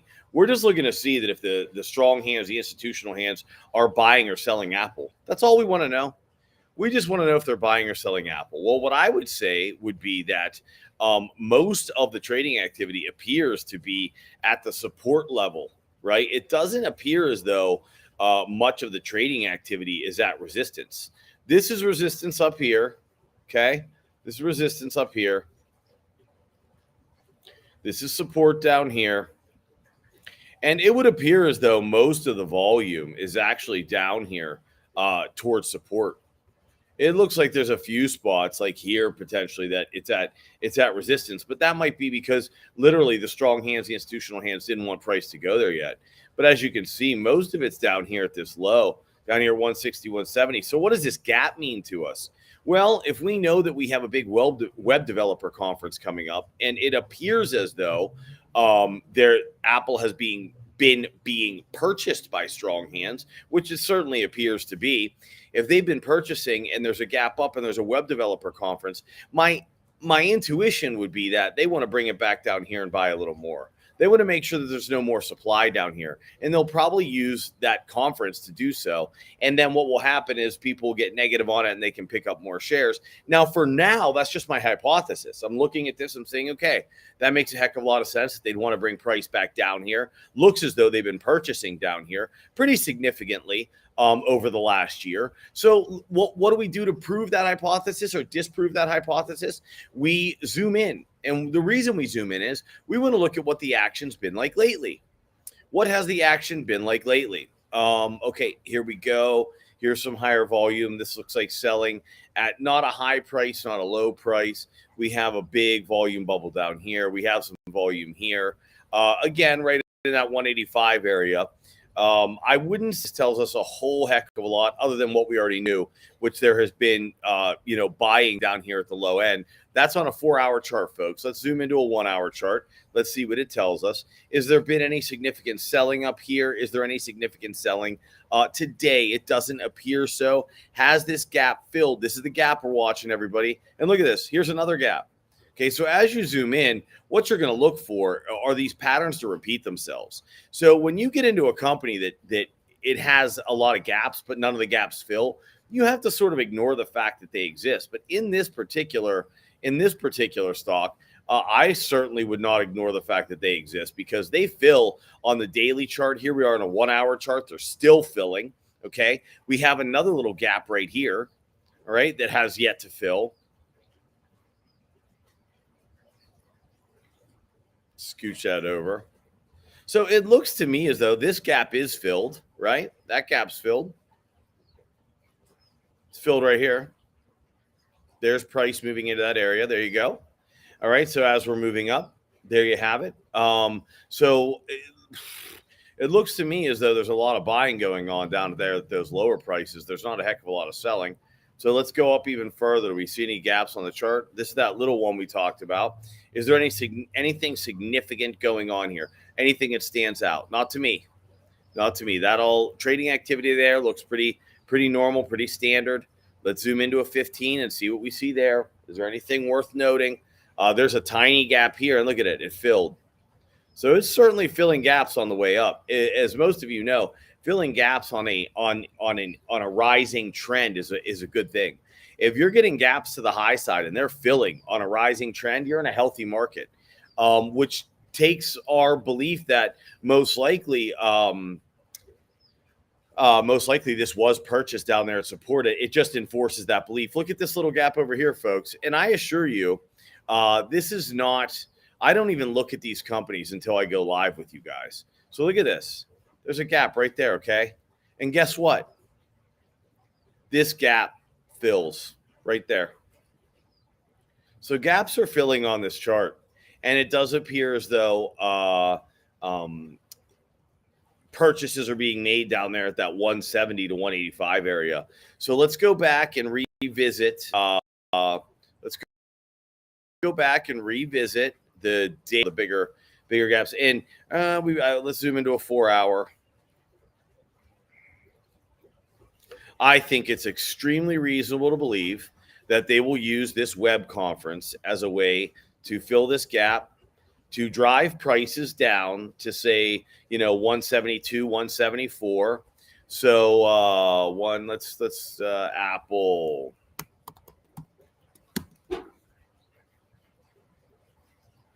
I would say 172 to 172 to 174, and I think that is extremely reasonable. Extremely reasonable. So that is what I would say about Apple. It appears as though that is where it's headed. I think it'd be difficult to argue that. That's what we're looking at. And so what I want you to see primarily is, and this is why I do this, I'm giving away all this free information all the time, because a lot of times there's a lot of people that are in this business that they're showing you triple tops, they're showing you this, they're showing you that. They don't have any real reasoning as to why these things are happening. And that's what I'm trying to provide for you now.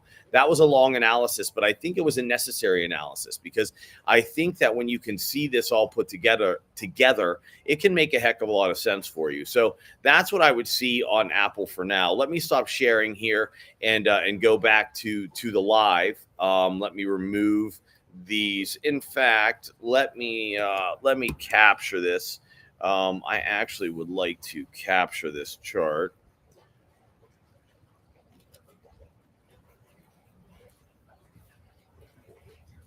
Apologies, everybody, for having to watch me do this, but I would like to capture that chart. That was an analysis that was done pretty thoroughly, and I have a high level of confidence in it. So I do not want to forget what I have there.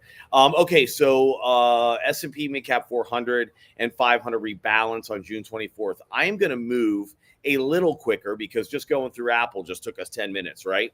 But the point of forecasting is to be accurate, correct, ignoring the media, ignoring economic data, because the fact of the matter is that was factored in 6 to 12 months ago. Some would argue 18 months ago, right? Warren Buffett would say, you want to know what's going to happen in the next 12 months? Flip a coin. I disagree. I would agree with that on a fundamental basis. I absolutely disagree with that, as long as you're doing an overall analysis, evaluating cash flow, evaluating trading activity, evaluating price, and evaluating future fundamentals. If you're simply looking at fundamentals, you're going to find yourself in trouble.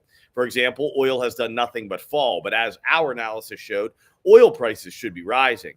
How could oil prices be falling when OPEC has cut production by 2 million barrels? Simple. That is not how the market works. The market was forecasting the need for OPEC to cut those 2 million barrels. OPEC hadn't done it yet, so price sunk. Now that OPEC has done it and purchasing has been being made at the lower end of that support, much like Apple, you watch oil take off. USO is what I tend to look at. So let's go ahead and check out the rebalancing. So S&P 400, we have sorry that I'm looking down, folks, but I'm reading. We have TPL, BMRN, WNG, NXT, ALTR, RBA. Those are the ones being added. So let's go ahead and take a look at what is being added, and let's just give ourselves a picture of whether or not we believe these stocks are overpriced or underpriced, okay? So let's cruise over. Sorry, I didn't do my screen share. You won't see what I'm seeing. Let me get the screen share up there. First stock, and these are being added. So let me delete this. Let's go to TPL. Is there any opportunity in TPL? Now, unfortunately, everybody, I know we want to rush the process, and I can move a little quicker, but we do have to go out monthly because we need to see what the heck's going on. My goodness. So this is coming from $24, $25. We're at 722. It's being added. I don't see a ton of trading activity here. Let's zoom into a weekly on TPL. Is it overpriced or underpriced at the moment? We do not have excessive volume, but what we do have is an excessive price move. Folks, does that make sense to have an excessive price move without excessive trading activity? Oh my goodness. So there's the announcement, is it? Okay, and most of the purchasing, it appears, oh gosh, this is a lot of selling, everybody. This is a lot of selling down by 630. Look at that. And they are pushing price through. I hate to be the bearer of bad news here, folks, but as far as TPL goes, I would look for prices to come back into this 590 area before you know anything. Yeah. Yep. TPL, I would say you are looking at, let me put it up here for you. TPL 590. Yeah, I would say 590.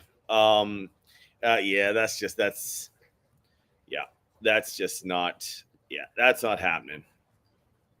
You'll have to forgive me here, folks. I'm going to capture some of these here real quickly.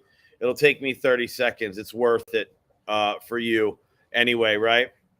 I'm basically giving you a heads up on where this stuff should be going and why. And if you've watched my other forecasts, you'll know that I am pretty spot on with this stuff.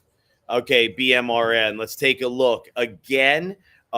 Being added, right? We're going through everything being added. Now we're going to go out to a monthly. I want to see this one long too. BMRN.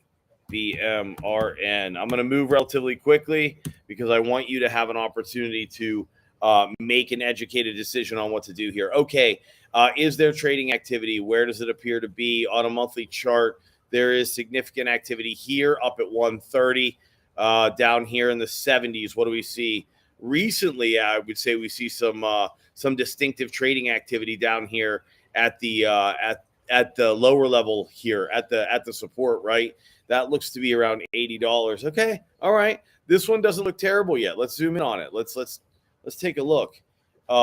It doesn't. Yeah, it doesn't. In fact, okay, this is dropping.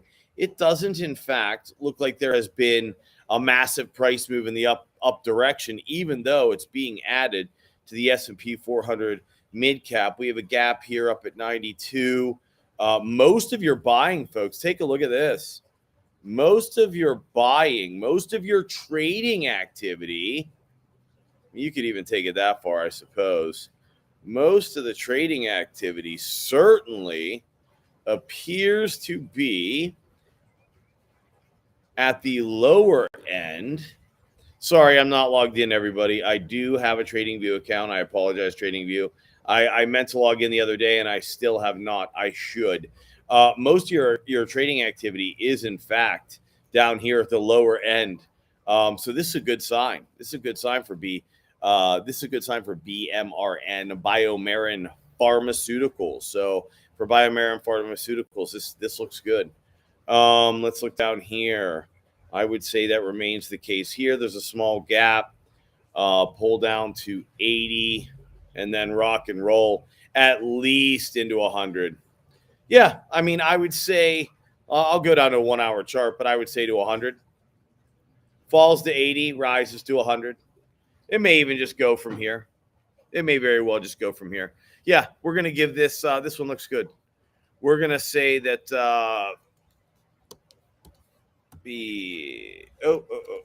BMRN to 100. I would say, yeah, this one looks pretty good. You get a screenshot there, everybody.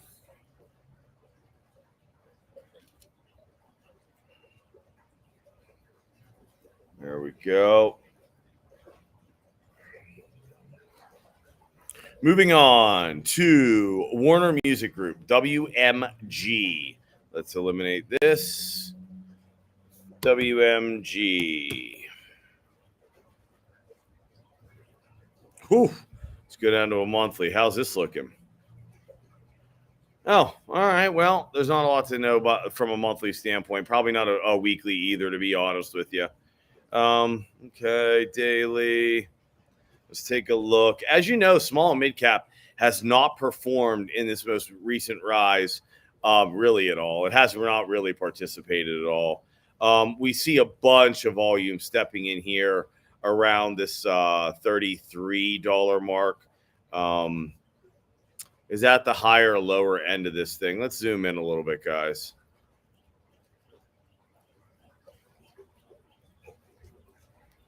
WMG, it looks like, I mean, it should run to 35.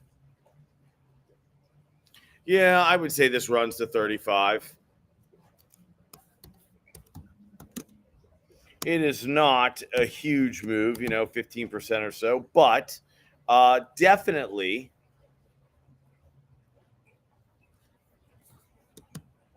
an opportunity there.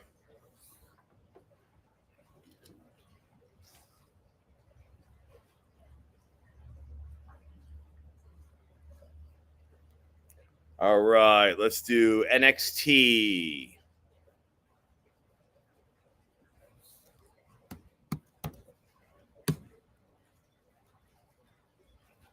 Oh, all right. So it looks like price ran before the company. This is brand new.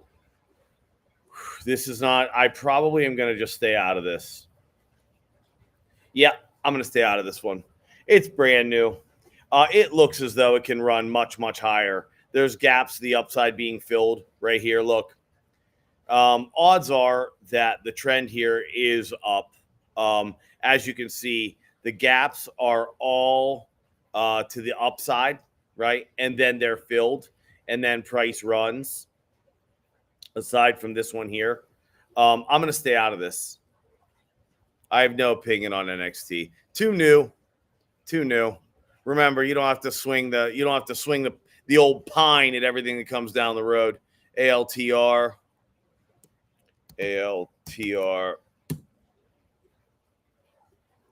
That's monthly. Let's go to weekly. We might see some on a weekly here. What do we see? I would say this is all higher volume in here. Let's zoom into the daily. Boom. They're trying to push to a higher price.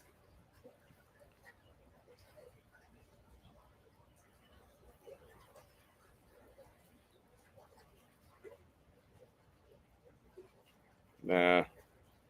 If anything, I'm going to say this is going to come back down to 86, 84. Actually, I mean, it could come as low as 82. I mean, it certainly has 12% downside to it, but I'm going to stay out of it. This doesn't have enough to tell me anything. RBA. I can tell you that I wouldn't take that trade, just like I wouldn't take the previous. Let's go ahead, look at this on a monthly basis. Oh, God. Yeah. We are not touching this with the 10-foot pole. I think I can tell now. Let's try to give you an idea of where we think it's headed. How long has this been? Oh, my God. This has been basing for 4 years. I mean, the trading activity is definitely on the support side of things. 64.77. I mean, this actually.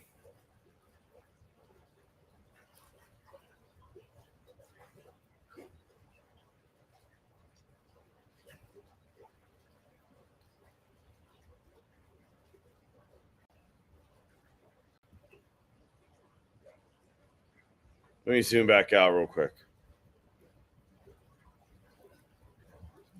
This sucker's going to run.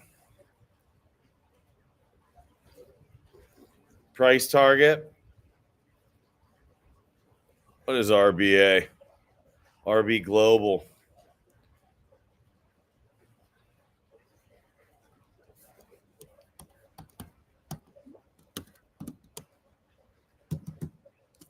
No idea. Hasn't hit those prices yet. I couldn't tell you where this is going to land. It's going up, though. But I can't give you a price target on something that I can't see what's on top of me. Anybody that says they can is not being honest with you. There's no possible way to know what a price target is on something that has never been at that price. Period. Fundamentally, you can make guesses. All the market has to do is turn against you, and you're dead wrong. All right, these are being removed. Let's take a look at what's being removed. So what is being removed? Werner Enterprises. Monthly, tons of buying. What's this? Tons of selling. Let's zoom in. You got, oh my God, 4 years of a base. There's some pretty big selling here at the high side. What's happened since? Not much. Daily. I mean, this is an ugly chart. There's no doubt about that. I would never buy this, but I have no opinion on this whatsoever. Can't. There's no opinion to be had here. Integra Life Sciences. IART. Zoom out. Monthly. Woo-hoo-hoo-hoo. Yeah. This is your lift off. This is your selling. What's this most likely? Short-term buying, I would say that probably is short, very, very short-term buying, much like a dead cat bounce, if you will. I don't like to play dead cat bounces. That's not my deal. But if somebody wanted an opinion from me, this is at 24, ran to 30. You're looking, oh my gosh, that's hilarious. You're looking at a 20% run off this dead cat bounce. Should this gap fill? Let's take a look. Do gaps fill on this company? A lot of times what you're looking for, folks, when it comes to a gap is whether or not they in fact fill, because sometimes things jump all over the place. They don't really matter. IART, if somebody wanted me to I would stay away from this, period. Okay. But if you want to know where I think it's headed, I think it's headed right there for a further decline. I would say this company for now is it's over for now. Stocks rise, they fall, they base. This has been basing for 4 years, but I would say it'll fill to 44 before it begins its ultimate descent to who knows where. We'll have to evaluate that later. Penn Entertainment, let's take a look.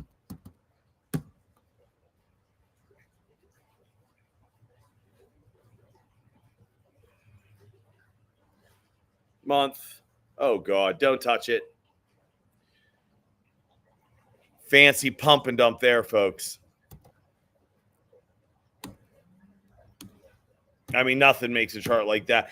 I don't know why sentiment would ever be like that ever with a company so quickly. Obviously, there was some hype around it that didn't work out. When I say pump and dump, I don't mean the actual illegal pump and dump scheme. It's just there's nothing to it. It just doesn't matter.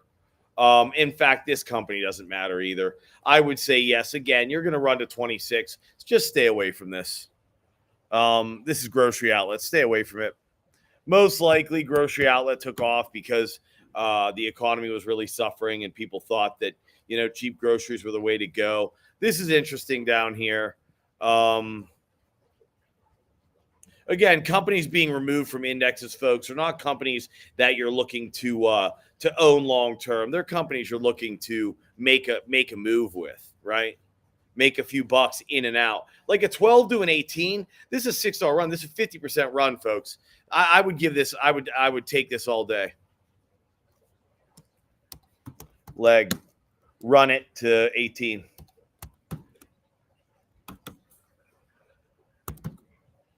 Yeah, I'd take that.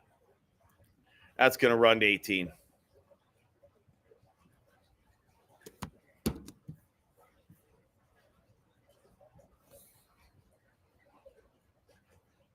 Here we go.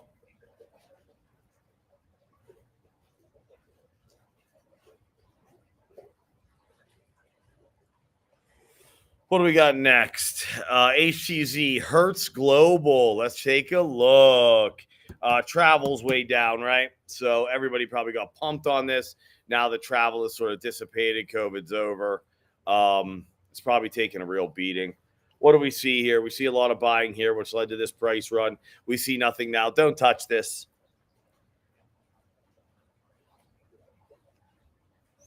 GoDaddy, KKR, and Crowd. And Illumina is being removed.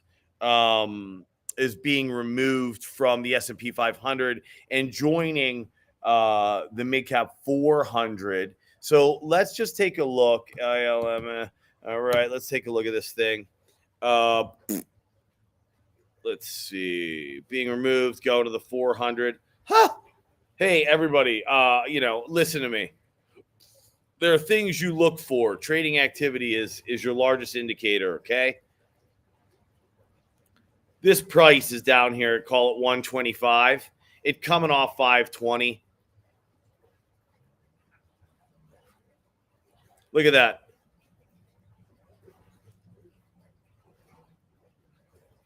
Look at this, everyone. You see this? This is buying, folks. Where's it going to run to?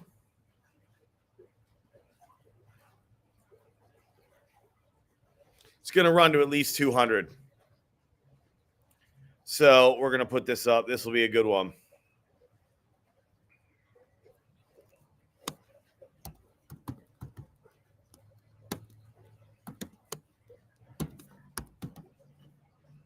Yeah, we'll take this all day.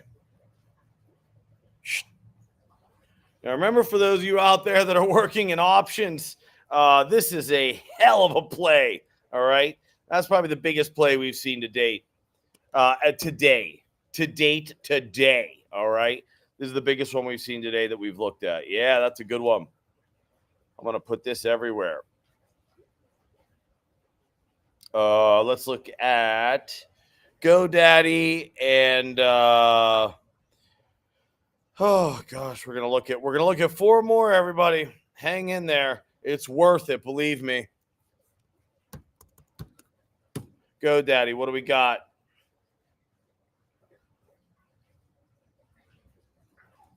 No, thank you.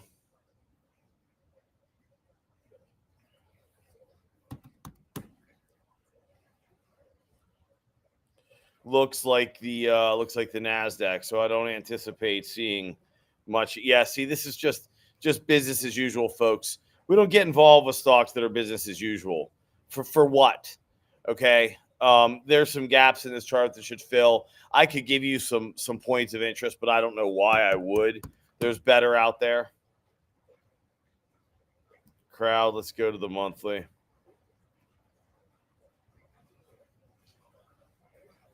Yeah, I'm good on this too. I'm not making opinions on this.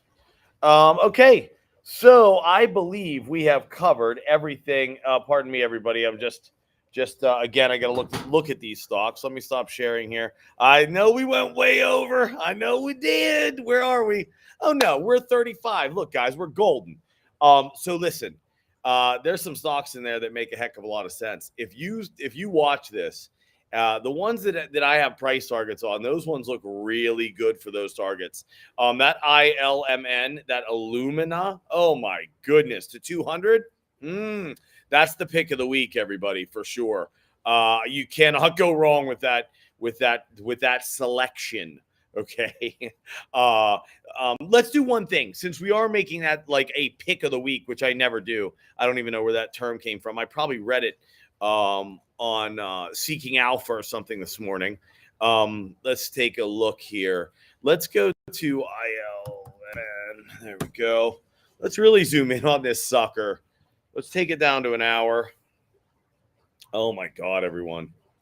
30 minutes. So we can say how quickly this move happens. Oh God.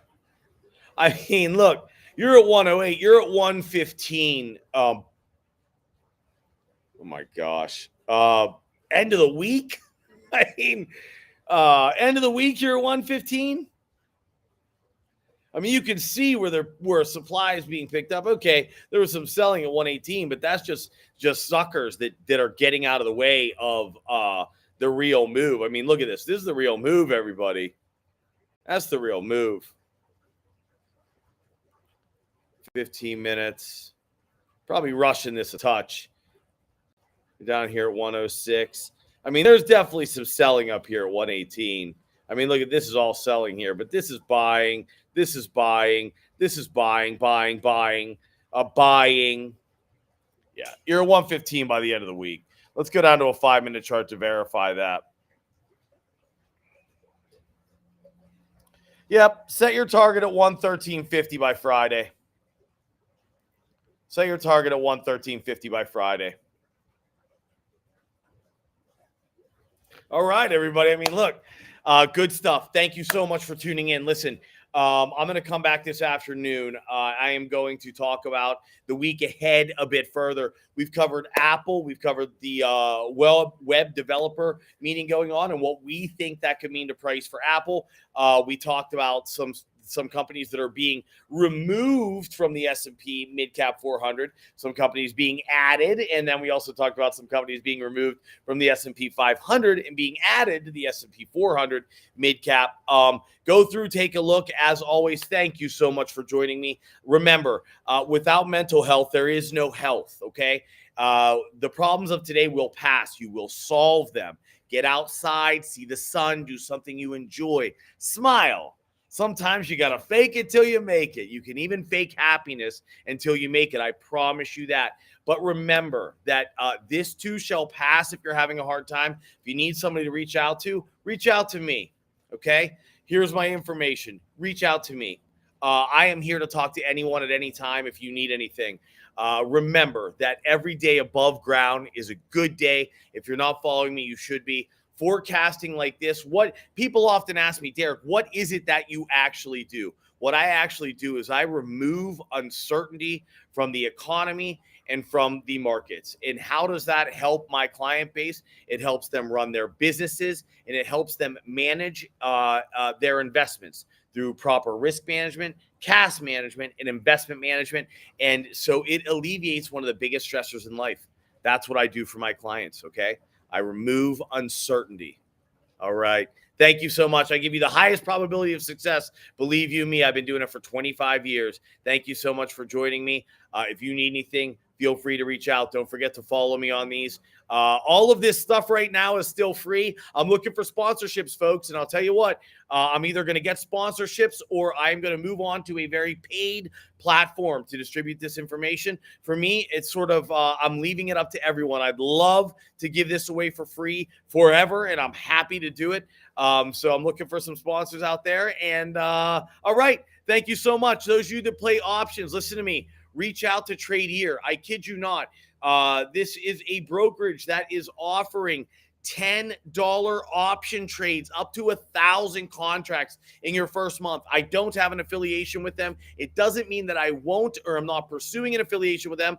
But right now I'm offering you this because this is a heck of a deal. When I see something like this, I always promote it, whether I work with a company or whether I don't. I don't happen to work with them, but look, you can spend $1,100 on those 1,000 contracts, or you can spend $10. You can spend $650 on those contracts, or you can spend $10. Choice is yours, but you're not going to find anything that beats it. So thank you so much for joining me. I think I'm going to get into some real estate this afternoon. I touched on that yesterday. I'm going to talk a bit more about the week ahead and what we see in real estate, how we can get involved, and what we should potentially be doing. Thank you so much for joining me. I'll see you this afternoon. Good evening, everybody, and welcome to the next episode of Derek Invests, which I am going to be changing the name of the show, but I'm your host, Derek Miller. And what we're going to talk about today is something that we saw earlier in the 20-year government treasury bonds, something that we noticed, and that was that there appeared to be a lot of trading activity after the price of that particular ETF had fallen 50%. And what we know about that is that markets being forecasting mechanisms, that is an investment that is giving us some insight into what is going to happen. And what that is telling us is that those strong hands in the market, the institutional players, the big money, the more knowledgeable money, believe that interest rates are, in fact, finally going to start getting some pullback from the Fed. We were expecting rate cuts much earlier this year. They're calling, I think, for the first rate cuts in like the reality being December.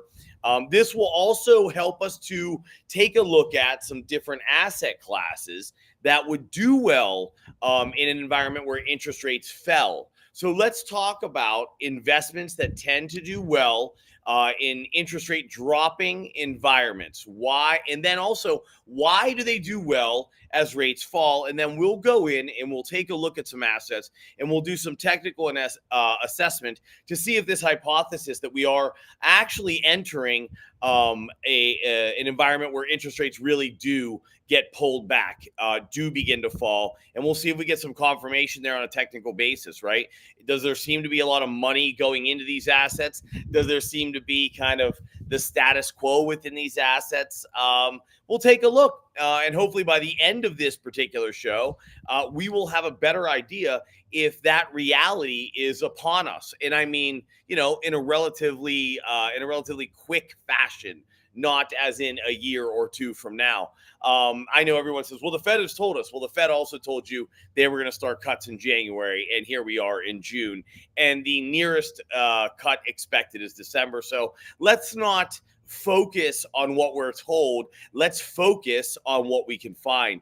So what are the asset classes that tend to do very well in environments in which interest rates are falling? First and foremost is, you got it, bonds. And the bonds that will do the best are the bonds that are beaten up the most. And those bonds in a rising rate environment, remember, the price of bonds is inverse to interest rates. So what bonds are going to get hit the hardest as rates begin to rise? Well, that would be your longer bonds. Longer bonds meaning your 20-year, your 30-year. These bonds are going to get hit the hardest in price. That's why the ETF TLT, which is your 20-year treasury, went from 180 down to 84. It's 20 years out. It's a U.S. Treasury bond. It got hammered. We'll take a look at some corporate bonds, LQD, and aggregate bond index, AGG. We'll also take a look at high yield bonds, which I haven't discussed yet, but will. So first asset that does well in a falling interest rate environment is bonds. The second is real estate, folks, real estate. Now, there are two forces working against real estate right now. The first being this inflationary environment that we've entered, and all the money that was pushed into the market basically created, look, anytime you increase the currency in circulation by 50%, the way that the U.S. government instructed the Fed to do in 2021, you're going to have rising prices. So that's been a real headwind for real estate. Real estate rising 35 and 40% in 3 years is not normal and not affordable. So the first thing working against real estate is that the prices are so egregiously high that people can't afford real estate. The second piece of that is the mortgage rates. So people were getting mortgages at 3 and 3.25 on 30-year loans, mind you, which is now above 7%. Now, the second piece of that puzzle, rates, is if we are correct, is going to be solved. Okay. So right now, if you're paying $2,300, $2,400 for, or you're right now you're paying $3,100 for a mortgage, just with the interest rate, if it decreases from whence it came, and I don't know that it's going to go that far, but if it did, you would be looking at something like a 25% decrease in the overall cost of a mortgage. So $3,100 down to say $2,400. That's not bad. That should increase some demand for housing. That also should help it maybe stabilize prices. They may not fall as far, but I'll tell you, in a falling interest rate environment, a great investment is real estate, and I mean actual real estate, right? We're not into REITs yet. I'm talking about residential real estate and commercial real estate. This could do a heck of this could be a heck of a helping hand to commercial real estate right now, which has absolutely been annihilated. Residential real estate has fallen much, much less. So real estate, commercial and residential. And how do you invest in real estate, folks? You find builders, you find contractors, you find people that are within the industry offering a reasonable return on your real estate. Now, what you need to be careful of if you're investing in real estate right now, and I'm not talking about being a home purchaser, actually investing in real estate, is that they're keeping their timelines tight. So your investment goes out 12 months, maybe 18 months. Keep it short, because as we've talked about many times on this program, rates are expected to rise and fall, at least from my perspective, for the next decade. But we've talked as to why I believe that, but I do believe that. And if that is the case, just make sure you're keeping your timelines tight. So if you can get a 6-month investment, a 12-month investment, that's where you want to be. Maybe you get out to 18 months, but that's where you want to be, folks. And the reason you want to be there is because as rates begin to fall, those investments should fare quite well. It'll free up capital at the banks, which right now it's really difficult to get the actual construction loans. They're getting the money to purchase these properties and purchase these projects, but they're not getting the money to build them out. So if they get the money to build them out because rates have fallen and capital is a little more fluid, you have a very good investment there. Dividend paying stocks tend to do very well. Why? Well, this is more if you're buying individual bonds. If you're buying individual bonds, the rates you're used to right now are about to disappear. So a lot of people will look at what they consider the safer play there. Dividend paying stocks, that's not something I'm really looking at right now.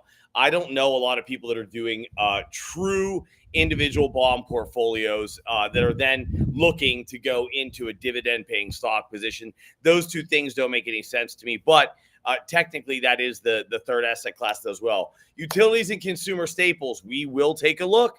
We're going to take a look at utilities and consumer staples. REITs. I told you we'll talk about REITs. We're going to take a look at those. We were talking about gold earlier. Why has gold been rising as the risk trade has been on? Was someone seeking safety?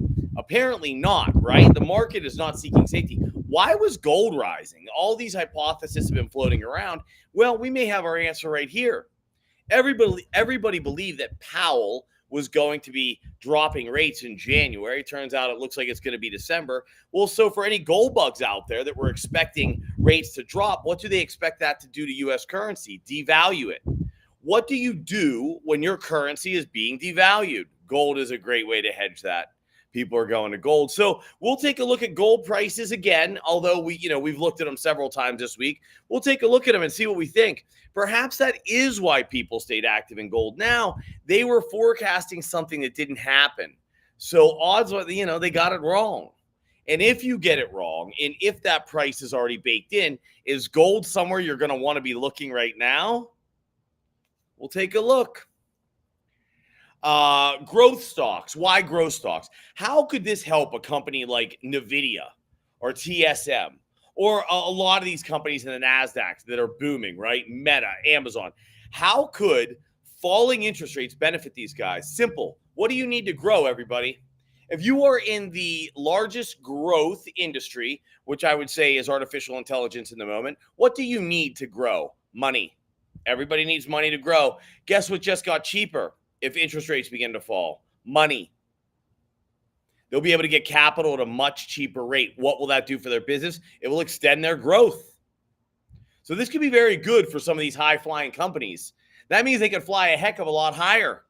And because we went through and we did a technical analysis, we also did fundamental analysis, we discovered that really nothing, including artificial intelligence, is in any sort of bubble territory. They might continue to rip against all odds. High yield bonds. Why high yield bonds? Simple. It's the closest thing to a stock you can get. A high yield bond, a junk bond, is the closest bond to a stock you can get. As we just discussed, who has to get junk bonds? Many times it's your ultra growth companies have to utilize high yield and junk bonds because the risk is so high in these companies that they need something to be attractive enough to investors. So they use high yield and junk bonds. So why don't we jump over? Let's start looking at some bonds. Let's do a little technical analysis here, see what we think, right? And then we'll just go from there. Let's take a look.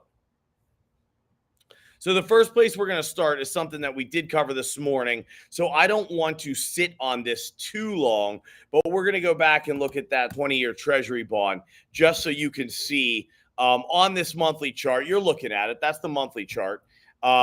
This is trading activity beyond words, right, everybody? I mean, I don't think I need to justify this chart. Now, if we're right, if I'm right, if my 25 years serves me correctly, and markets are in fact predictors, forecasters, I think it would be very, very difficult to argue that as something has fallen 50% and that level of trading activity is taking place, that the big institutional investors, the strong hands, the more knowledgeable hands are not buying that. I think that's a real tough argument to make. So I'm going to go ahead and say that our long government bonds definitely confirm that we are looking at an interest rate environment with rates falling.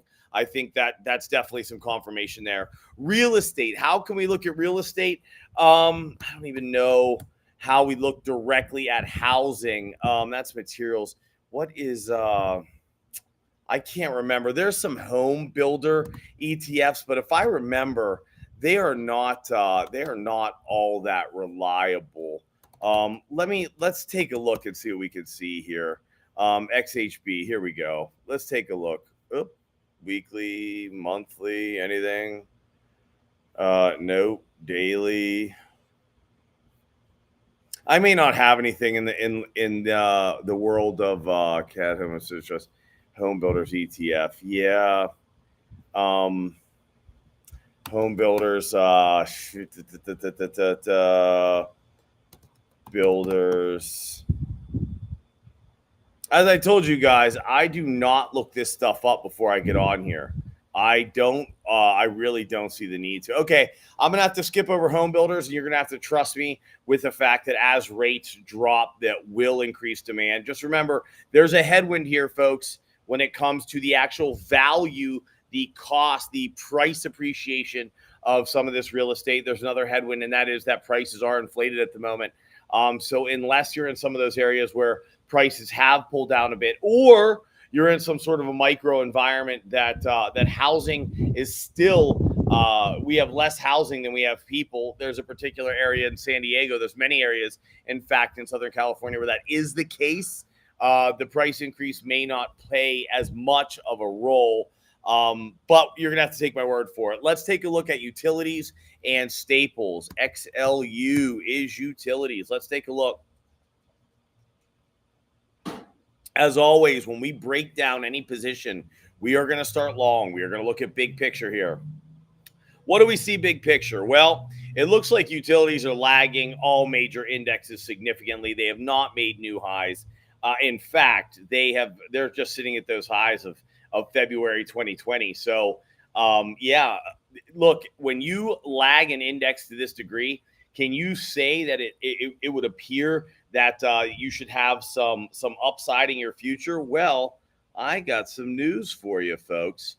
In October of 2023, and I tell you, I look at this stuff live. I am not making this up. You see that volume there? Look at that.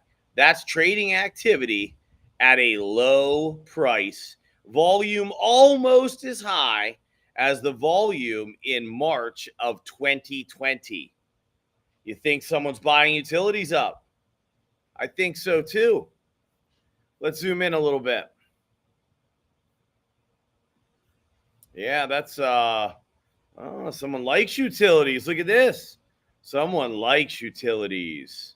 Okay, I would say that is inflated trading activity down here. What is this, 55? Yeah, call it 55. We're at 70 now.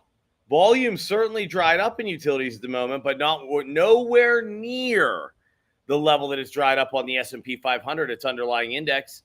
So hold on, we'll zoom in. I'll take it into a daily, although I have to tell you, I've seen what I need to see.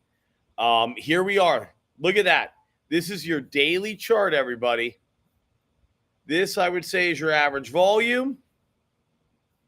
This right here, down there at 55, is that massive amount of trading activity. What would we call that trading activity? Well, with a run from 55 to 73, which is almost 50%, fair to say that in October of 2023, somebody started buying up utilities. All right. So I would say utilities confirm our thought that we are on the precipice of falling interest rates. Let's take a look at staples, consumer staples. All right, let's get out to a monthly here. Okay, let's see. So 2020. Okay, so prices are well above 2020 in consumer staples, but they are still sitting at levels of December of 2021. So they have just been sitting here operating in this range. Nothing to speak of, really. From a volume standpoint, let's zoom in just a little bit, see if there's anything to speak of in consumer staples. Remember, we're not going to make anything up here. I would say there's not. I don't see anything in consumer staples that is all that exciting. Yeah, I mean, I would say this. I would say the only thing that you could say positive about consumer staples at the moment is that volume has not dried up nearly as much as the underlying index, which is the S&P 500. I mean, that's really what you could say about staples. Well, I mean, when you zoom into a daily, you see it paints a little bit of a different picture, but not much. But I don't make things up. I don't want to pretend that I see something in consumer staples that I don't. I definitely see something in utilities, without a doubt. Consumer staples, I would say that is neutral at best towards our argument. I wouldn't say it's working against it, that's for sure, but I certainly wouldn't say it's working for it. Here we are looking at REITs. What do we see here? REITs are down. What's this? December of 21. They've never come back. Is there anything in volume on this monthly chart that would lead us to believe that U.S. real estate, the REIT ETF IYR, has anything going on? On a monthly basis, I would say no. I don't see anything there.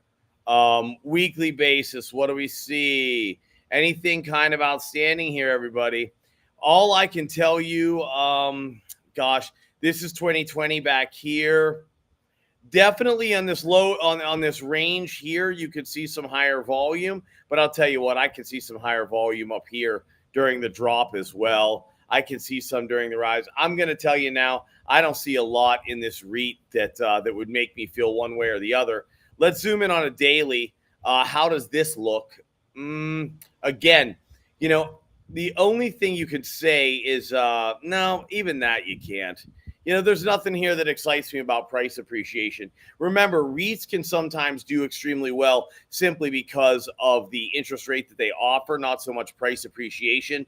But I definitely don't see this particular REIT being purchased in any any manner that would make me excited. Let's take a look at our next asset, which is gold. We've talked about gold at length. I do not want to get too much more into this, but what I do want to show is I want to show for you folks out there that have not joined us on our other lives, what I want to point out to you is what we've been talking about. So everybody talks about gold as a safe haven, okay?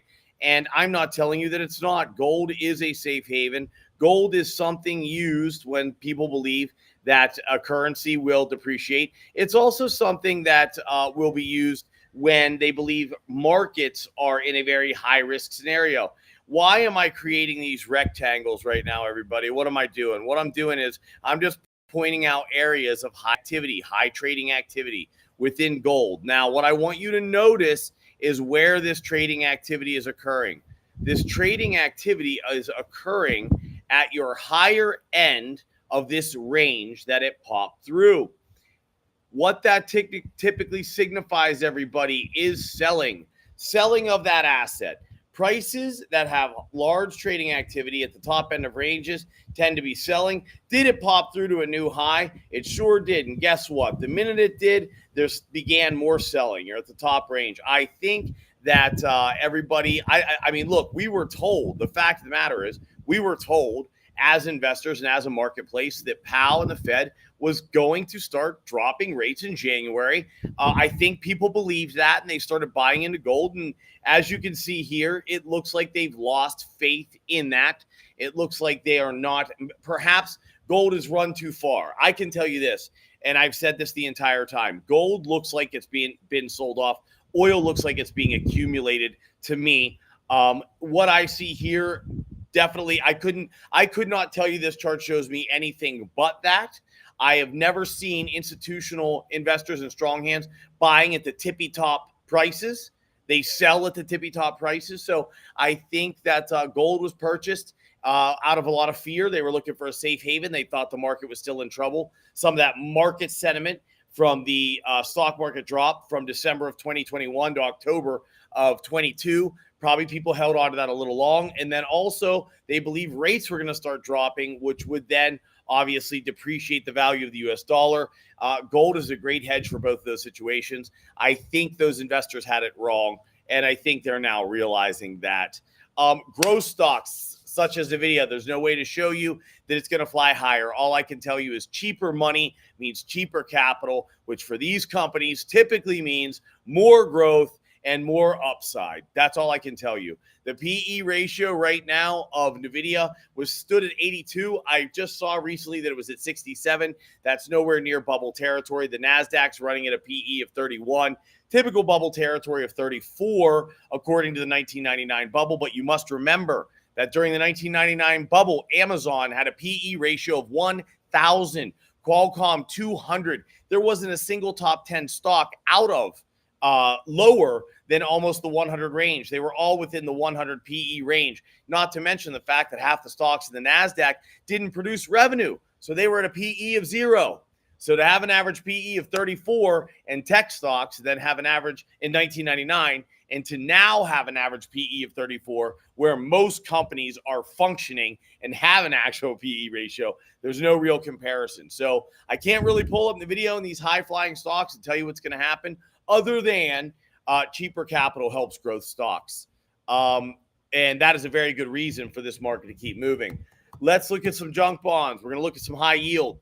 What happened to high yield? Well, here you are in 2021. It's up here at 110. It fell as far as 84, 85. High yield offers you an amazing yield. It also offers you incredible upside. And if we were looking at this to confirm that we were entering a falling interest rate environment, what we may notice is the level of trading activity as this particular high yield bond, this ETF with I don't know how many high yield bonds, has immense levels of trading activity and volume at 80 at the lows, massive trading volume. I would say that this junk bond ETF, high yield bond ETF, also justifies our hypothesis that we are entering a falling rate environment. So let's just review. I'm gonna stop sharing here. Let's review what we've got over here today, and that is that long-term bonds get hit the hardest. There appears to be, from a fundamental and technical standpoint, that the long-term U.S. corporate bonds, 20-year bonds, are being bought in massive levels after a 50% drop. Real estate. Well, sadly, there was no real way for us to look up real estate.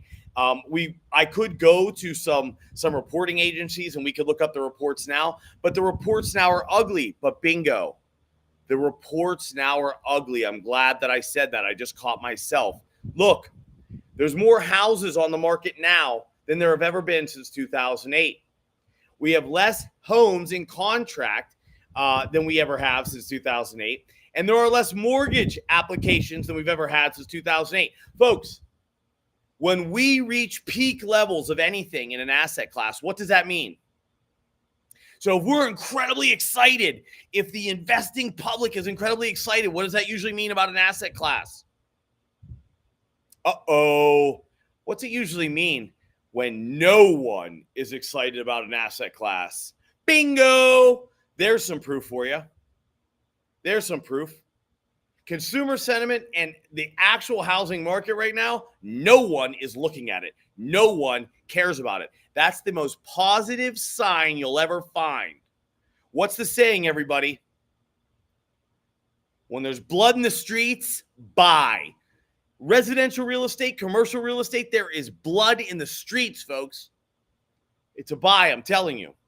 If you get in there with some investors and you're looking for some investors, I know some guys, by the way. If you're looking for some investors, try to keep it short, 6 months, 12 months, 18 months. Why? Rates are going to fluctuate up and down over the next decade. You don't want to get caught with your pants down. Real estate's a place that is going to happen. Okay, so I would say fundamentally and technically and emotionally, real estate's a spot. Dividend paying stocks, don't believe in it. Not in this type of environment. I don't see how that benefits. Utilities confirmed falling interest rates. Consumer staples did not. REITs, they did not. And they're neutral. Staples are neutral. REITs are neutral. What about gold? I would call gold a confirmation. Gold to me confirms a falling rate environment. Growth stocks, there's no real way to show that. But I would say that just the knowledge that everyone right now is thinking growth stocks have gone too high, too fast, means they're nowhere near done yet. And I would also say with the cost of capital dropping, they're a place to be. High yield bonds. We saw it ourselves, everybody. There is buying at the lowest prices in high yield bonds. Immense trading activity, immense volume.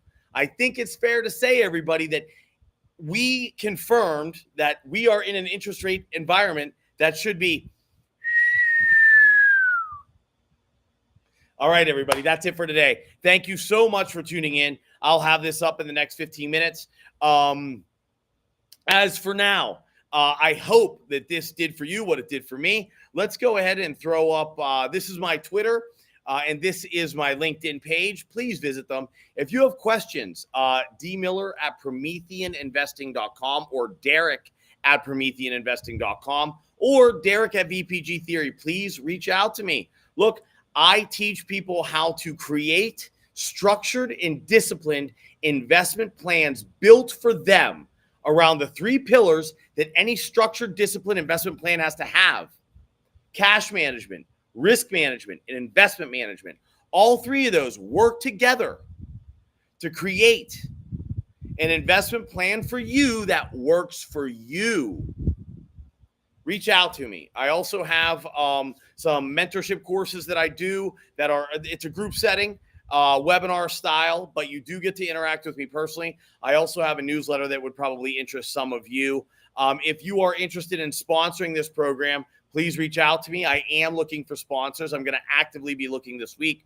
I had a few people that have been interested, and I've been waiting to hear back from them. But if you are interested, please reach out to me. I'd love to hear about it. I'd love to hear from you. As always, everybody, without mental health, there's nothing. Okay? If you can't be good up here, you can't be good out there. Take care of yourselves. Life's hard. Nobody's saying it's not. And some days it feels damn near impossible. But you know what? It's not. It's not.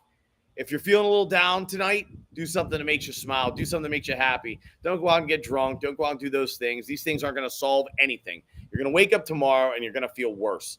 Do something that makes you happy. Do something that makes you feel productive, right? Smile. Smile till it's real. Sounds hokey. It works. Fake it till you make it. That goes for smiling too, everybody. Throw a smile on. Yeah, baby. Tomorrow, you will solve these problems. Whatever problems you're having, you will solve them. I promise you, right? And as always, every day above ground is a good day. Thank you all so much. I appreciate every one of you for being here. And I hope this helped you and your investment and your financial journeys and your wealth accumulation, stabilization, and preservation. Good morning, everybody, and welcome to Derek Invests, June 8th. Saturday morning. I thought what we would do today is a market recap of the last couple of weeks. I want to talk about a few things. I want to talk about the markets in general. We have the Dow going over 40,000. The NASDAQ continues to rise. The S&P continues to rise. There is talk of a bubble in artificial intelligence and technology, the markets in general. There's a lot of talk about gold and the lack of demand for oil, even though OPEC has cut supply by 2 million barrels. We want to talk about these things in a fundamental basis, and we also want to talk about them in a technical basis. Let's touch on real estate a little bit. And let's talk on the one thing we noticed this week that could be contradictory to everything else that we're seeing, which is that the 20-year Treasury appears to have a lot, and I mean a lot, of activity going on at a price after it's fallen nearly 60%, I believe. But we're going to go ahead and take a look at that. So let's jump right in and talk about the markets in general. So fundamentally, what do we see going on right now? Well, as we always see in rising markets, all of the talk about the economy is bad. Aside from the few points that probably really are bad. So one of the points that really is bad that we are hearing a lot of good things about is employment. If you are out there in the street, you know darn well that there is a lot of people unemployed. Most people are not working jobs that pay the bills. It is difficult from an employment standpoint. It is difficult from an income to cost standpoint right now to live life. Inflation is a beast. There is no doubt about it. We can see credit card debt has been since last year, I forget, doubled. I can't remember the numbers. I don't want to give you false numbers, but I believe it was from like 800 billion to 1.4 trillion. It was nearly doubled in household credit card debt. What does that tell you? When do Americans dig themselves into debt? Savings is down. So from an economic standpoint, what we're seeing right now is all bad news. Now, why would that be contrary to what I just said about the markets? So the markets appear to be going up, up, up, but the economic data seems to be, in reality, as bad as it gets, because the market is a forecasting mechanism. We talk about this all the time, folks. The market's a forecasting mechanism. What you're seeing in the economy now is not what the market is representing right now. What the market is representing at this moment is what it sees coming in 6 to 12 months. That is why you have to be careful about the news that you're listening to. It can paint a worldview on you that is not reflective of your investments. Okay. So what I mean by that, let's talk about that contradictory 20-year Treasury note. So I'm going to share a screen with you. I want to show you this. This is the 20-year Treasury. This is the ETF because it's the easiest way to see treasuries without going into individuals, which is just not that's not realistic. You can't get a broad picture of treasuries. Now, actually, I can leave this up. This is a very condensed daily look at the 20-year treasuries. Oh, I can see that I still have not logged into my TradingView account, which, by the way, up until now has been my preferred charting software. I love TradingView. Ties directly into brokerages such as Tradeer, which, by the way, right now is running a special for all of you options players out there that love options. Your first month, $10, up to 1,000 contracts. Can't beat it. I am not working with either of those companies. Let me say that right now. I have no exclusive relationship with them. Not that I wouldn't like to, or not that I don't. Right now, and I'm just telling you that because this is the software I choose, and traders would look back to what we're talking about, which is the technicals of the market versus the fundamentals. So the fundamentals right now, they don't look great, but technically, take a look at the 20-year Treasury. This right here is nothing more. In fact, I'm going to use my favorite big arrow because I love the way it looks. This is nothing more than trading activity, everybody. All right, that's what that is. That's trading activity. But guess what? That is a massive amount of trading activity in the 20-year Treasury after it's fallen from $180 down to $90. So it's down about 50%. It might be a little more. I mean, down here it's down at $84, whatever. It's a huge drop, 50% drop. There's massive trading activity. Now, why does this contradict some of the other things that I've just said? For two reasons. What is the safest asset, everyone, that you can purchase? What is the safest asset that can be purchased in a negative market historically? The safest asset that can be purchased, everybody, is government bonds. Bingo. And long government bonds, to be specific. So this is indicating to you, wow, is there a run for safety? Is that what this is? Or Are long government bonds just the bond that has been hit the hardest by rising interest rates? No one was interested in government bonds with a rising interest rate environment with a rising stock market. Now, I would say yes to that. I would say there was no interest because we were in a rising stock market and we were also in a rising interest rate environment. But what I would tell you now is investors are always on the prowl for value.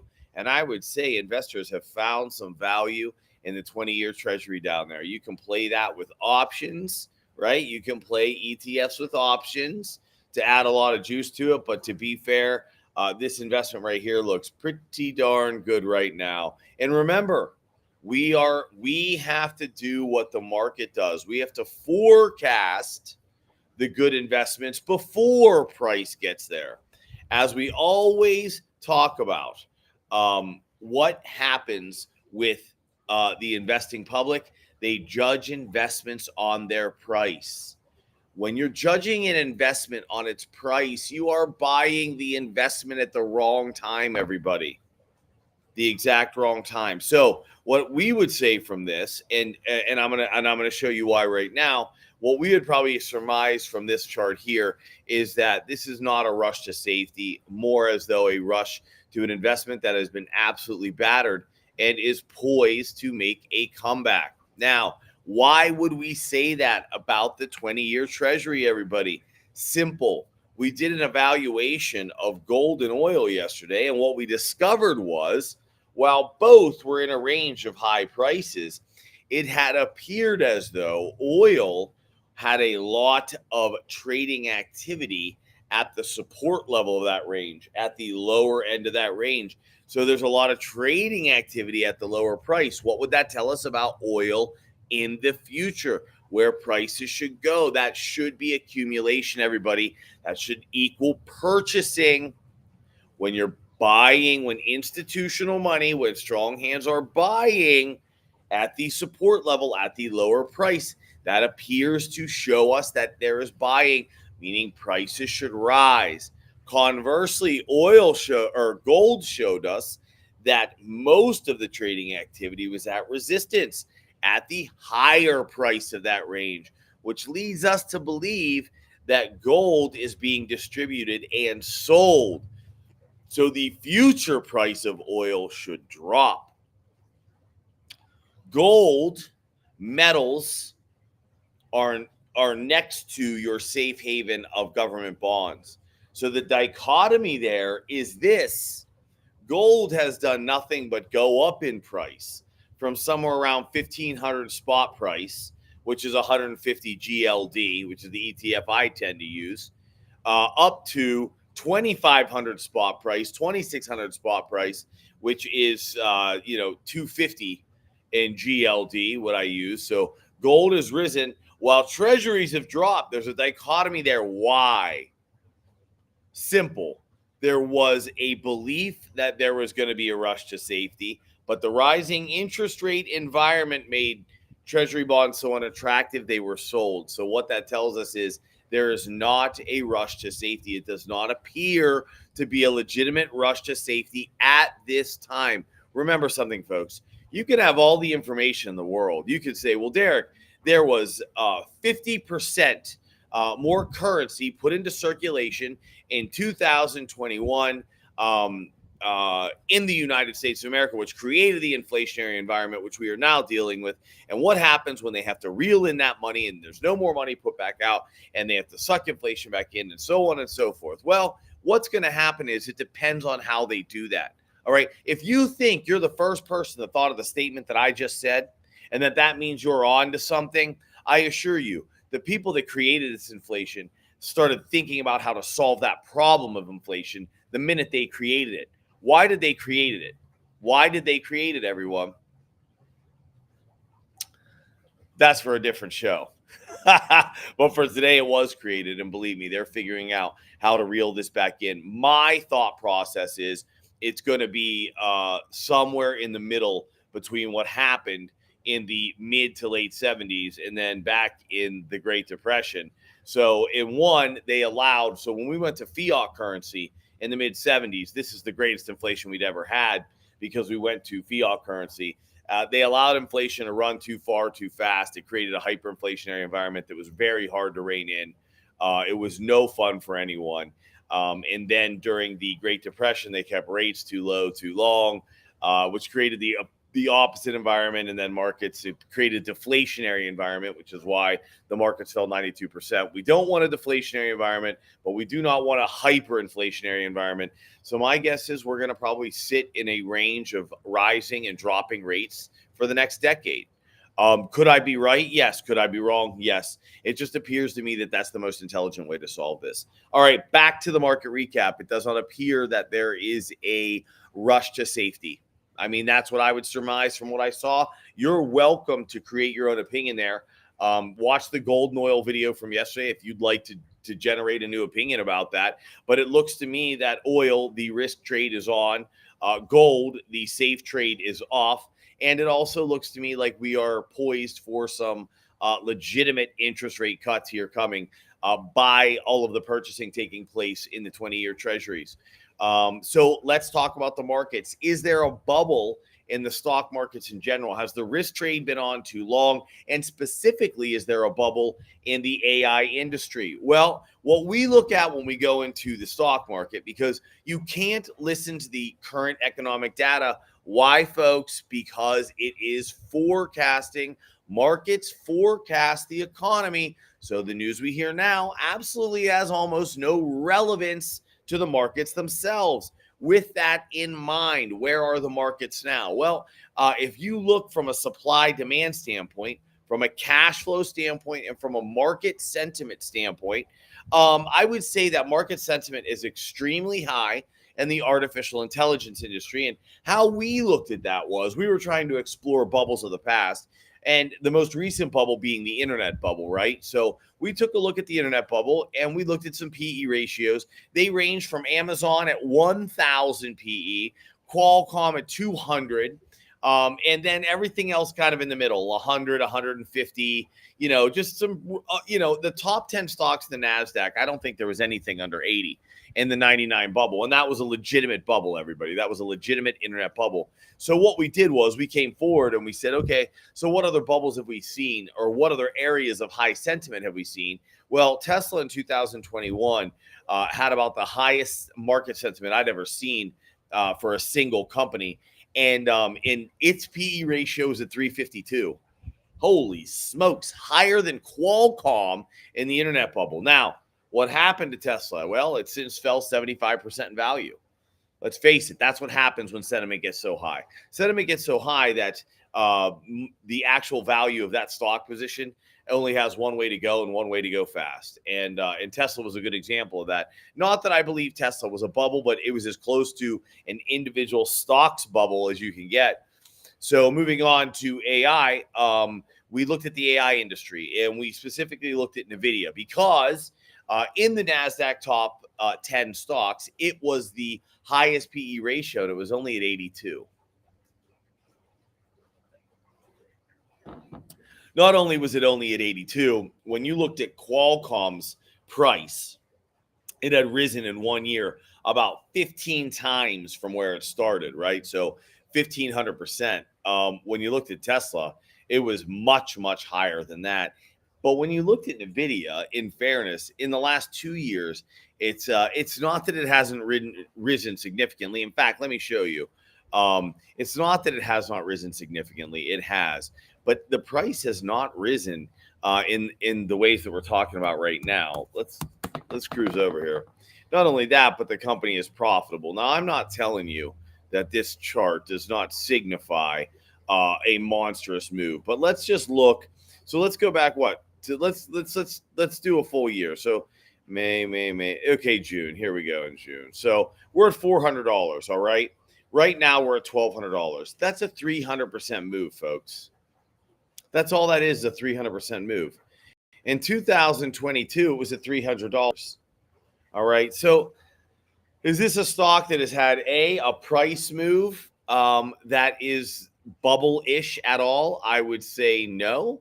I would say it doesn't have a price move that's bubble-ish. Its PE ratio, so calm, even a Tesla that was bubble or any other area. And then the other PE ratios are they're not crazy. Average PE ratio of the Nasdaq, is it equivalent to the average PE ratio of the 99 bubble? Yeah, I mean, close.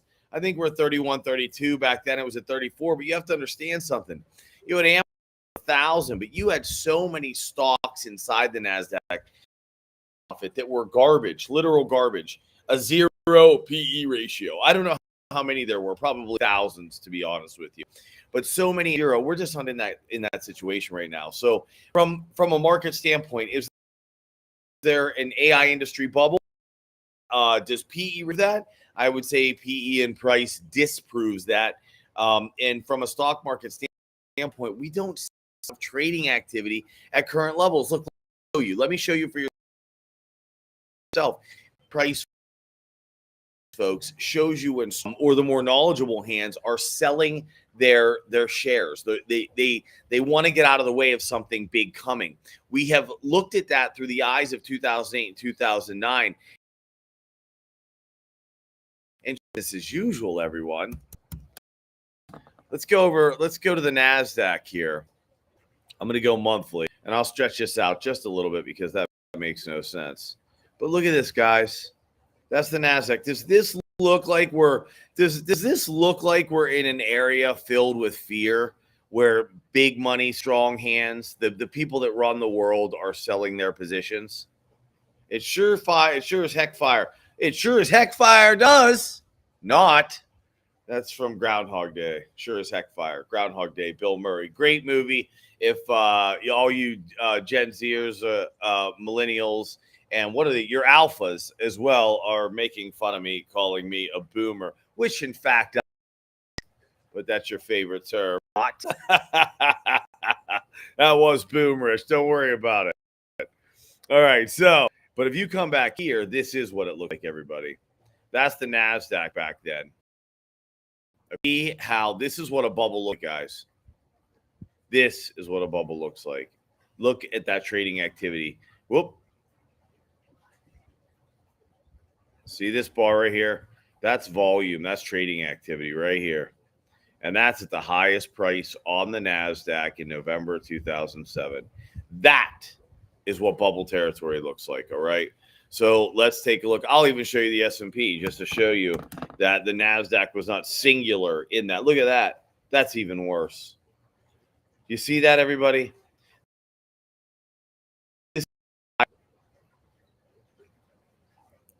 This is the high prices of 07, okay? This is the trading activity and volume that corresponded with it. This is bubble territory, folks. This big money's getting out of the way. This is when more knowledgeable money is moving their positions. This is when you should be afraid, but you weren't.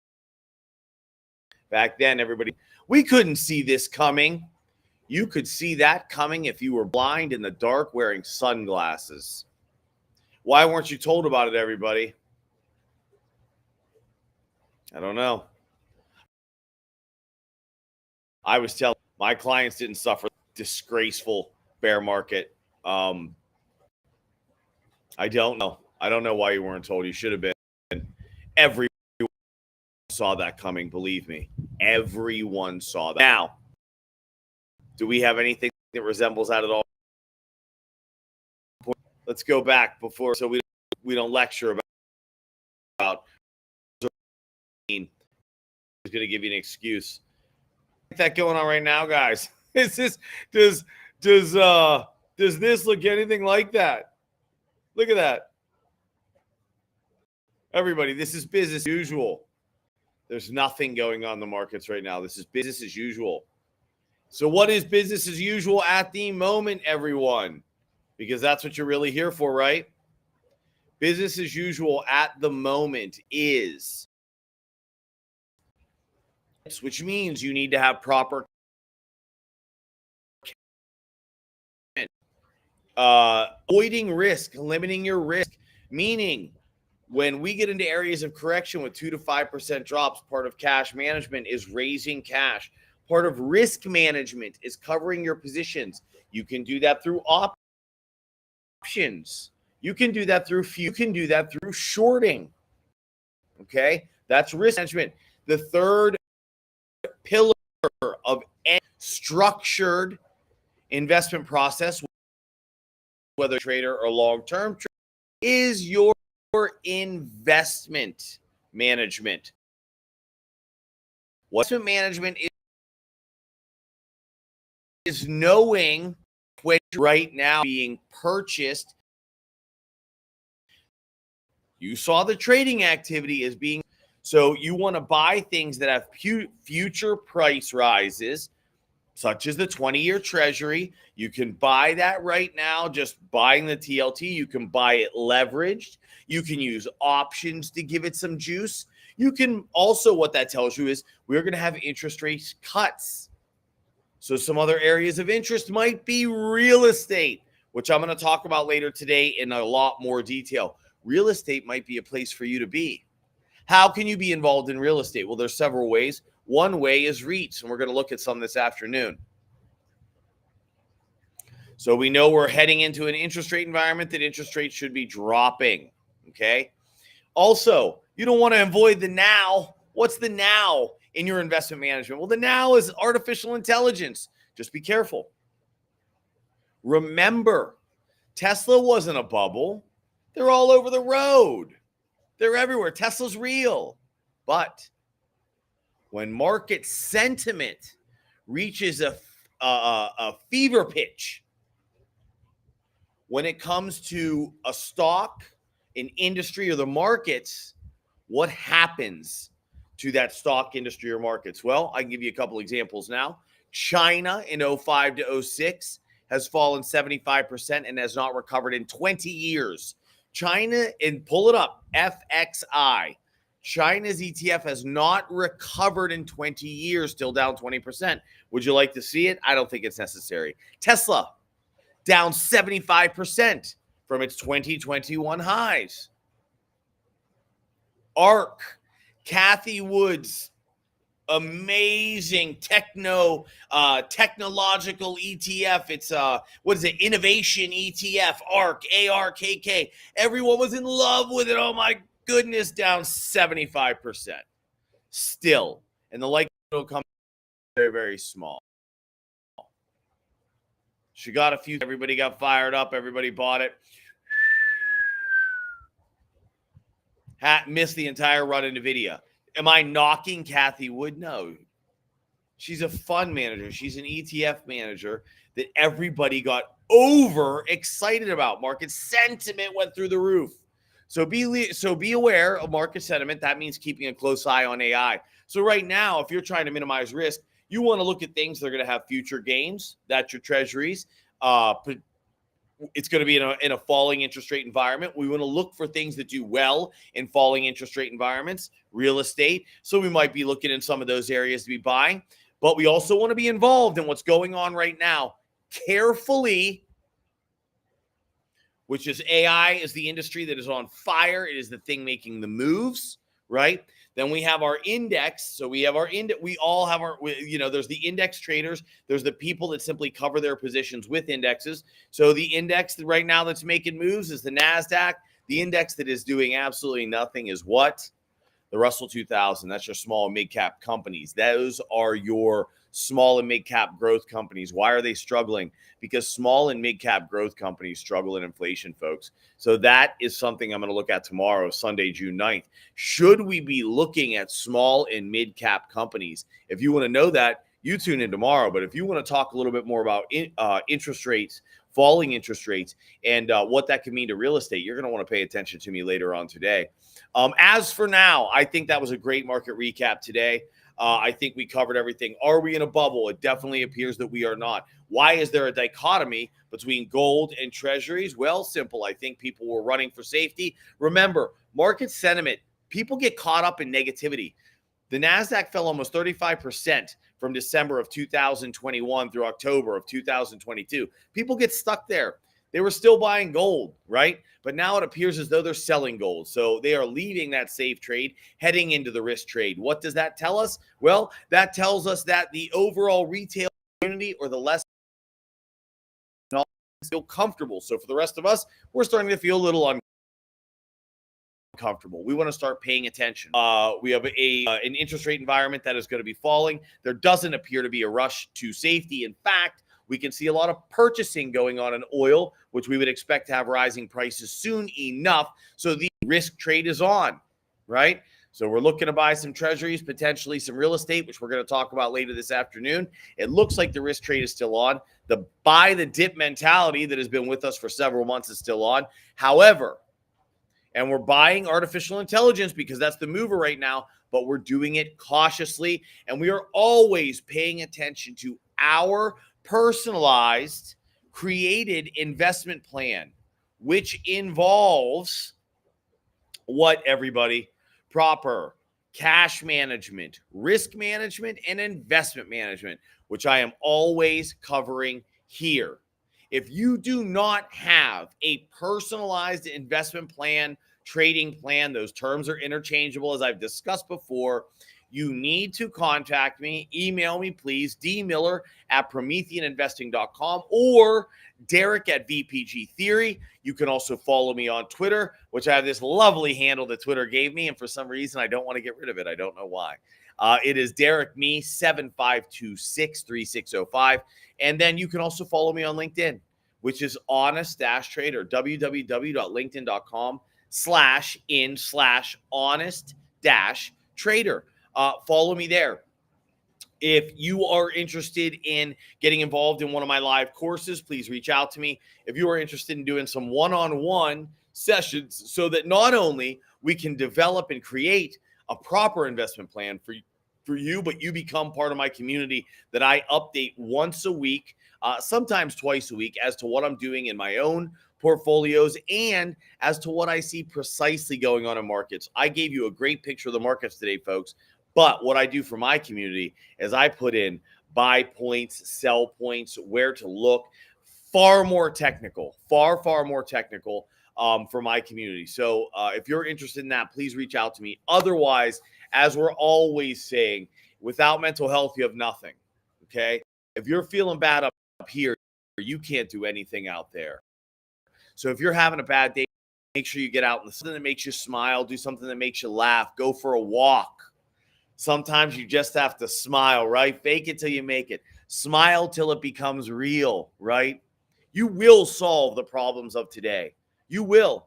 And tomorrow will be a better day. And remember, everybody, every day above ground is a good day. You always have to remember that. There's so much beauty out there, even in the hardest times. And let me tell you something.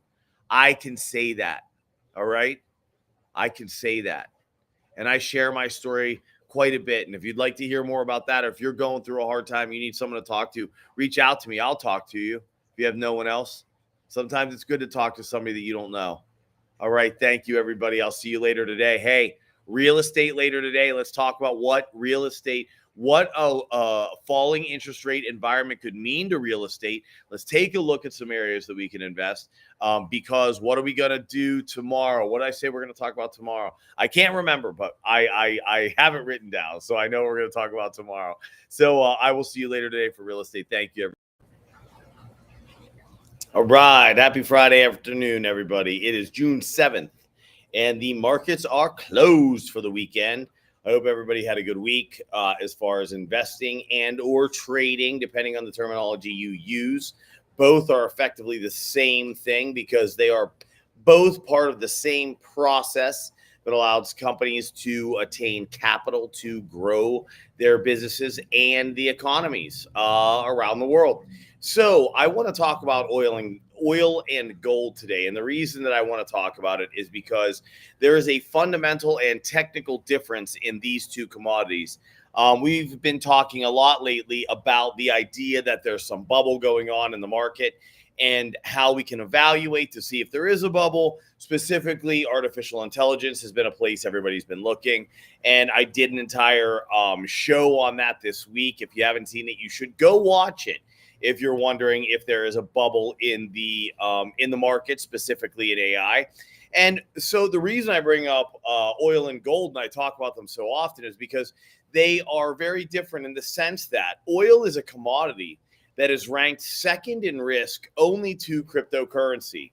So when we talk about safe, quote unquote, safe assets, you have cryptocurrencies, you have commodities such as oil, then you have stocks, right? Then you have commercial real estate, then you have residential real estate, then you have commodities such as metals, right? And then you have land, and then you have government bonds. And this is the traditional kind of thinking. So when we look at oil, this is something that is a risk asset. This is something that is purchased because you want to participate in a risk asset that you believe will have a lot of upside. Gold, on the other hand, falls far further down in the safety metrics, and gold is typically used as a safe place, right?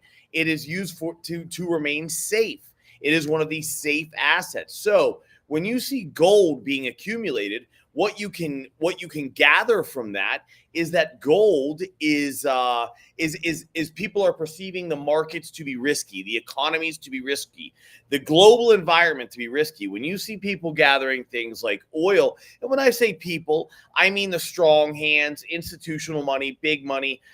You choose the language that you want to use. Those are all interchangeable. That's the they, that's the them, that's the those guys. So when you see institutional money or strong hands gathering up commodities like oil, what you're looking at is a risk trade. When you see the gathering of gold, what you see is a safety trade. Now, what I've been hearing a lot lately is about the fact that so much gold is being purchased, and that naturally, what are we talking about? We're talking about price. So when people speak in terms of assets, they're always speaking in terms of price. Right now, oil's price has fallen, gold's price has risen. So naturally, that must mean that people are interested, people, strong hands, institutional hands, are interested in purchasing gold. They're interested in safety, and they are not interested in oil, in that commodity, which is risky. So that's the fundamental consensus when people are talking. That's the chatter, right? That's the word on the street.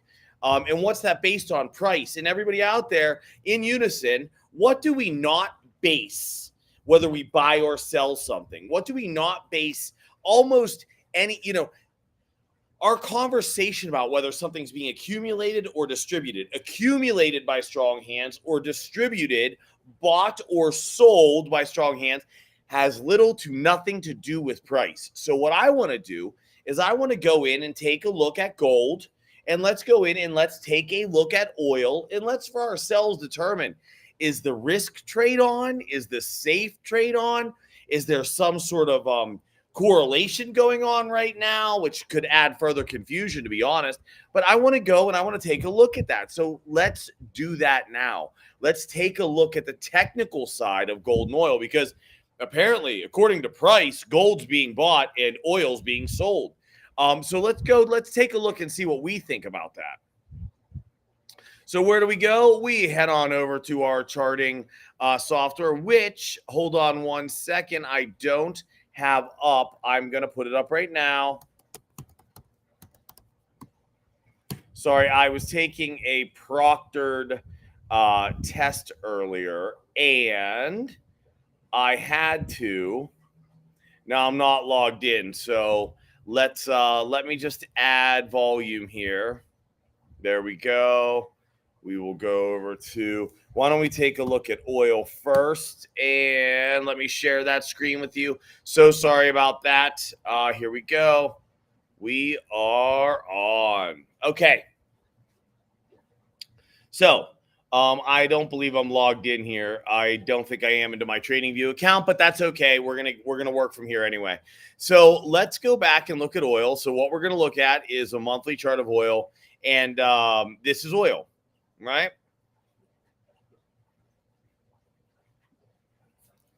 But that is the wrong symbol, isn't it, guys? Now, how do I know that? Because I know that looks wrong. That's how I know that. Unfortunately for us, if we look at oil over the long term, we kind of have a problem there, don't we? So we're going to take oil. We're going to come into a weekly. I think that should clean it up. Yep. That cleans it up for us. So because we don't want that. There's where we want it. So what we want to take a look at in oil is what we always want to take a look at. We want to take a look at areas that have particularly high trading activity, high volume, right? That's what trading activity is. I would say here's a point. I would say right there. Okay. There's one. Let's just say this is one. Whoop. That's one.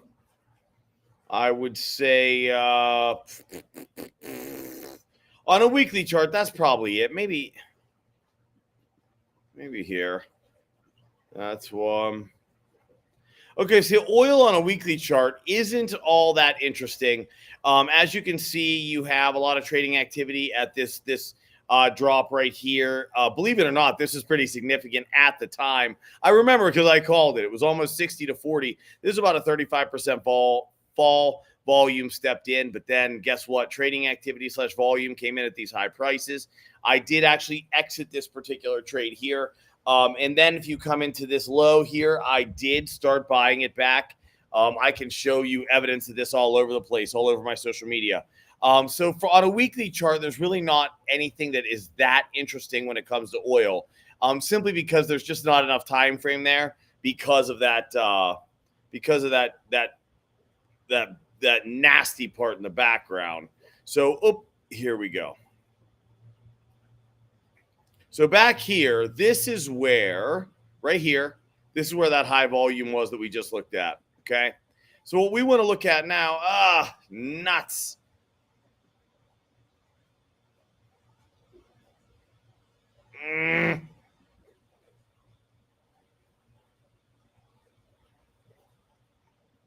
There we go. Sorry about that. I told you I'm not logged in, everybody. I'm not logged in. So what we want to put in down here is we want to put in our average volume. Let's take a look at our average volume. I would say that is about our average volume. Remember, we're always looking for notional, right? We don't care about the numbers. Then I would say there is some substantial volume there, okay?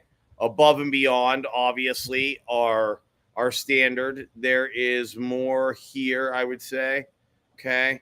We're just using our eyes, everybody. There's nothing sneaky about this, nothing particular about this. I would say you have some pretty high levels there. I would once again say you probably have, I guess this would be considered a high level right about there. And that's our most recent sell-off here. So what we want to do now is we just want to evaluate where was that activity coming in. Was it at high prices or low prices? Well, this is $92, okay? What is this right here? This is about $60. This is a 35% drop, all right? This is a 35% drop. Where is most of our volume? I would say it's here. The second, so this is the first rectangle. This is the second square, third rectangle, fourth rectangle. And then here, where I guess you would say that this took place at a high price here. Not a high price, but at $84. So a heck of a lot higher than 60. But I would say most of your action in oil is down here at the bottom. I don't know if someone would disagree with me, but again, this is just notional volume. This is not, we're not trying to figure out, hey, exactly what price did this happen? Exactly what price did that happen? I mean, your high volume's in here at around 70 and it stays through here about 64. I mean, this is it, everybody. I mean, there's nothing tricky. It's from like here to there. I mean, that's where most of your volume's taking place. This is the bottom of the range, okay? When you're buying, when strong hands, when institutional hands, big money, more knowledgeable hands, use the terms you want to use. When there's a lot of buying down here, this is usually accumulation. This tiny little pop that we came from 82 here recently, look at the amount of volume there compared to all this volume down here at the $60 to $70 level. Why do you think it had such a hard time breaking the $70 level? There's so much purchasing down there that oil is having a very, very difficult time punching through, right? And obviously we're using the ETF USO. So, I mean, if I were looking at oil right now, I would say that this is telling me that risk trade is on. This is an accumulation of a risky commodity.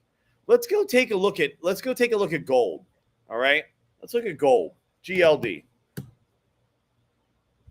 And here we are. All right, this is let's go out. Let's see how far out we can go with gold. So here's a monthly. Obviously, that doesn't show us anything whatsoever. So let's go to a week. 1 week. This tells us a little something, right? And I'll tell you what we'd want to do here, because back here you're sitting at about 1630, right? So you're at about 1650 in spot price in gold. You're at 163 in GLD. So what we'd really like to do is probably evaluate this area in here, this range in here, and take a look at where we see activity happening. The easiest way to zoom in on that is obviously going to be a daily chart. So this is going to be a little more condensed than oil was, but it doesn't really matter now, does it? Because all we're looking for are areas like this that have concentrated volume. Let's put on our average volume, which I would say is right there. And let's just go ahead and point out the areas that have particularly high volume. First, we'll go to the biggest spots, right?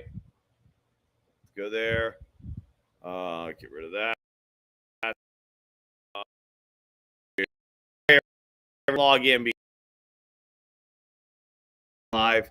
I guess that would be a bigger spot. Let's look for another one. This is definitely bigger. You, I mean, these areas here if you wanted to. So I guess you could. So see right there, you could probably even point that out if you wanted to. And you just have to be real careful about that. Most of the trading activity here, are we looking at high prices or low prices, everybody? So we're the high price here is what? 1950 spot price on gold, 195 on GLD at 210, 212. We have incredibly high volume here. I would say right now we are looking at volume taking place. And let's just look, let's not make assumptions. Let's look for ourselves, right? I'm drawing these as straight as I can, everybody. The goal, if you remember, for me is always to disprove myself. And I don't actually, there we go. I would say,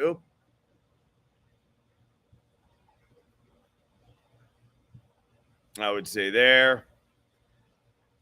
And look, if you disagree with where I'm drawing this stuff, you feel free to throw a comment up if you think that there's anything behind this other than me trying to be as accurate as possible. Let's see.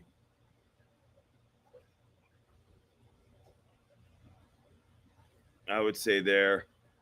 And then, I mean, if you want to draw these on, we could even do these little guys here. I'm trying not to go to every single spot that there's a higher than average trading activity, right? I'm just trying to point out the ones that are the highest. And if we're being right straightforward here, where are these arrows pointing? Well, this one is at 1850. This one is at 1780. This one is at just about 1600. This one's at 1750. Let's call that, well, that's actually probably this high point here, 1900. This is at 1850. This is at 1800. This is at 1920. This is at 2150, 2160. This one's actually pretty much the high at 2250. So listen, if we look at gold right now, I would say when you're seeing your high trading activity at the top of a range, you are looking at distribution. You are not looking at accumulation. If I were to look at this from a technical standpoint right now, I think that I would be saying that gold is being distributed, being sold. So we're selling a safe asset. I would say oil is being purchased. So we're going into a risk trade, which would also lead me to believe that our kind of thought process from this week having to do with the possibility of a bubble and the consensus that it did not appear that we were in one, it did not appear that there was any major selling, has some confirmations when it comes to gold and oil. You determine for yourself, but if your trading activity is at an extremely high level at your resistance, that tends to be someone selling at the highest price possible. It's coming down and hitting support, but they don't want to sell it at support levels. They want to bring it back up and sell it at resistance. This is distribution, folks. And in reverse, if every time prices fall, more is accumulated, large trading activity, this is somebody that's looking to buy at the cheapest price. That's why when it hits resistance, there's no buying, no activity happens. It comes back down to support. They buy a bit more. I would say right now the consensus for the week is such that PE ratios do not indicate a bubble, not in AI and not anywhere else. Technically, there is no increase in trading activity right now that would facilitate any sort of an economic condition for us to be leery of. It basically looks like business as usual on the stock market. I would say in the commodities market, oil is your risk trade. It looks to be accumulated. Gold is your safe trade. It looks to be distributed. That's what I'm going to say for Friday this week, June 7th, after the market close. I would say the risk trade is on and staying on for the time being. Those of you that are interested in buying the dip, remember, you got to have good, you got to, where am I from? You have to have proper cash management to have the ability to buy dips. And after this conversation today, I would assume that is where your interest lies. For those of you that work long-term and understand the purpose of hedging, to be carrying as close to zero risk at all times, you understand what this information means to you. If you do not understand what I mean when I say carry zero as close to zero risk at all times, you need to follow me on Twitter, Derek Me, Derek Me, 752-63605. That's my Twitter. Jump onto LinkedIn, Honest Trader, honest-trader. Email me with questions, dmiller@prometheaninvesting.com or derek@vpgtheory.com. I teach people the 3 pillars of investing: to have proper investment management, to have proper structure and proper discipline. You must have proper cash management, risk management, and investment management. Those 3 things work together in unison to create a disciplined trading philosophy that has rules you can follow to control those emotions. Any investor or trader's worst enemy is him or herself and his or her emotions. Do not forget that. As always, pay attention to that mental health, folks. We are nothing without mental health. If you're having a bad day, smile. Smile until it's real. Go out and do something fun, something that you enjoy. Get into the sunlight. Do not draw those shades. Get out into that sun. Feel better, okay? Tomorrow will be a better day, and every day above ground is a good day. Thank you for joining me, and I will see you tomorrow.